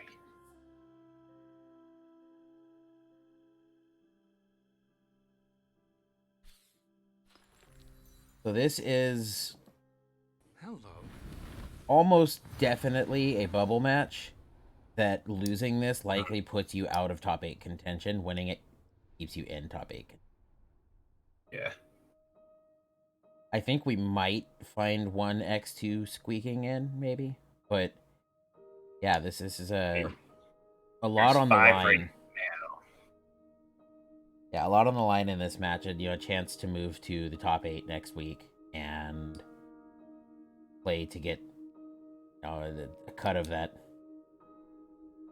cash payout, the additional QP, with all eyes on the big championship at the end of the season. Yup. That's gonna be super exciting. It is. Do we, is there a location for that, or is that still under wraps? What exactly do you mean? Like the end of the year worlds. You know where that is? Oh, we'll just be doing it in client. It won't be a physical event. Okay. As cool as that would be, not only would we likely still be dealing with guidelines that may not allow such a thing, it may just not be feasible. Feasible. Yeah, feasible even. Clap it. Clap a 2/2. That doesn't seem right. It doesn't seem. Yeah, I don't know about that one. I mean, you could play Kara there, and I guess you don't want to get blown out by the setup, but yeah, you're not there enough. Okay, now here comes the plateau. Yep, plateau down. Next turn. This is when Thunderclap would have been good. Okay. Ooh, you Kara 7 right now, I think. Right? yeah, definitely. Do Kara 7. Punish Yeah. them for playing like 3 creatures. Yep. Oh, you've got. This is you And shuffle then the you play push. effigy. Yeah. Yep. You have Horn next turn. Oof. Ooh, and we hit an enchantment. I mean, you. This is the spot Winged Weasel Dude. wants to be in this matchup. Oh yeah. You don't have clear the enough board time here. between now and Angel to push potential lethal. I think they have it. Yeah. Play Horn next turn. Refill. Play Vibrant. Just Well, keep swinging. If they top blue, they definitely have it. Yeah. I mean, even putting Rainbow. Odin owns you all. Maybe Sorry. not now. Yeah, now they do not quite have it. Yeah, now they don't. Do you bridge with Kara? No. You could play it on the snake and 5, move lane 7 out to lane 1, hold the block, move the snake to lane 7 to get the second spawn, and then attack with the lane 5 snake buffed. That's a play. And you still have lethal next turn, barring Angel, which they don't have. Yeah, So but they have to get to 7 to make most of these plays happen, and going to 6 is not going to get you to 7 just yet. yeah, I still think you put Null back in. Null back in is the play.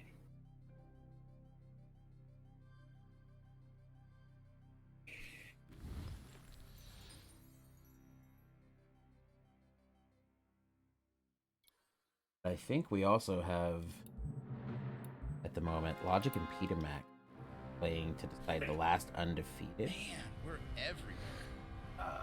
No, because Tufaka Oh, yeah. is there. I don't know if an X2 is going to get in. Yeah, they may not. I don't think so. What's that? Okay. Again, they're... I would make this attack. Yeah. Oh, yeah. You have to throw that in. Okay, another enchantment. Yeah, you present lethal now. Have lethal now, actually. Fine.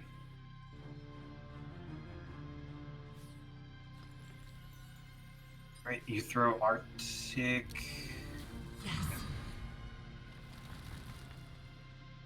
Arctic back. Oh, they have lethal right now. I'll class it out. Horn into horn. Let's go. Sadly, you cannot do that. But I say sadly. Oh, It's a good thing. That's right. Once upon a time, No, I don't I know mean, if you like, played then, no, but once I- upon a time, you I- could. I mean, burn it and then Oh, horn. Yeah, no, Burn a horn, play a horn. that banish clause didn't always exist. Yeah. Oh, that would be gross. So, yeah, you could. Yeah, you have lethal now. You burn a horn, play a horn, or Arctic, doesn't matter. Then, okay. Oh, the 10 mana. They have the 10, so they just play horn, play vibrant, attack the 3/2, then attack double with Kara. Yep, got it. Good job seeing the line. It's easy when we can sit and, be detached. The Winged Weasel's dealing with the emotional bit of, having to be in the moment doing this. We have a little bit of detachment that helps us at times find these lines. He was stressed out. He's like, I don't know, I don't want to stream it because I feel like I'm going to screw up too much. And I was like, yeah. That was a good line there. So we'll be watching Logic and Petamax. Petamax to decide. This is the last game of the match. This will decide the last undefeated along with Tufaka. Yeah. You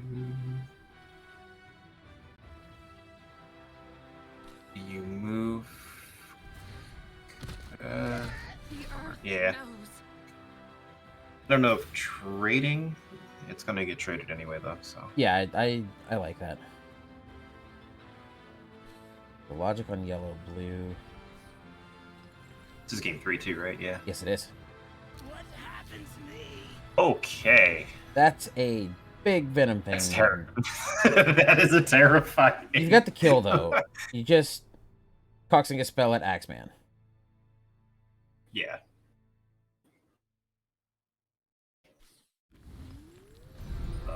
Perfect grade here. You could perfect grade 4/4, right? Yeah. I think I'm just killing the venom thing I mutant and can. playing cold blooded. Yeah. And born into. Oh, but if Axe. you don't use the oh no. Cancel that, I can't count. Okay. Keep the mutant alive, I guess.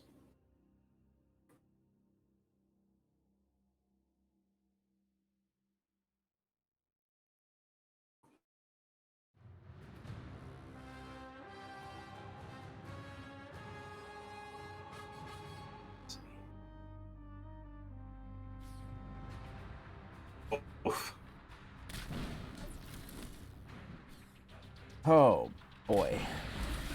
What a blowout. Oh, baby. You hate to see it happen. Oof. Okay. Well, when you got it, you got it. What's live? Oh, Oh. man. We got Okay, so Bonnie's Ruby live. goes middle. Zilla's live. Cold Right? blooded's live. No, it's not. No, it's not. Yeah, it is. Okay. Fragile. So now we'll be taking this play. And Axe Manning to clean up. Yep. Here you go, Axeman. Oh! Or not. Just I mean, kidding. Racer works. Oh, I okay. mean, Racer would have This worked this is a thing, yeah. too. Enchantment gone. Yeah, that's a It's worth it. Yep, That's a definitely. 2v1 there. It's 2v1. Yeah, and that's a play you have to make at that time, because if you don't do it then, they occupy it again, and you likely don't get it emptied enough. You don't get it emptied again while you have enough mana to follow it with the Feng Shui. Yeah. Yeah, 2 for 1 now is really good. They still have Finale.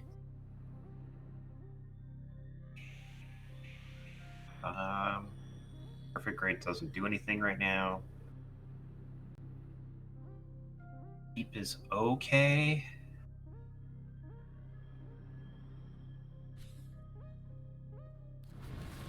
I think you feast into. Okay. Pognate. I cross. Pognate. No! Not like that! Okay. Max, please! Still get the detail. And I mean, I guess. It's no cognate, but it'll do. Oh, that's. Good thing that missed a perfect grid, though, huh? Yeah.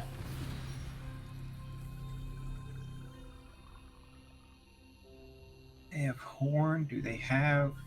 Oh, I don't have lethal next turn. Could perfect grade the 2/4. Seems super worth. This is a good feast. Oh, into the Scylla. Yeah. Wow.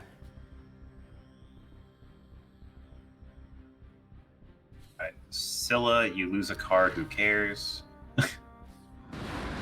Yeah. Oh, that's a bad card to lose, but. You think Max gives lessons on how to hit feasts like that? I wish. Sign me up. Take me to school. I would have feasted 3 erasers.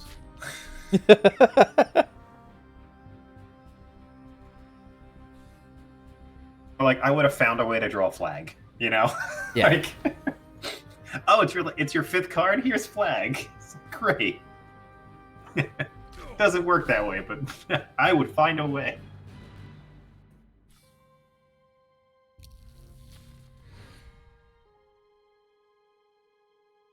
I think that stunned is. Hello. Hello. I mean, Racer, That's Fragile, the 3/3. Anything but Mezzo, and that's Right. Yeah. because Magma to open the Scylla attack. Oh, that's Scylla true too, is Magma. stunned. You could also, I mean, there's a couple lines here. You could Racer, Fragile, the 3/3, and then Magnetar, the position 6, to take those 2 out.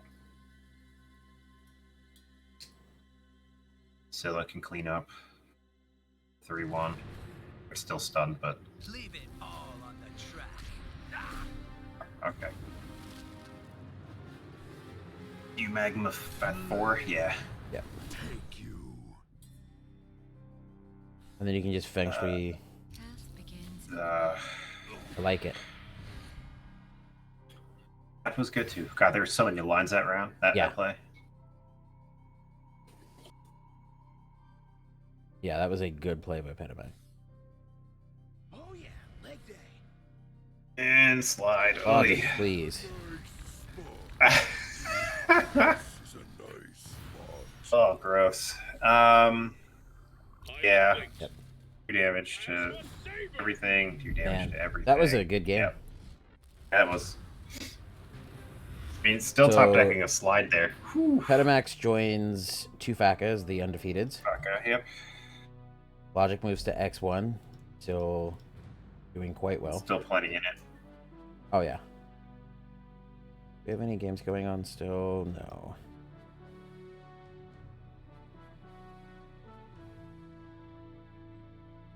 EMF. Yeah, that was actually a really quick round. It was. That tends to happen. They speed up as they go on. Less Yeah. people.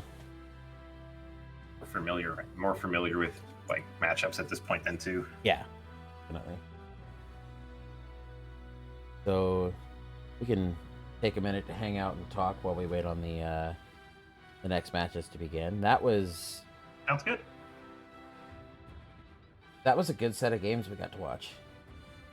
That was really good. It looks like Sora Full on. Spots is still in a game. Oh, I'm awesome at missing those.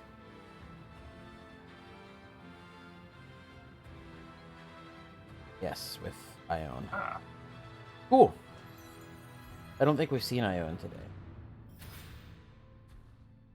So we've got OB and YP, but this looks like the top heavy YP list, not the Yeah, that's the Puma list. I like candle. what I'm Looks seeing. like the candle YP. Yeah. I think that's candle YP. I'd assume so.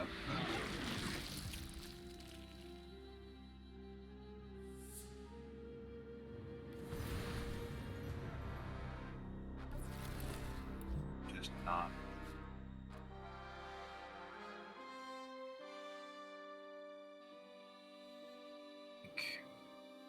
Cancel off the 2/2. Right? Did I get there? Oh. Okay. Okay. Wasn't out of it yet, I don't think, but okay. And now It should be. maybe I'm not missing games as much as I miss Lethal, and that actually is the last one in this. Everyone misses Lethal. Just, you know.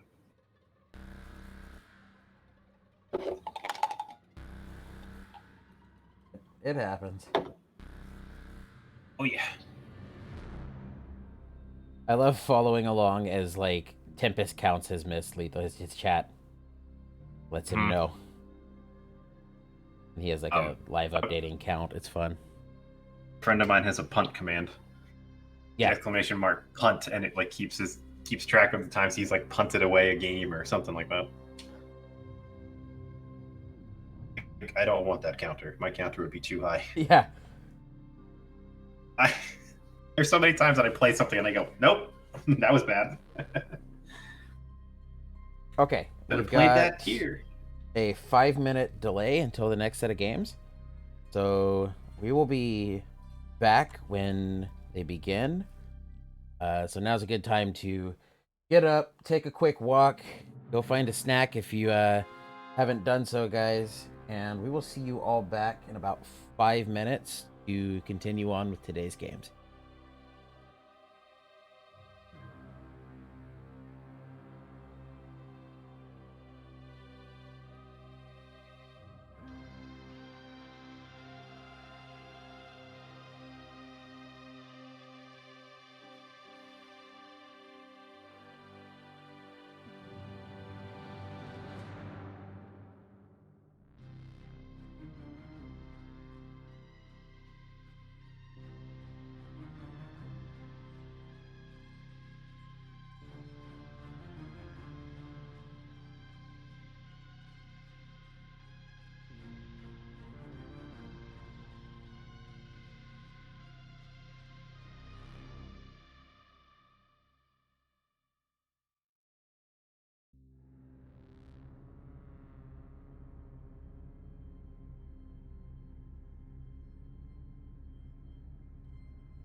Okay, and with games beginning again, we can continue on. We have the Petamax, Tufaka, the 2 Exos left that we could watch. We could also attempt to find one of these bubble games again.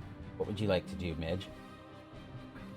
Let's take a look at the Exos. Let's see yeah. who gets the almost clear shot to Clash of the Titans.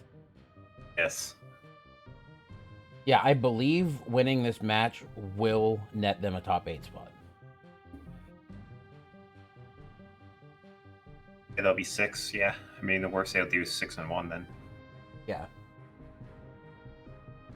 Unless everyone goes 6-1. Okay, let's jump in. So Tufaka's on YGP, and Petamax on YV this time.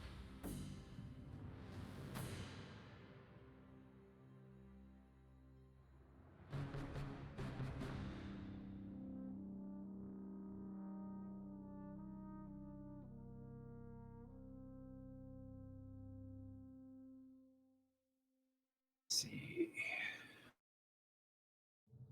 One cam.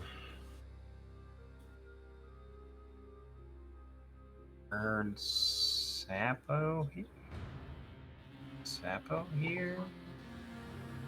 It's Sapo. Yeah, I like Maizen. Yeah, this YGP list that Baka's on is kind of minion light. Maizen doesn't have a ton of value against it. I love playing. Oh, well, and when you just know you'll get it back. He needs to teach classes. He does. Oh, man. Oh, man, if Sapo gets mind freaked here, oof. What's gonna happen? Do you? Do you just hit the blue to keep them out of the faction? You hit Sapo. Oh. Okay. It's satellite. I mean, I make Sapo go to 10. Like, you just never cast it at that point. It's FOC. They still get to 10. Yeah.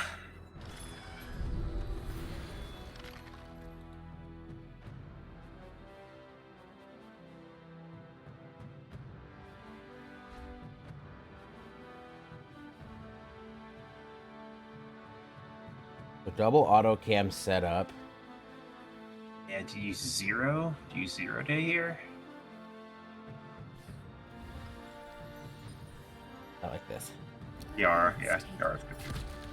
Yep. Lots of good options. Can't deal with it. Mark to draw cards there too.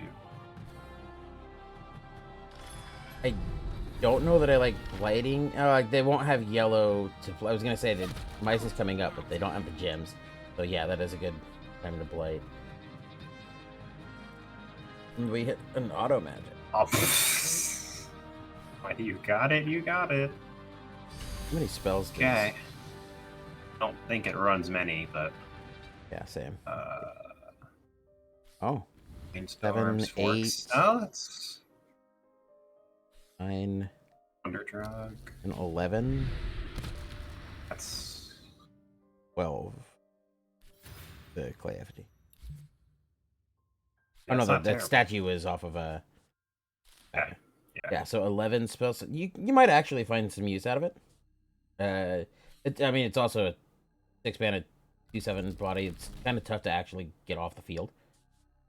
Yeah, especially if they're light. I mean, Scorpio is like the only an answer, but yeah, they're minion light, so it's not really gonna go anywhere. Yeah.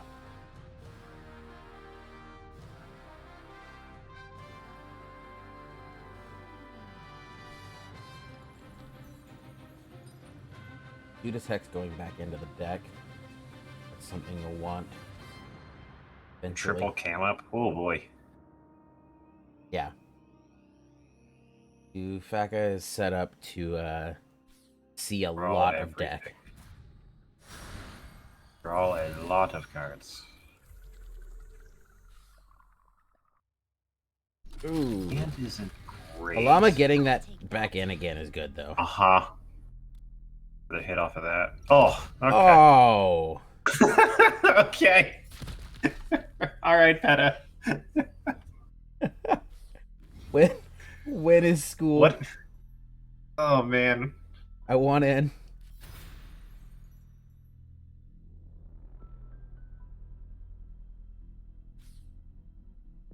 God, look at those 2 rips they've gotten. Oh, he's making him pay more for his own calculus.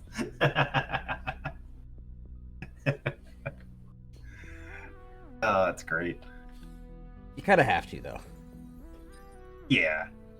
I mean, how much does it do against him, though? Like, in a not super creature-heavy deck, though. Yeah. Just draw another... Let's draw the miss at you. Don't lie, that would have been you hitting the Sapo a second time, though, wouldn't it? Yeah. It's always going on Sapo. Play the calculus.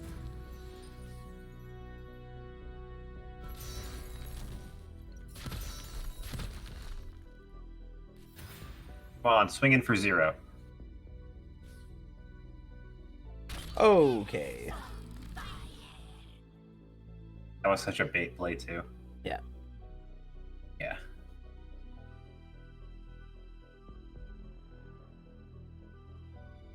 But at the same time, when you have all those auto cams up, you want to find excuses to play stuff. Oh, yeah. Oh, another one of those, too. Yeah, play the next one. Why not? Yeah, they can. What do you put back? 6 off the 2 balances total. Yeah. While you have the auto cams up, like... Just return the Alama ring. Tufaka's deck size at this point is 10 less than Petamax's. Wow. Yeah. Hey, at least they won't take 64 damage from depletion.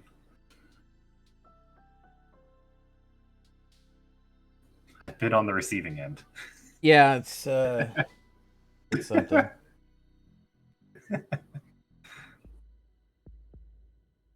The enchantment in the newest set that spawns the Tianak, it had an effect in testing that didn't go live that played with depletion.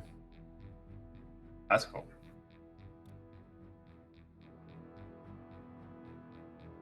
There should be like a purple that like puts cards back into the like on top of the deck. Almost like how there's like removal from the boneyard, there should be like a purple that puts it back on top, like 3 cards back on top. Like the bottom 3 or something. Sapo's just gonna eat this Hulk, yeah? Sapo's gonna eat the 10-10. Unless you steal the 10-10. That's an option too. Well, no, I don't think it is, because you see the Sapo on the opposite side. That's, yeah. Yeah. Petamax's Sapo is public. I mean, so you Sapo the 10-10.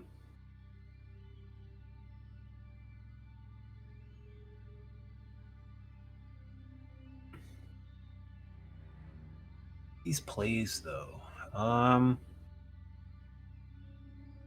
Could... If you're Petamax, do you put out the auto? Do you put the auto magic out next turn? Keep them having to deal with it? Maybe? Because, I mean, that's a way to deal with the 10-10, but... I know if I'm Faka, I'm playing spells. Yeah. Look at this. Okay. Alright. This is a well-oiled machine at this point. I love seeing decks like this go off. It can be a lot of fun to watch. I mean, I'm glad I'm not in the seat opposite the table when it's happening, but it is cool to see. All right, so combo list. I mean, I play the like this. artillery. They have another miss though.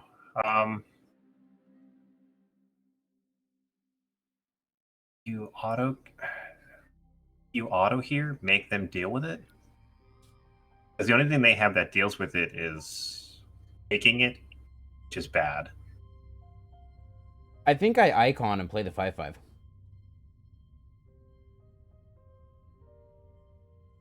Play it back at like 6 or 7. Because auto magic is only a 2/7. Back is on 18 life, and it shows no additional damage on spells. Yeah. With one of the spells in hand being the Maizen anyway. So, yeah, the only spell that could count is going to also blight it. So Yeah. I think I'm just playing icon and playing the minion off of it. And put a schneck down. Yeah, and you get the schneck, so. I'm It also surprised buffs there's not- the assembly line count. Yep. Makes it a 6/6. Makes snakes 2/2s. Pretty value. Yeah, you do that. Yeah, this is... A 5/5. Good. Yep. Assembly line is so good. Yes, it is. I'm surprised people aren't running the green version of it. Green yellow.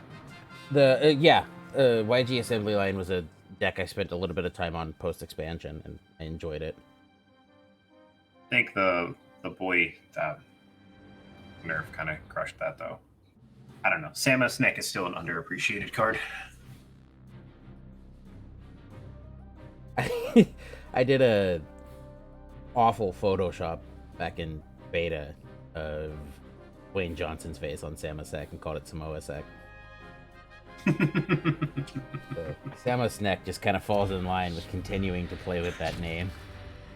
Oh, A lot of fun. it's a nice sheep. Yeah. That's a nice sheep you got there. Anytime I get muttoned, I have this like mental thing that happens that I have got to find a way to win a game attacking with that sheep. As soon as you give it to me, I'm going to kill you with it. You're It not usually gonna doesn't deal with happen, it, it's- but it's the intent. You have given me a killer sheep now. Prepare.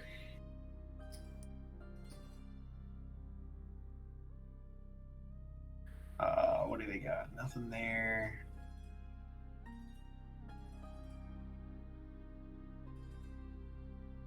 Utopia takes everything. Takes the assembly down to a 1. Boy, he needs to teach classes on how to draw the best card at the opportune time. No joke. Do you miss in here to get rid of the dragon? I mean, you could calculus it. It doesn't seem worth it though. No, you can just calculus it. You could also move and just Sapo. Yeah, but you're gonna get. Oh, yeah, they don't have. Put back the murmur. They Oh, activated They it. ditched it. It's used up, so I think now's the That's time to probably the Sapo. best line, right? Yeah, you Sapo it. You could also calculus pushes them down to 5. Hmm. But I think I would be using the Sapo at this point. Yep. Yep. And then you calculus their Sapo. Yeah. You have to calculus Sapo. You have to. Metamax, please find lethal with. I need this. Fans need this. Let's see. Oh, they can't do anything. That Sapo's there to stay. Yeah. I mean, it's not, but like, He's a sticky boy. it'll... The debuff block. That's -6 to that. That's so big. Yes. That was hitting 5.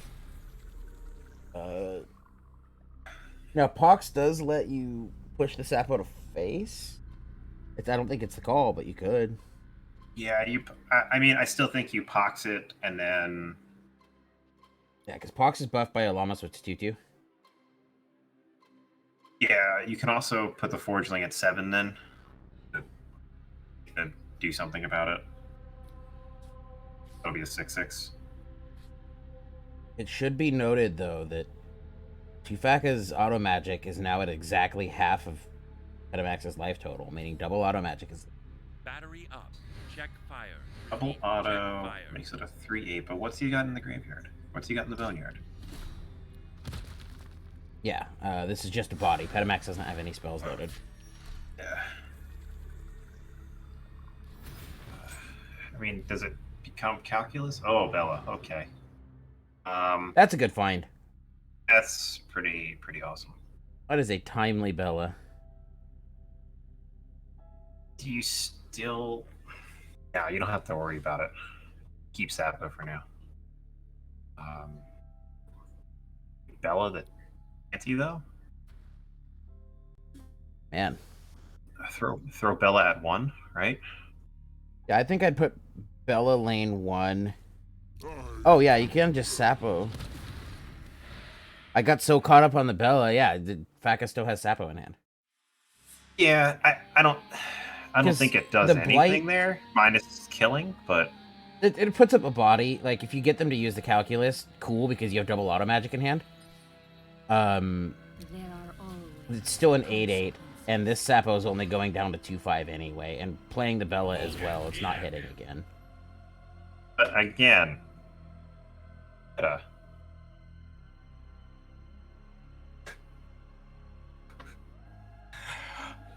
oh my goodness. Okay. This is tense. Knowing that like this is the last 2 undefeateds too. This is a lot on the line. You throw Pox into Bella, right? I mean, yeah, I think I'm poxing Bella. Don't worry, it isn't catching. okay. I mean, it gives it Blight, which is fine, but you could have go to calculused it. You could have calculated now 6/6 the lane 1. Yeah, you can play the 6/6 on lane 1. Yeah, you 6/6 1. Oh, Contagion Oma will do too. See, I don't agree with that, but Contagious, it's, I guess.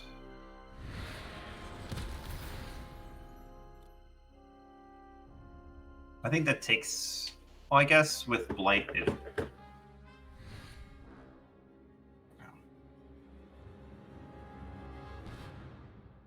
mean, I will always state that they're better players than me, so.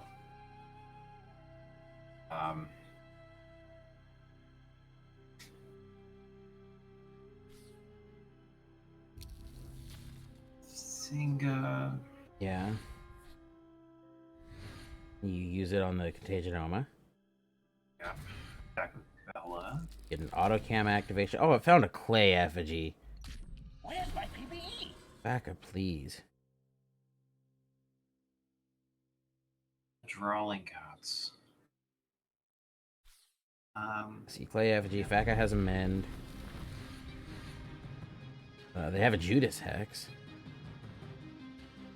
Not a good time to use it, but Oh, Snake was there. got him.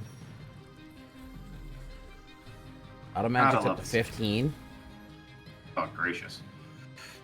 And another. I Oh don't think boy. 2 assemblies is what you want, though. I think you put the Forgeling down in front of Zynga and say deal with it.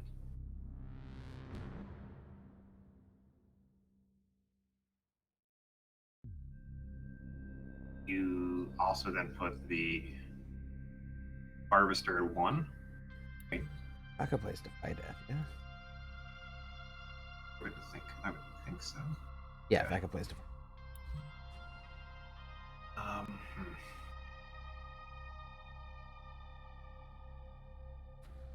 Yeah, I mean, I think you throw Forgeling in front of Kuxinga 6/6. Sapo get the double attack with it.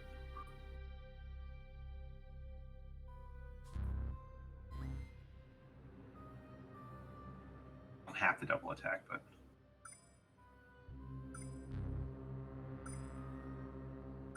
trading something away for the Forgeling.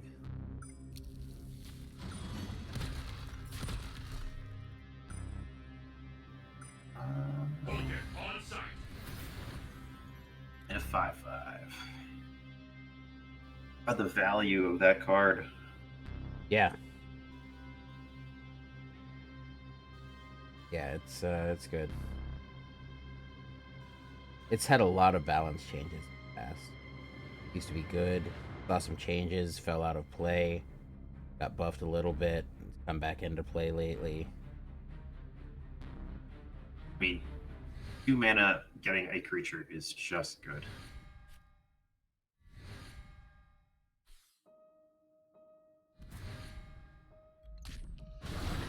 Yeah. Full attack there.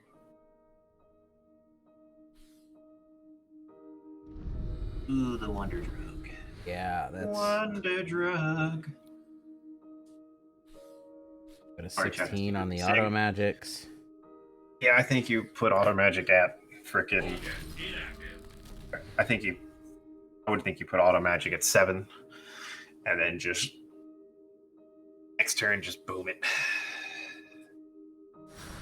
We don't have the mana to auto magic yet. Yeah, so we.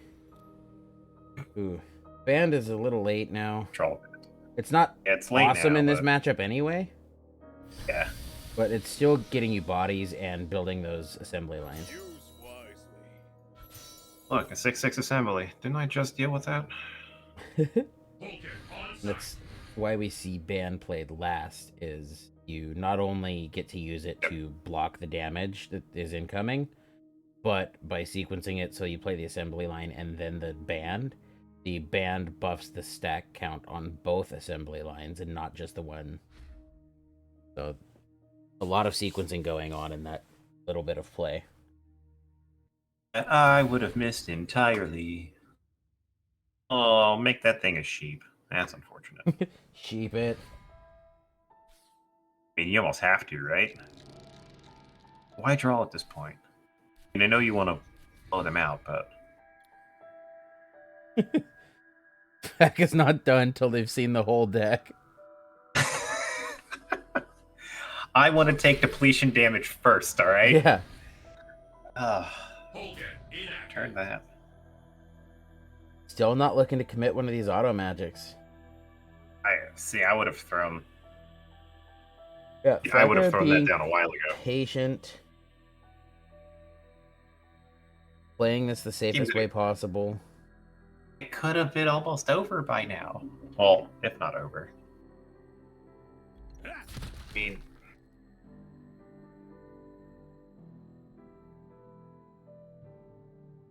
mean, that line there were so many. It's not bad. Yeah, and seeing now, you could have gotten rid of snakes though too. Seeing now how highly valued the auto magic is in this deck, and you're like seeing that it's obviously the win con.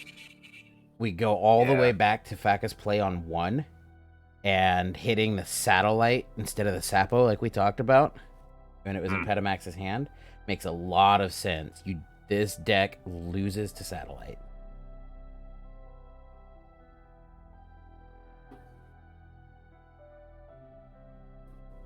Kuxinga's good too, because if they do end up getting satellite, it just kind of deals with it. And Petamax found the Valk. They'll want to hold that to use it against an auto magic when they do get committed. Yep. Finally commit to it.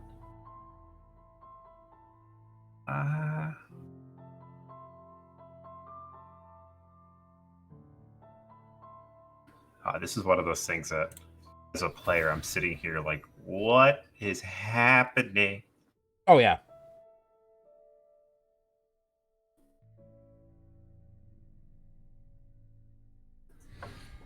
brain would explode at this point. Oof. Forcer, maybe? Yeah, you take the calculus out of the equation.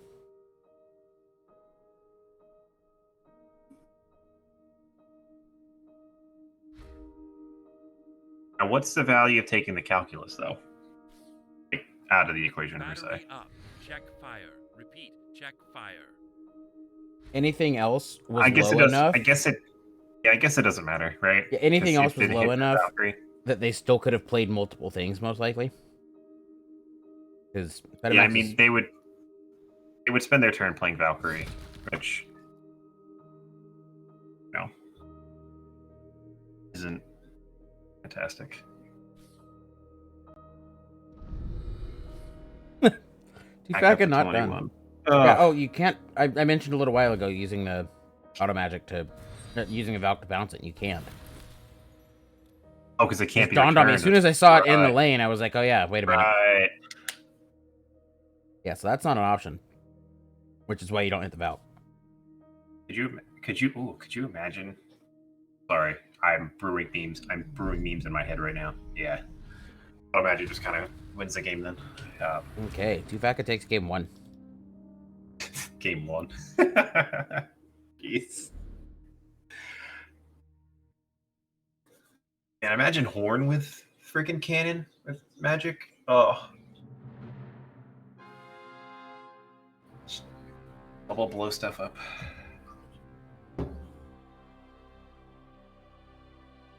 Again, brewing memes in my head. Let's see.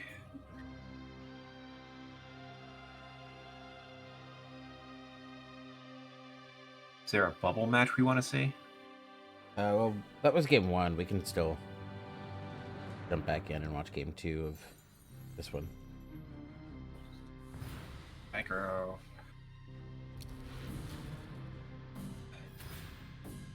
Courting hero good in this matchup? Maybe. I guess with the cheap, with the cheap items, it's not terrible. Yeah. It's a little weak to the Scion, but besides that, OB, I don't think does anything especially bad to it. So Yeah. It's Especially with free compasses. Maybe with having a free compass is just gross. Yeah. That comes down right away and just makes it good.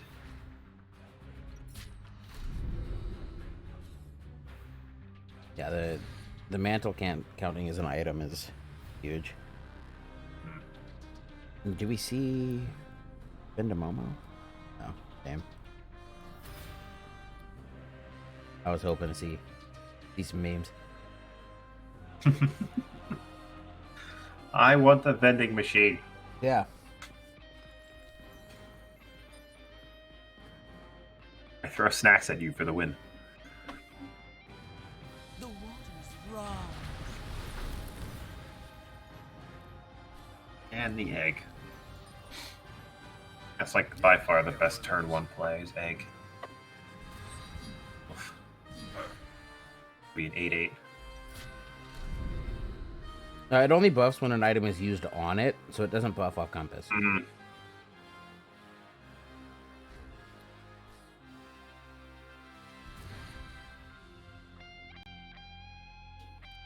You can read the last 2 words. Read the cards. Yeah, look. It is what it is. This is my weapon. Right, you vicious cycle that. Not knowing how to play is half the fun. Getting the cards wrong publicly. Yeah, now you vicious cycle the 2/6. You could have done that the other way around to save damage. Doing it this way, you deny them the top deck. Yeah. Because a cycle Think about pops protecting the... Yeah, you get the Simazin though. That's true. So, now it big. Big boy. Bang. Yeah. 8-7 instead of Remember when 8-8, I think I'm fine with. Remember when I asked if thwarting is good in this matchup? Yeah. Remember when I asked that? Oh! No, not like this.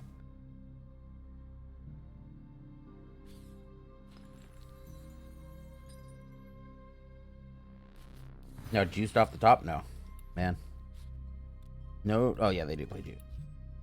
Yeah, juiced would have been decent-ish damage. The big thing is it would buff the canine and let it move twice. Take out the... I mean, Wait, does it give swift? Does it give you move action? Yeah, it gives move action. Yeah. So, yeah. It would have let you move in and take that. But Axeman cleans it up just as well. And down comes the damage. Max going to 10, 11 if they choose to to 9 if they choose to infuse.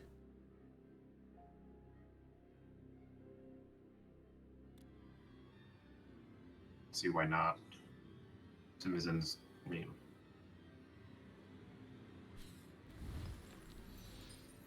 That. Oh, okay. Yeah, I got one of that those. works too.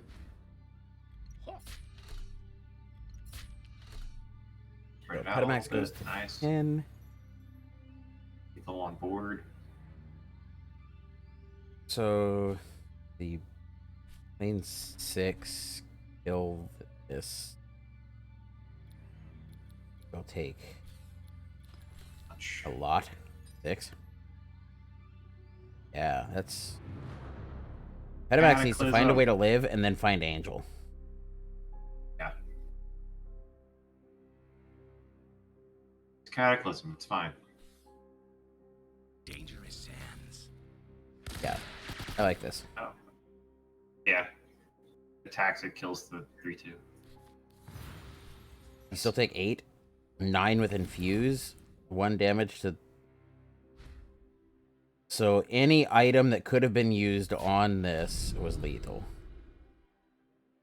Like a Simizin in that situation is lethal. Because you play the item buff to 5/5, infuse 6, dog pushes 8, and the attack in lane 1 is 11.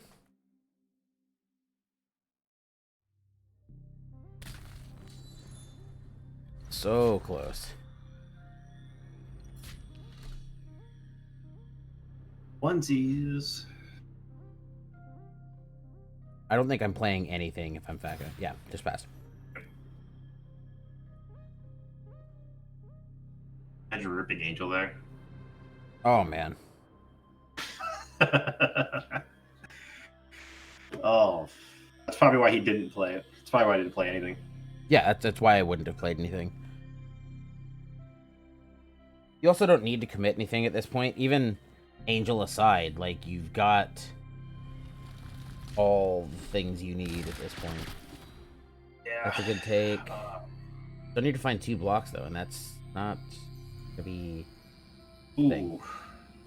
We get there? No.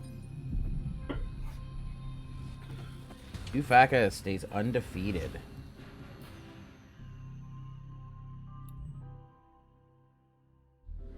So Faka moves to 6-0.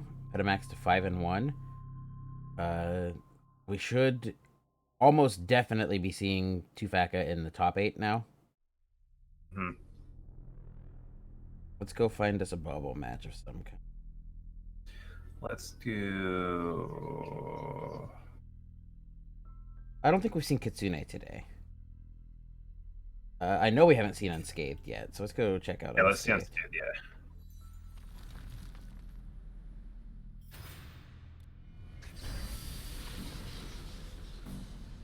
Okay. So Dust Devil's gonna push in some damage. Establish a plateau. It's just a taste. Magma Tar. Pretty good. Yeah, Magma's good. I mean, you can Magma and Kara the same turn. That seems gross. Yeah, it does. That's not. That's no bueno. Yeah, that's Is that less than ideal. Oh man. And they've got the plateau they have to contest. This is looking ugly. Unless... Magmatar, do it. Yeah. Yes, excellent. And this is a good placement on it because... Okay, they didn't top deck the gem to make this live, I was going to say, but if they steal, you have the block on it at least to follow it up and kill. But yeah, this was good. They have Angel too, but that's... Yeah, they have Lethal, maybe? No. Back tree.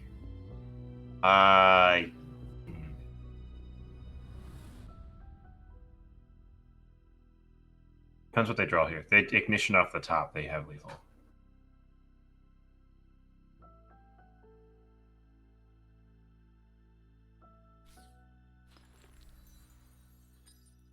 You need ignition off the top. Or... Oh, that doesn't do it. That might do it. 11. Yeah, with tree. As you throw stairway back, gives you 6. You wings, attack with Kara, then rider something. I think that would be 11. 1 off still. Wouldn't the wings die to oak do the 1 damage? Oh, yeah. So you would go there, attack that, wings. Okay. It's lethal. Yeah, I think they did have lethal. Now Angel hits, but Wings follows and ends the game.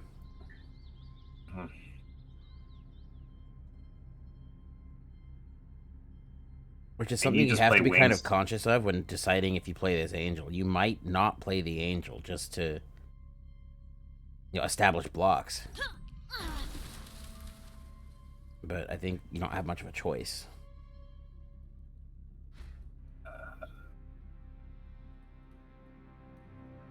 Yeah, because you can't play this Scion mid. So you have to just Angel this out. You get the tokens. Yep. But they just play wings, it's over. Yep. Unscathed. Yeah, not much there. Down. I mean, they don't think it mattered, but no, actually, that wasn't lethal. No, was it off? It was off because you needed a place to put wings and rider.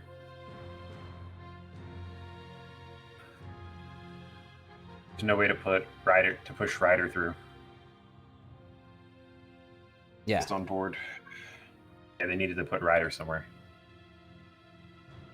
So that was the end of that match. Unscathed took it. What do we still have going on? Actually, no, they could have done it. They did miss lethal. They could have put oak attack position 3, wings, rider. Would have done it. Yep. Okay. I wasn't. Chat crazy. will definitely All right. let us know. See, chat, I'm not that okay. I'm not intelligent enough, but like I did get that one. I got 1 today. Tally 1 for me. Madoka took down that game against Yellow. Madoka takes the match 2-1, excuse me. Skin Spout. Want to jump it? Oh, not that one. It's the one below it. Yeah, Aaron. Yep. Someone who has seen a lot of competitive success. And without topping Angel, that's going to seal that one. There, giant stairway.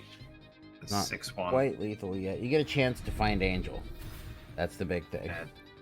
That's is Angel still available in this game? Let's see. Yes. Oh, no. Yeah, it's still lethal. Zone's a thing. you could have put the 6-5. You could have put it 3-2 in front there.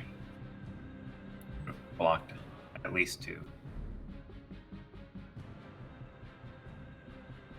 Logic's on with Wholesome. Logic and Wholesome. We'll go watch that one. Mono red. Ooh, BMF first just mono defeated Tech. I don't know if that was in the match, just that game. Let's take a look.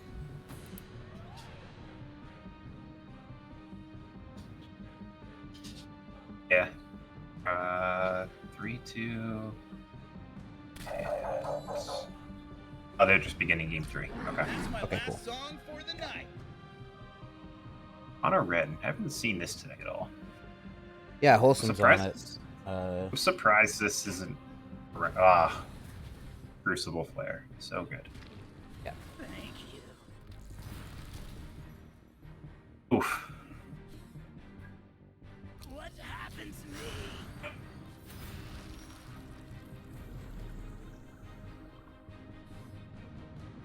Wanna burn?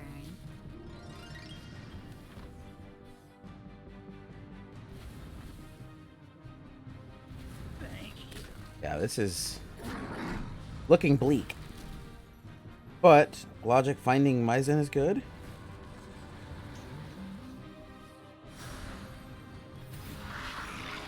Does Logic play Slide? Yes. So Logic also has Slide, which is a nasty top deck at this point. The Autolycus was good. That's pretty good too. Mezzo to follow it on the stun. This is just jabs.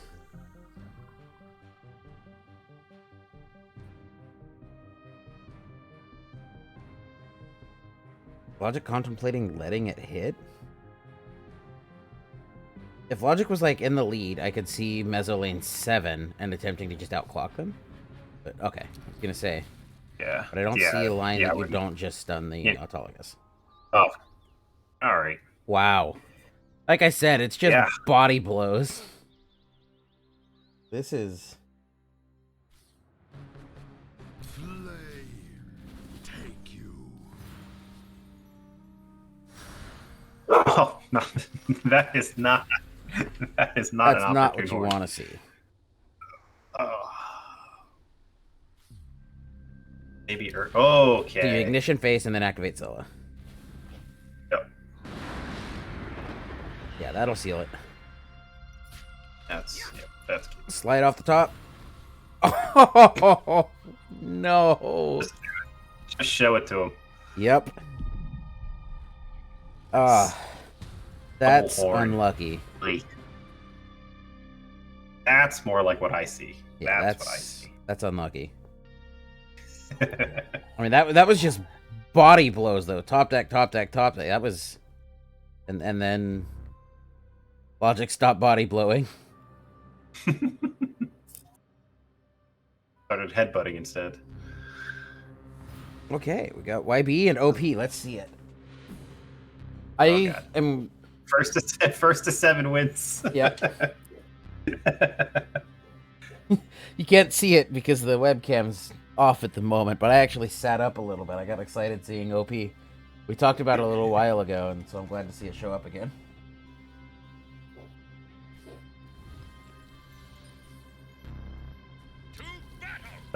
That list is so fun.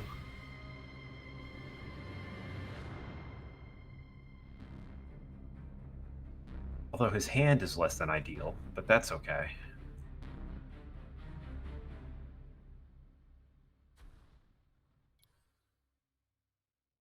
Such a good minion to open with. Yeah. Like, if they contest it, just go past them.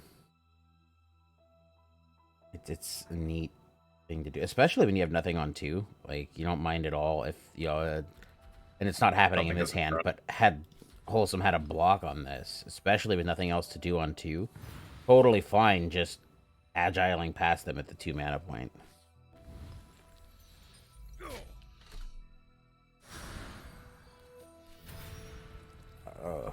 And we got the Forget what I removed, but I started doing the recruits in the orange purple to help against aggro, because aggro is by far your worst matchup in this.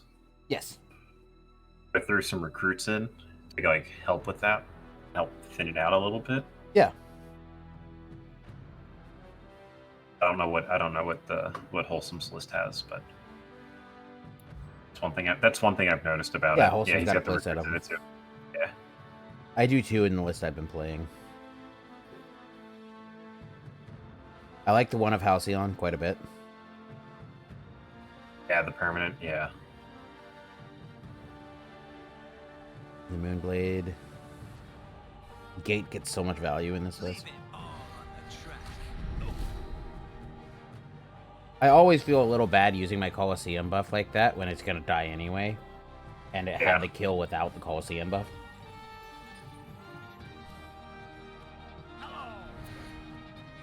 It's not bad. I think I run Shinobi and Master of Shadows in the deck, just to keep an extra lock on the board. I just chains them next to the Master of Shadows and it's just over.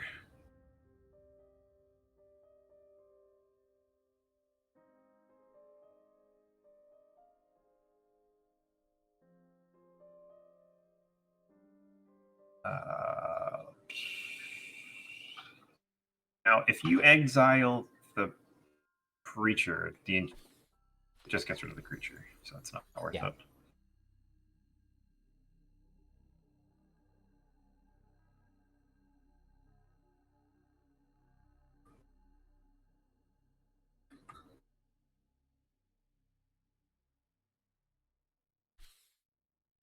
Hey, pay up.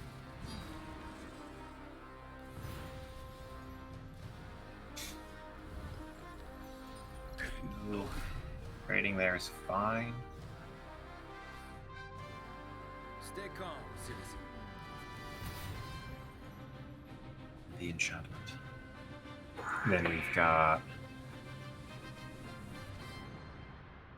keep that or throw down a Sanctum Guard. Hope to hit. Yeah. I mean, I Sanctum Guard here at 6. Yeah, I think I do too.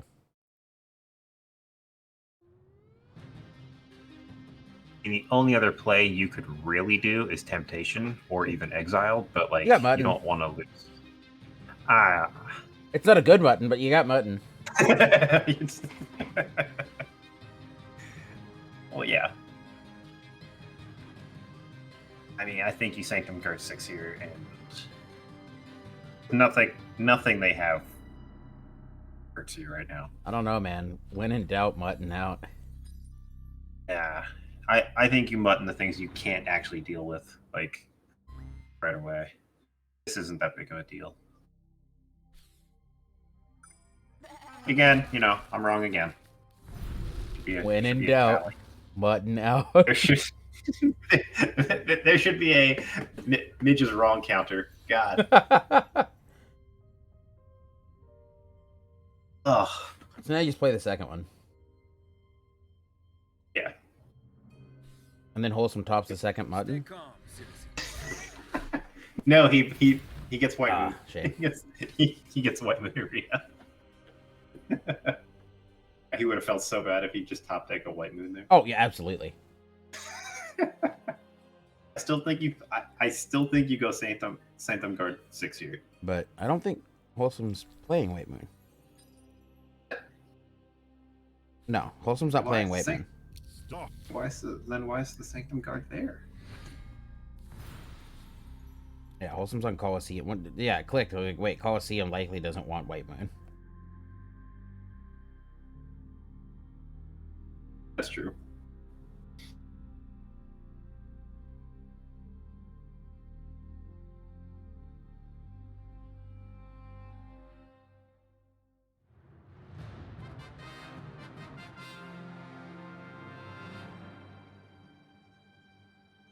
So, yeah. What's the follow-up play? If you just enchant the middle lane and swing out a bunch of damage, what, 6 that you put on? You put decent. Okay, yeah. Oh, yeah, I guess you have a lot of, what'd you call them? Manchantments? Manchants? Mm-hmm. Manchants, that's what it was. Oh, yeah, this is good, and then you just play the mezzo. It goes to 6/6. Yeah. And as we Sounds found out a minute ago, no White Moon top deck. Yeah. But Seal of Exile keeps this up if you want to keep it that bad. I don't think you want to keep it that I don't bad. think you want to keep it bad enough to seal. No. Not getting the gems to put the Celestial down now kind of feels bad.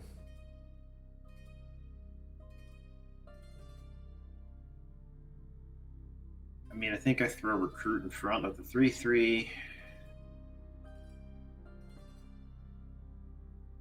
And then maybe make... he's stunned, so it won't matter, but...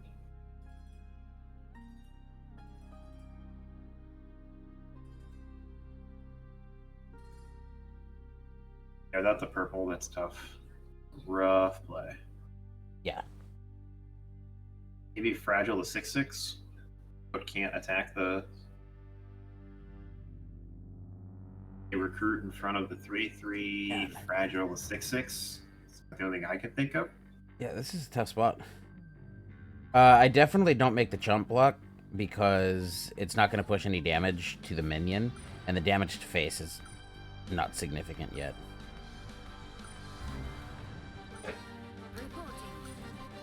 Well, we'll even out the count. But I still don't know that I like that. YB is a deck that if they have lethal, they have it the same at 15 as they do at 18 as they do at 12. Like, it's... Not putting Fragile on that, I think, was a mistake.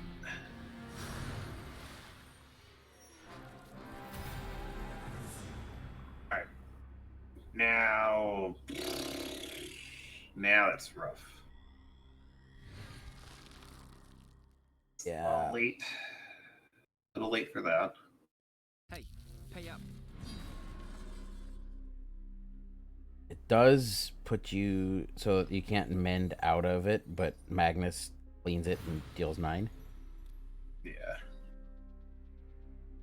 They don't see the Magnus, but that's... Yeah. Anytime my opponent plays blue, I assume Magnus until I see it. And then I somehow still always assume Magnus again. Yeah. Perfect grade here doesn't do anything, right? No, it does not. You give, well, you block, you kill, but and then yeah, need something. Oh, I mean, you move that over and Sapo it, right? honestly, I'm playing 2 nulls. I'm attacking with the Magnus and playing double null. Yeah, that's true too. Maybe one time.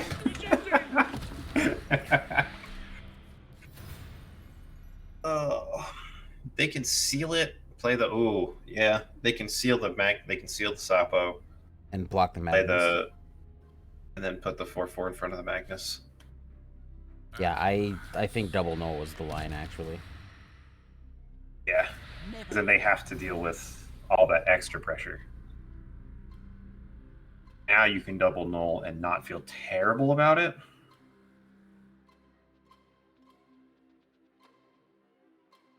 They don't have. They double. Yeah, you could double null 2 and 5. Wrong again. Hello. Okay, that's not terrible. Put I like that there. Okay. Yep. Yep. That's another line too. Yep. Yep. That'll do. You could just hook though too. Just grabbed hook, so you could pull the 6/6 over.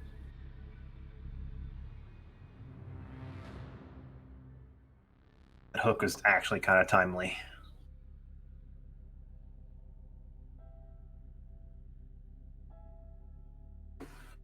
But you still just die to the. It does matter though, yeah, because you you can hook hook the 6/6 over.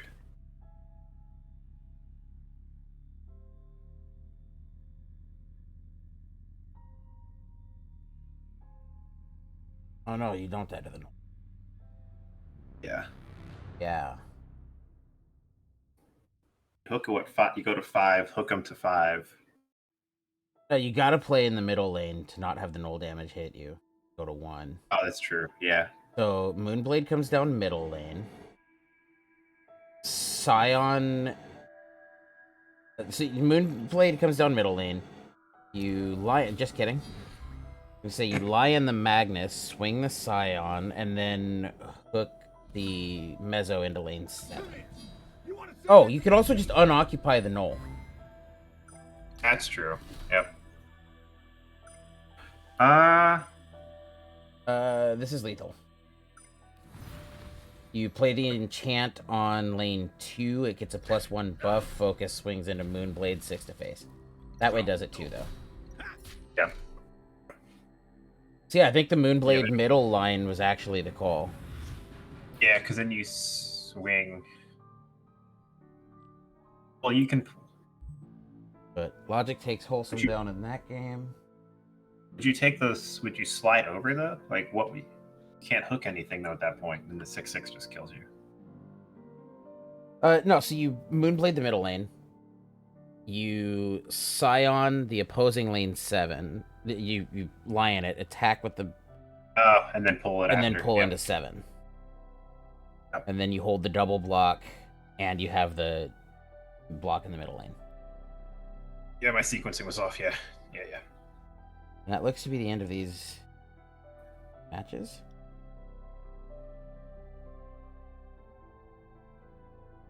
Yeah, that's the end of these matches.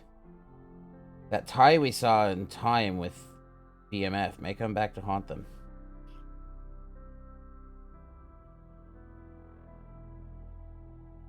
Yeah. Top 8 right now.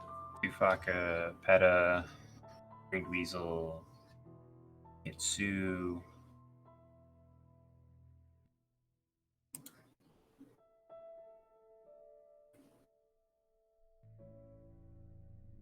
I don't know if there's an X2 that's going to get through. Okay, and we do have a 5-minute downtime again, so we will be back in a few minutes with what I believe to be the last matches in Swiss. And then next weekend will be all decided. The top 8 will be settled. So we'll be back in 5.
Okay, and with the last games of Swiss set to kick off, Midge had to go ahead and take off. It was fantastic time casting with him.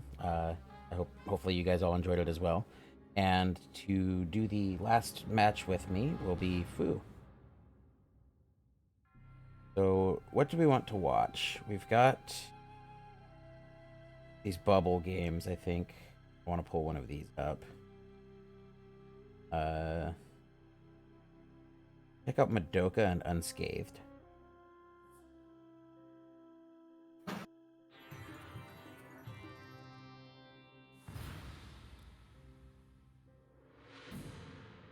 Are you getting a lot of background noise from me, by the way? No, you sound fine.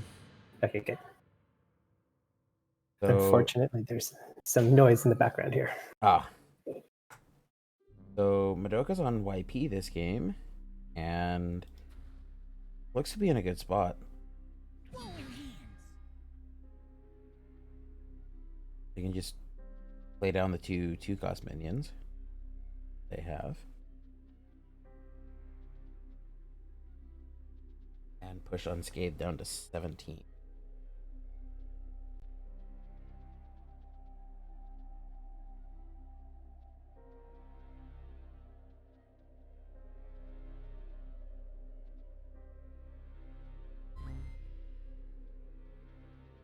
The Unscathed has a decent follow-up in Flap. Ooh, playing into the Field of Poppies. Not wanting to play into Magma on the opposite side is why that happens. But this Flap's actually going to be good now. It took the mini lane 1 as well. Yeah, that was an extra good clap. Yeah.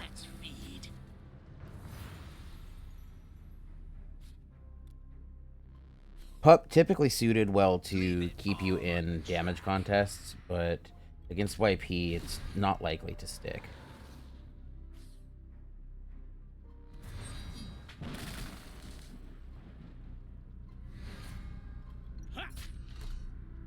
Sorry, just off doing. We had one more bugged start. Oh no! But actually, MinMaxer provided logs from the previous round that I think clue us in on to what the bug is. So hopefully, we'll get that thing fixed. Awesome. Very soon. In the meantime, we've got the beefiest Simizan I think I've seen.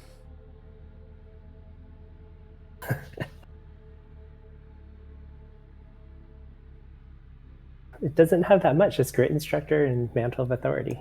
Yeah. But yeah, it's committing a little bit to it. But it's a very fast start with this yellow-purple deck that often does get fast starts. Oh, what a hit.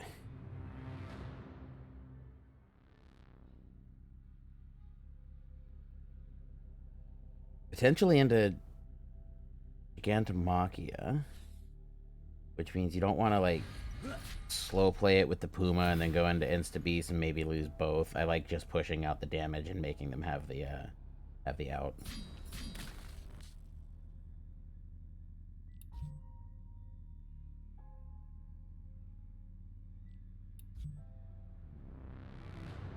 Yeah, the out it's very uncertain, right?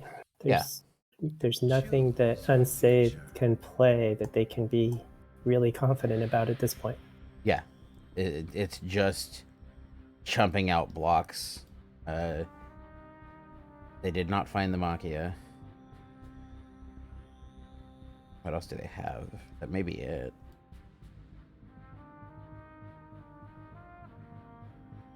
Yeah, essentially. At least at this stage in the game.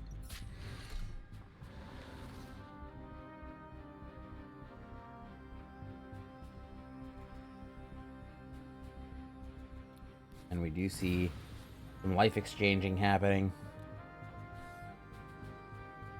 Yeah, just go ahead and get the Puma down.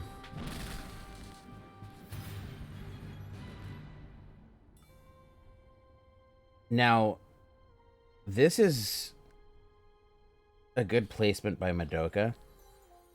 If you play the Puma next to the Simizan, then the and they had the kill anyway, but a potential line existed in which, like, with Puma next to Simazin, Magma takes both. Magma can go lane 6, and then you can't juice the minion in 6 to 7 to attack. They had the kill anyway in that case, but that middle lane placement to make the Magma go lane 5 so you could juice into 7 and get an open attack was actually a good play. Unscathed takes that game.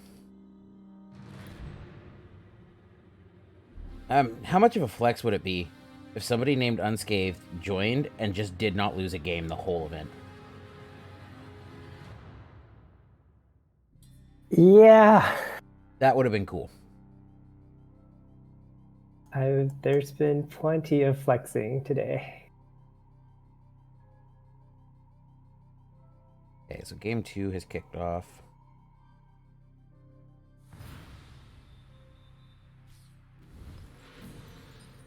And just to remind people, Madoka placed first on our first ranked season ladder, so is entering this tournament with already 1,000 QP. Yes. And now potentially going on to next week's top 8 to have a chance at an additional 1,000 QP being set up to, should Madoka win out and get both the event win and the top placement, they'll be set up nicely heading into next season. Look to push to the end of the competitive season with a good establishment of points off the bat.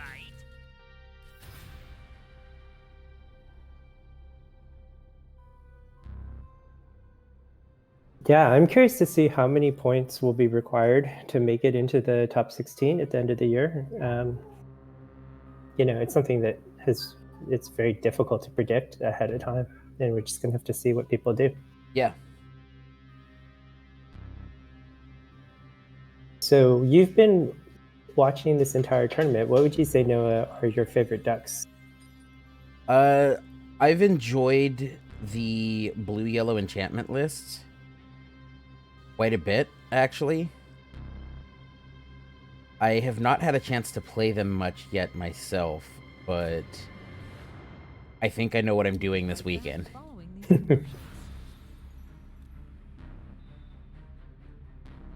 What about you? Have you seen anything that stood out to you?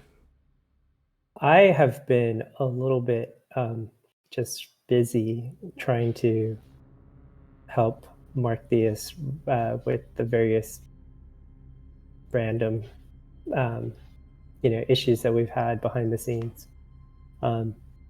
It's actually been pretty promising, but I haven't gotten to watch the game as much as I would have liked, so I'll probably have to go back and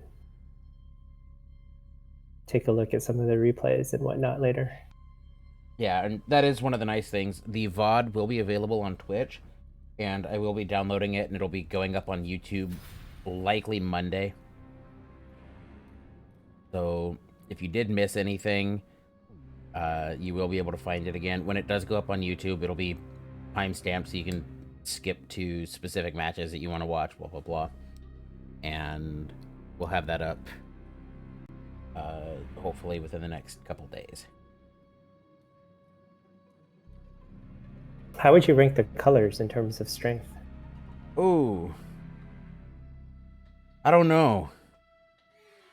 I haven't been paying too much of an analytical mind to it, and on emotion, it'd be like asking me, hey, you see those two kids? Which one do you like the most? I don't know. I think yellow has definitely felt the most impactful, but that's a little skewed by the fact that yellow tends to do so in match play in a way that it doesn't in singles. And you'll be watching the yellow a little bit longer, right? Because those matches just that go too. for longer, and so you spend so much of your time staring at the yellow. Yeah. Yeah, I've spent a good chunk of time looking at yellow stuff today, so maybe that's why it's standing out a little bit in my head. But it's been a lot of fun seeing all of the ways that it's been used. I think the only yellow combination we didn't see today was YO, like, big token stuff. Anything else we saw, and I think we did have someone playing YGO, so we at least saw, I think, yellow with all 5. Gigantomachia from the Yara. No. Yara is such a fun card, though. It is. So fun. And especially so when you manage to steal Gigantomachia. Not that, I mean, this is actually a deck where Gigantomachia doesn't help quite as much because so many of Madoka's cards are not necessarily going to have that really high health, but yeah, still. Man, what a hit. So Madoka can debuff utility act. Yeah, Madoka has the kill. Mm-hmm.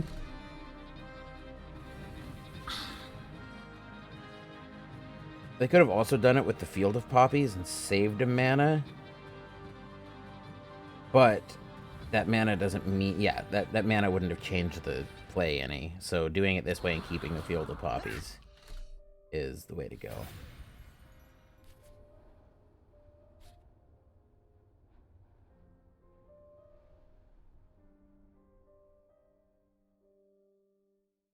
It's always funny to me seeing, like, the one out-of-faction thing in the hand full of what they actually play. So, you'll have this handful of YG and then just the oddball Gigantomachia in the middle of it. Yeah, you have to be like, how did that get there? You were coming in the middle of the game.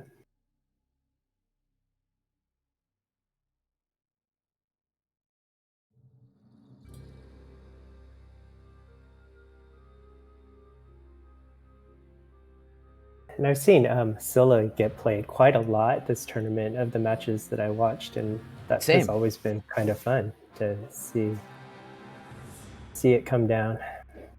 Yeah, I've seen a good bit of Scylla.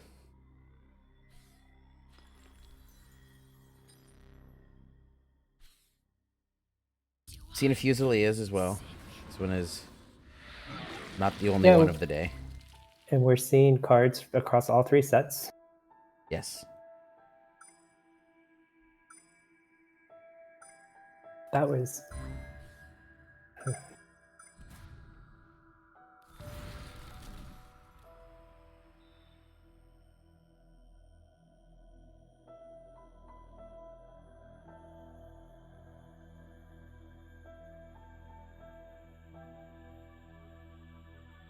So Oak gets to hit face.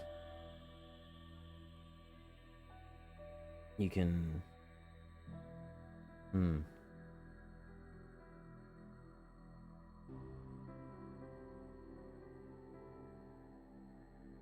Which way did they...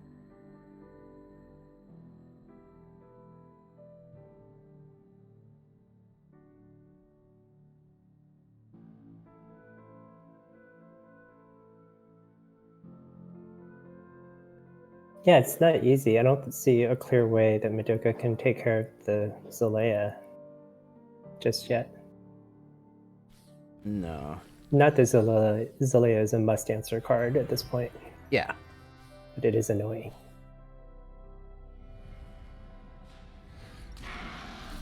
I do like that.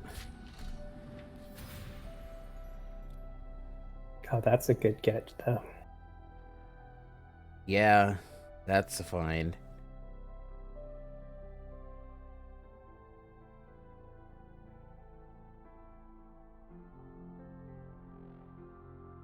Did you catch the game a little while ago with Wholesome and Logic that was just like top deck into top deck into top deck, and then Logic got 2 bad top decks and lost out on it that way? But it was just like, that's all it was they had no field, no hand, and they both just kept hitting gas. And then that's actually rare in this game, I feel, Yes. But yeah, no, I missed it. I caught the very, very end of it when you guys were, I think, excited about a couple of the very last draw. But I tuned into that one a little too late.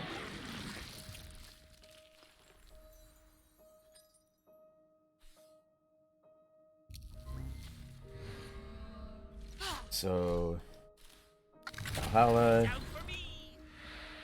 Ooh, that's a good Gigantomachia. You take the Zalea and the Plague Maiden? Yeah, that's worth.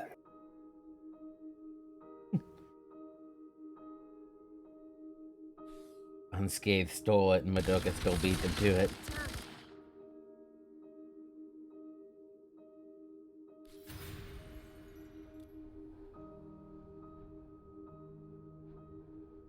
Yeah, there's just not a. I mean, there aren't going to be that many cards in Madoka's deck that Unscathed will want to use it on. But Yeah, of Scylla course, is like the only one, and if Scylla Scylla's has the the big one. potential to just hit the Gigantomachia anyway.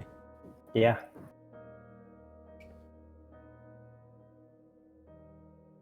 Doesn't really help with Scylla.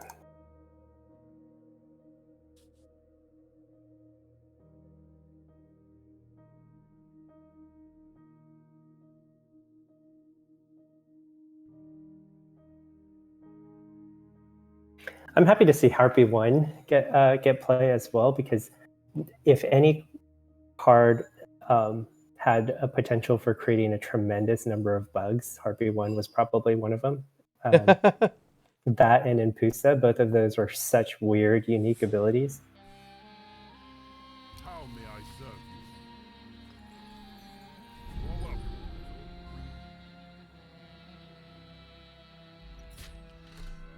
I have loved seeing some of the ideas that have been shelved in the past that I look at and go, man, that's cool, but I get why why it was a no-go. It would just be, you know, not impossible, but just silly to take the time to do. Oh, they hit Revelation. Yeah, I like that. That's interesting. It is good. Yeah. But it does mean that Gigantomachia, well, they don't do it without also losing a minion. They're going to lose their white tower. And you don't mind it too much that the Scylla is gone. You have the flip happening in lane 7 anyway. And getting the Zimic kind of keeps them out of the game to some extent. You know, they don't have a chance to dig into all of YG's good top end. They have to slow play into the top end. It gives you time to potentially win out on the field.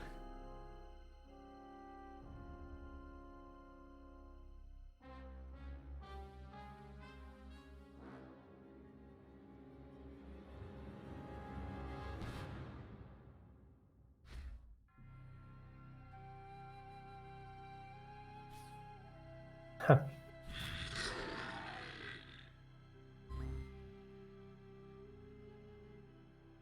That's dangerous, right? Because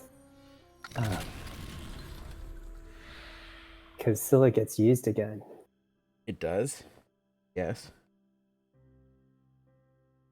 It also opens you up to like Wings of Abaddon, letting Scylla push in damage. Yeah, so you Magnus and then activate Scylla.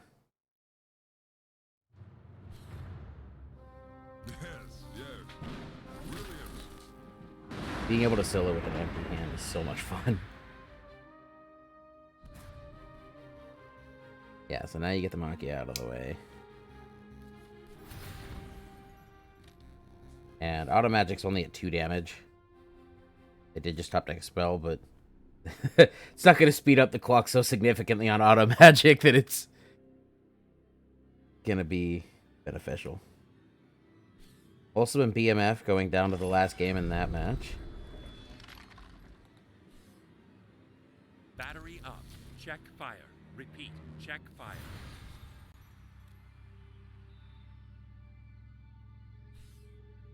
Niflheim's claim's actually something that I've seen quite a bit today as well. It's been kind of cool to see.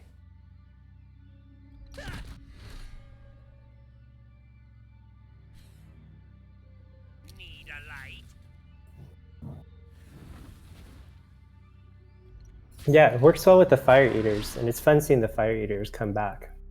Yes, it is. Because of it. Now, we didn't see Madoka flex and activate the Scylla with both hands empty.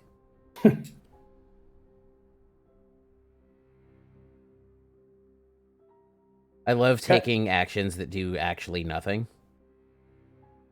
And, like, it's such BM, but it's... I don't know, I find something funny about, like, hey, I can do this, but it did nothing.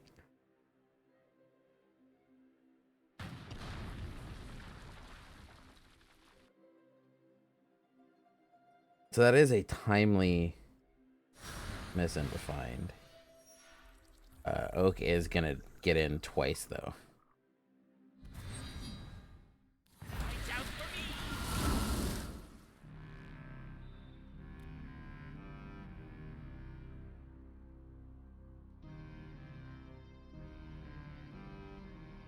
And again, being able to play out this whole hand and then activate Scylla.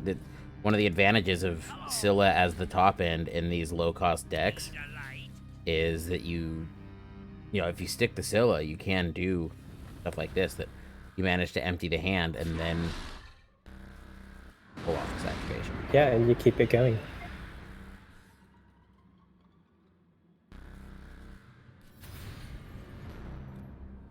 That's not going to do a whole lot. That's not what Unscathed wanted to see. No, it's not. Now, it is beneficial in the sense that Madoka's field is actually not doing a whole lot of damage now, except the fact that the Knoll of Conquest hits. Fire for effect. So the Knoll still does help push some damage. The minions themselves don't do a whole lot at the moment. Unscathed is still on that clock, though, right? Like, oh, yeah. Yeah, Unscathed goes to 2 in a second, so... Thank you. Oh. I think that's it. Right? Or is it one off? I think it's it. That's it. Oh, but he can heal. Unscathed can heal. They can heal. Yeah, Unscathed can heal.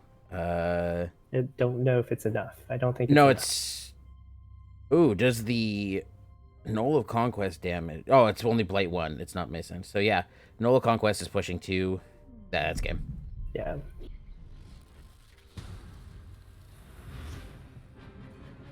Madoka takes that game against Unscathed. So that was game 2.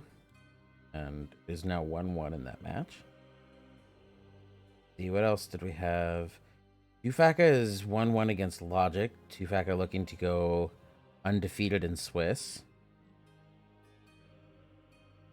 Peter Max and Kitsune just tied up 1-1.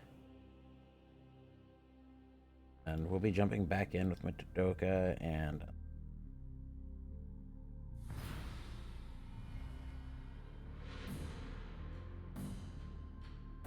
We've talked about it a couple times today. I don't know if you've been with me when we have, but I think it's neat that even with the deck building limitations of Conquest, you can take YP and YG in the same lineup because the yellow doesn't conflict.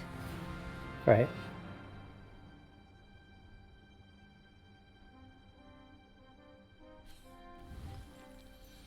We're definitely seeing a lot of these new paths.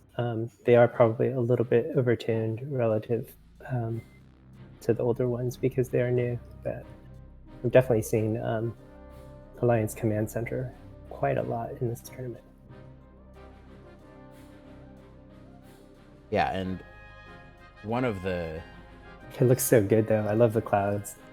Same. Yeah, I like the clouds a lot. That's the lightning in them. It's...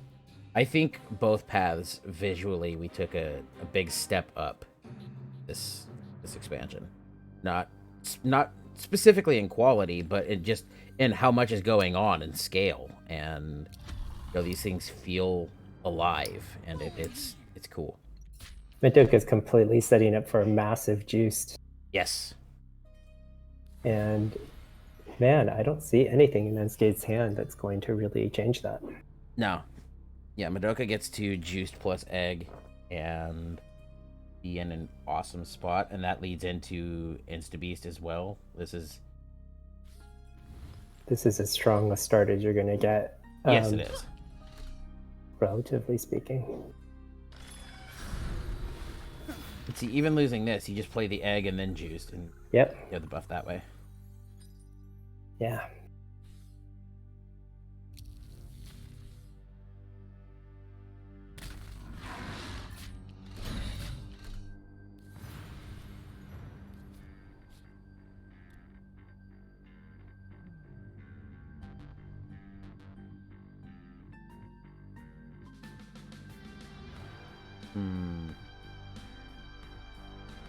And had Unscathed been in a gym situation that would have allowed them to Bella, like, now, that, you know, they may be able to Bella stall into Plague Maidens, actually stabilize, and Madoka's almost gassed by that.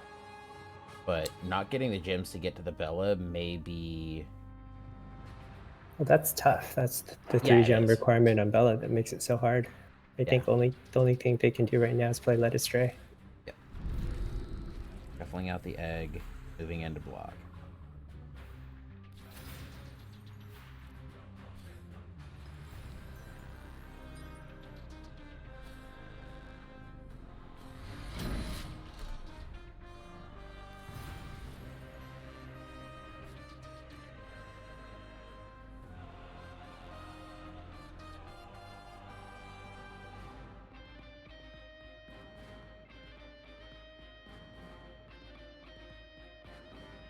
Yeah, this is where the aggro deck really manages to do well against a control deck with a slow start. Yeah.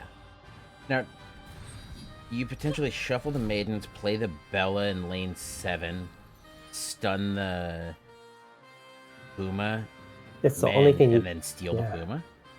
Yeah, that's what you have to do to try to stay alive. It's the only thing to be done.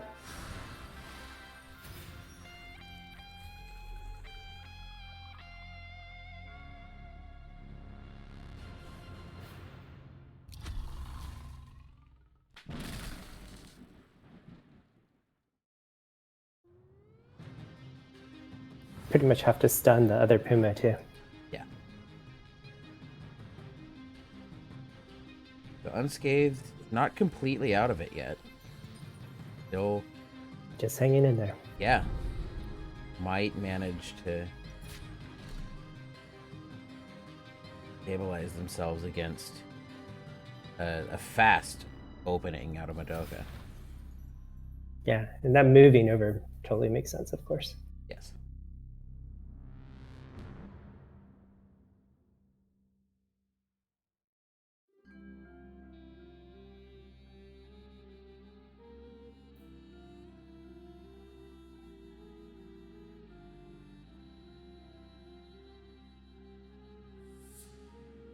So now Madoka has to buff the Puma just to prevent the trade, and potentially waste a card.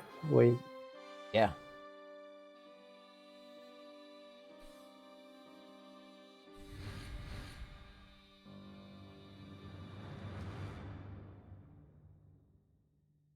Yeah, this is...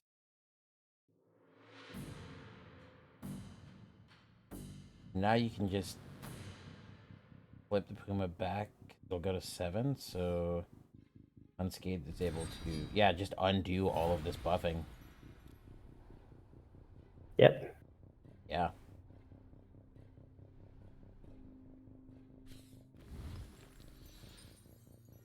Though, in doing so, Unscathed needs to make the attack.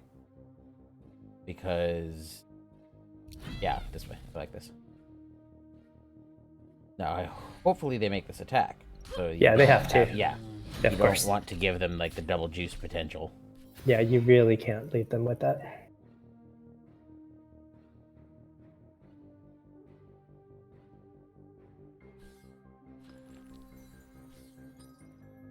Leave it all on the track. And I think Madoka's giving up. Yep. That's, yeah.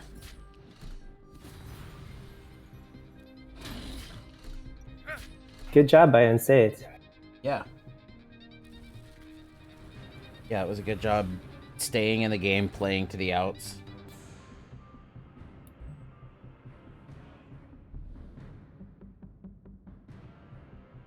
So what do we still have going on? Let's take a look. Oh, Logic did beat Tufaka, so Tufaka will not go undefeated in Swiss. We'll finish 6-1 on the day, which is still nothing to sneeze at. Excellent job by all of these people today. And Tufaka coming so close to the undefeated Swiss. Let's watch the Kitsune versus Petamax.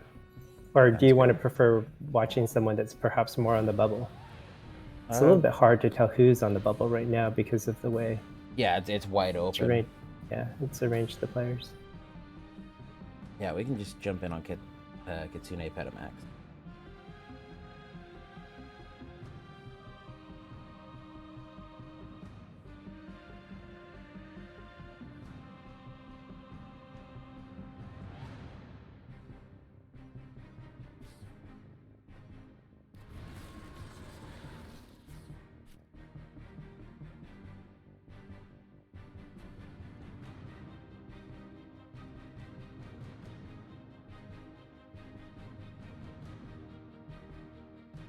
I don't know what it is about St. Patty's Day back design, but it makes the deck look boxy.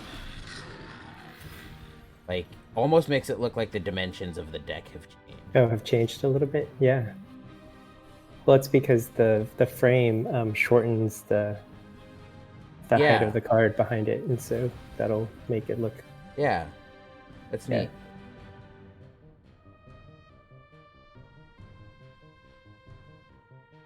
Okay, this is RP versus RP. Yes, it is. If I'm not mistaken. It looks like almost a complete mirror. Yeah, this is the 2 finale lists. Yeah, okay, it's in... Oh, yeah, it's in hand. I was confused when I didn't see finale in the deck list. I was almost positive it was Petamax I had seen with it. I've seen this faction combination both with and without finale, and kind of two mostly kind of distinct builds actually. That the finale obviously changes the minion lineup a good bit. Yeah, the finale forces you to do that if you're gonna play it. Yeah, that's cool. Belief is truth.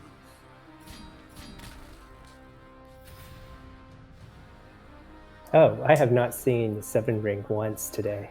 I've seen it in hand plenty of times. We haven't seen it cast. This looks to be about as good a spot as any to go ahead and do so.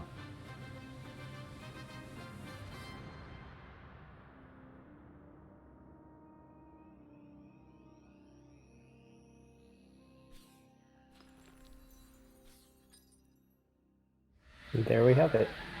So we get to see it at least once today. Cool.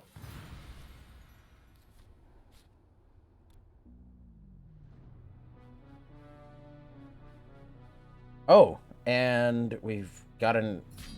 Oh, do we have an out? Yeah. So yeah, with the... You attack you need the racer. Yeah, and then the Axeman. Yep. Yeah, there's actually a couple ways to get it. So we finally saw it, but it didn't stay. Yeah, so you take that. Mm-hmm. And that's the weakness, of course, of 7-year Mitchell. Yeah, definitely. And we get to see Ruby Raider go in for a slam dunk. Yep. That's exciting stuff. And ooh. Wow. What a good feast.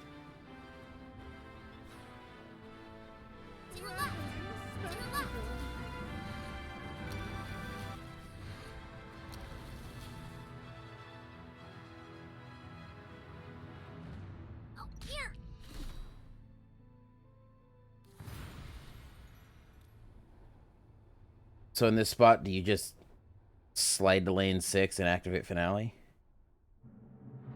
What do they have? Let's see. Full-blooded is not live. At Ellie would be though. Oh, that's Petamax's list. Kitsune's also has Ellie live. Yeah, so they could move into lane 6 and finale if they wanted to. Yeah, that definitely has to be a consideration. Yeah, it looks like that will be the play. Yep. That pretty much telegraphs it. Not moving though. That is interesting. Is that just a mistake? Have they not? We'll know in a minute, depending on the axolotl. Yep. That was a huge mistake. Oh, I feel sorry for them. Yep. Oh, Kitsune. The axolotl tells all. You get so intent on like doing this thing, right? That you sometimes just throw out the cards without actually like pausing a little bit between each play to make sure that it's set up properly. Yeah, definitely. It's one of those times where I know I'm guilty of it. Feels bad. Yeah. Oh. I'm sure I do that way more. The times that get me will be when I'll spend like what I think is way too much time analyzing. I found like 6 lines and okay, this is the one I'm gonna take. And then someone goes, why didn't you just do this thing instead? And I'm like, oh, yeah, look at that. The simplest thing, the most successful. Like, it just... I get into my own head and will... You know, I'll just not even see some things because I'm spending so long looking to find the convoluted play. Yeah, I mean, but sometimes like you think of an entire line and then you kind of in your head mix the order of 2 things, not realizing that prevents your ability to do it, and that is very frustrating when that happens. Yeah, you'll sequence out the whole line and know what it's supposed to look like at the end. At the end, yes. Skip a step along the way. Or do it in the wrong order, and I'm sure that's what Kitsune did right there. I'm sure they probably knew it as soon as they released the card, actually. Yeah. So I like Magma and Wings, I think. Although you could Oak lane 7.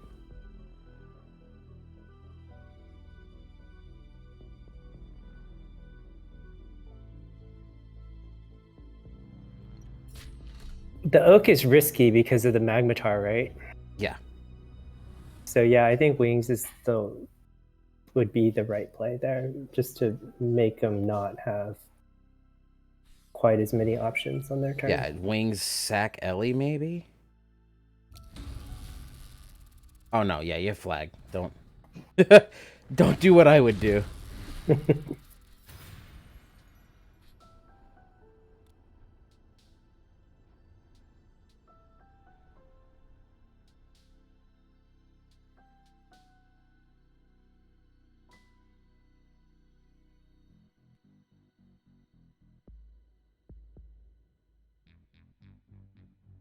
I think Petamax has to be thinking about how to do the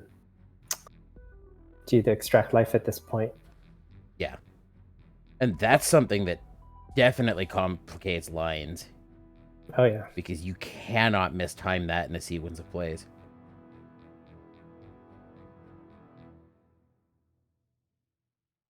Petamax's Scylla also looks appealing at this point, I think. Scylla lane 2. The Scylla lane 2 play, yeah, you're right. It leaves them open to a top deck Wings, though. I don't know if there is one. Well, you have flags you can block out. Oh, you lanes use that with. to block it with this. Okay, yeah. Yeah, that's right. He has enough mana to do it. Okay.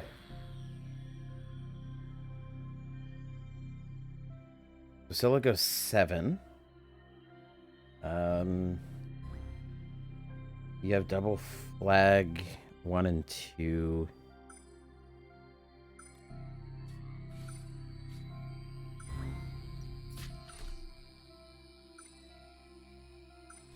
This does leave a line to lethal that I think Scylla lane 2 doesn't in debuffing the magma to get one of the 1/2s to kill it to open up a wings top deck attack. That had you flipped the location of the Scylla and the tokens, you don't leave that line open.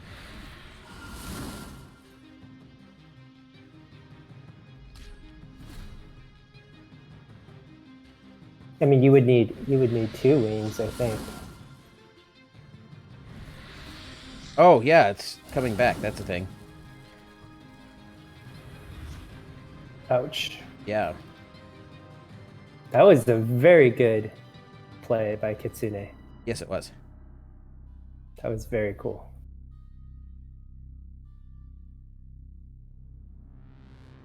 Wow. I'm gonna have to. Yeah, that was a very cool play. And it looks like that is it. Maybe? Am I missing something? Oh, no. Yeah, it has ended. So, top 8. Yeah, let's take a look. The top 8 has been settled. We did have some 5/2s go in. Wholesome, Madoka, both just missing out. Tufaka finishes top of Swiss.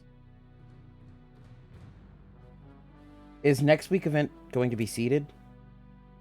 Yes, it should be seeded. You have the ability to seed. It should be seeded in the order that they appear here.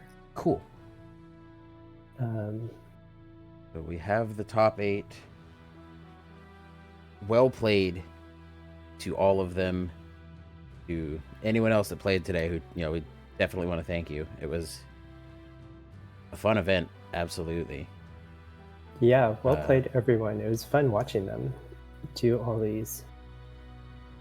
There's some really good playing. Yeah, definitely. Some things I definitely would not have seen. As was pointed out a few times along the way. But it was a lot of fun hanging out and casting with you today, Fu. Thank you. And to anyone else who stopped by to help out in the cast today. It was a lot of fun the whole day. And with this event concluded, we have the top 8, which will be going on next week to play in an event that will lead to the 1,000 USD. Yeah, and if you didn't make the top 8 and you were just outside of it, I think Wholesome, Madoka, Kumbi, stay tuned because there's no guarantee that everyone that is in the top 8 will be able to make it next Saturday. So you might make it in. The order that's in the tournament panel is the order for the tiebreakers. So so if it'll just go in that order. Okay, so like if someone can't show, we will be filling them back in. Oh, if someone doesn't show, we will promote whoever is next into the thing. So definitely, like Wholesome, Madoka, Kumbi, Nightingale, be paying attention next week. You may not be totally out of things just yet. But yeah, QP should be, it's like automatically assigned now, isn't it? It's not the top 8 QP, but right. So everyone outside of the top 8 will get QP. There are a handful of people that were dropped due to a bug that we just found. And we will, figure out a way to help them. We've discussed some methods for sort of figuring that out and trying to make them whole. But everyone else who is in the top 32 of this term, between top 32 and 9, will get their QP, and then the top 8 will get their QP. Okay. Later on Saturday. Next Saturday, I mean. But yeah, that's the tournament. It was our first qualifier tournament. We had to write a decent amount of code to get this working. So I think our later tournaments will be even better. But this one was great. I mean, quite a lot of people entered, and the competition was really stiff. Yeah, definitely. All right. Thanks everyone for watching and playing.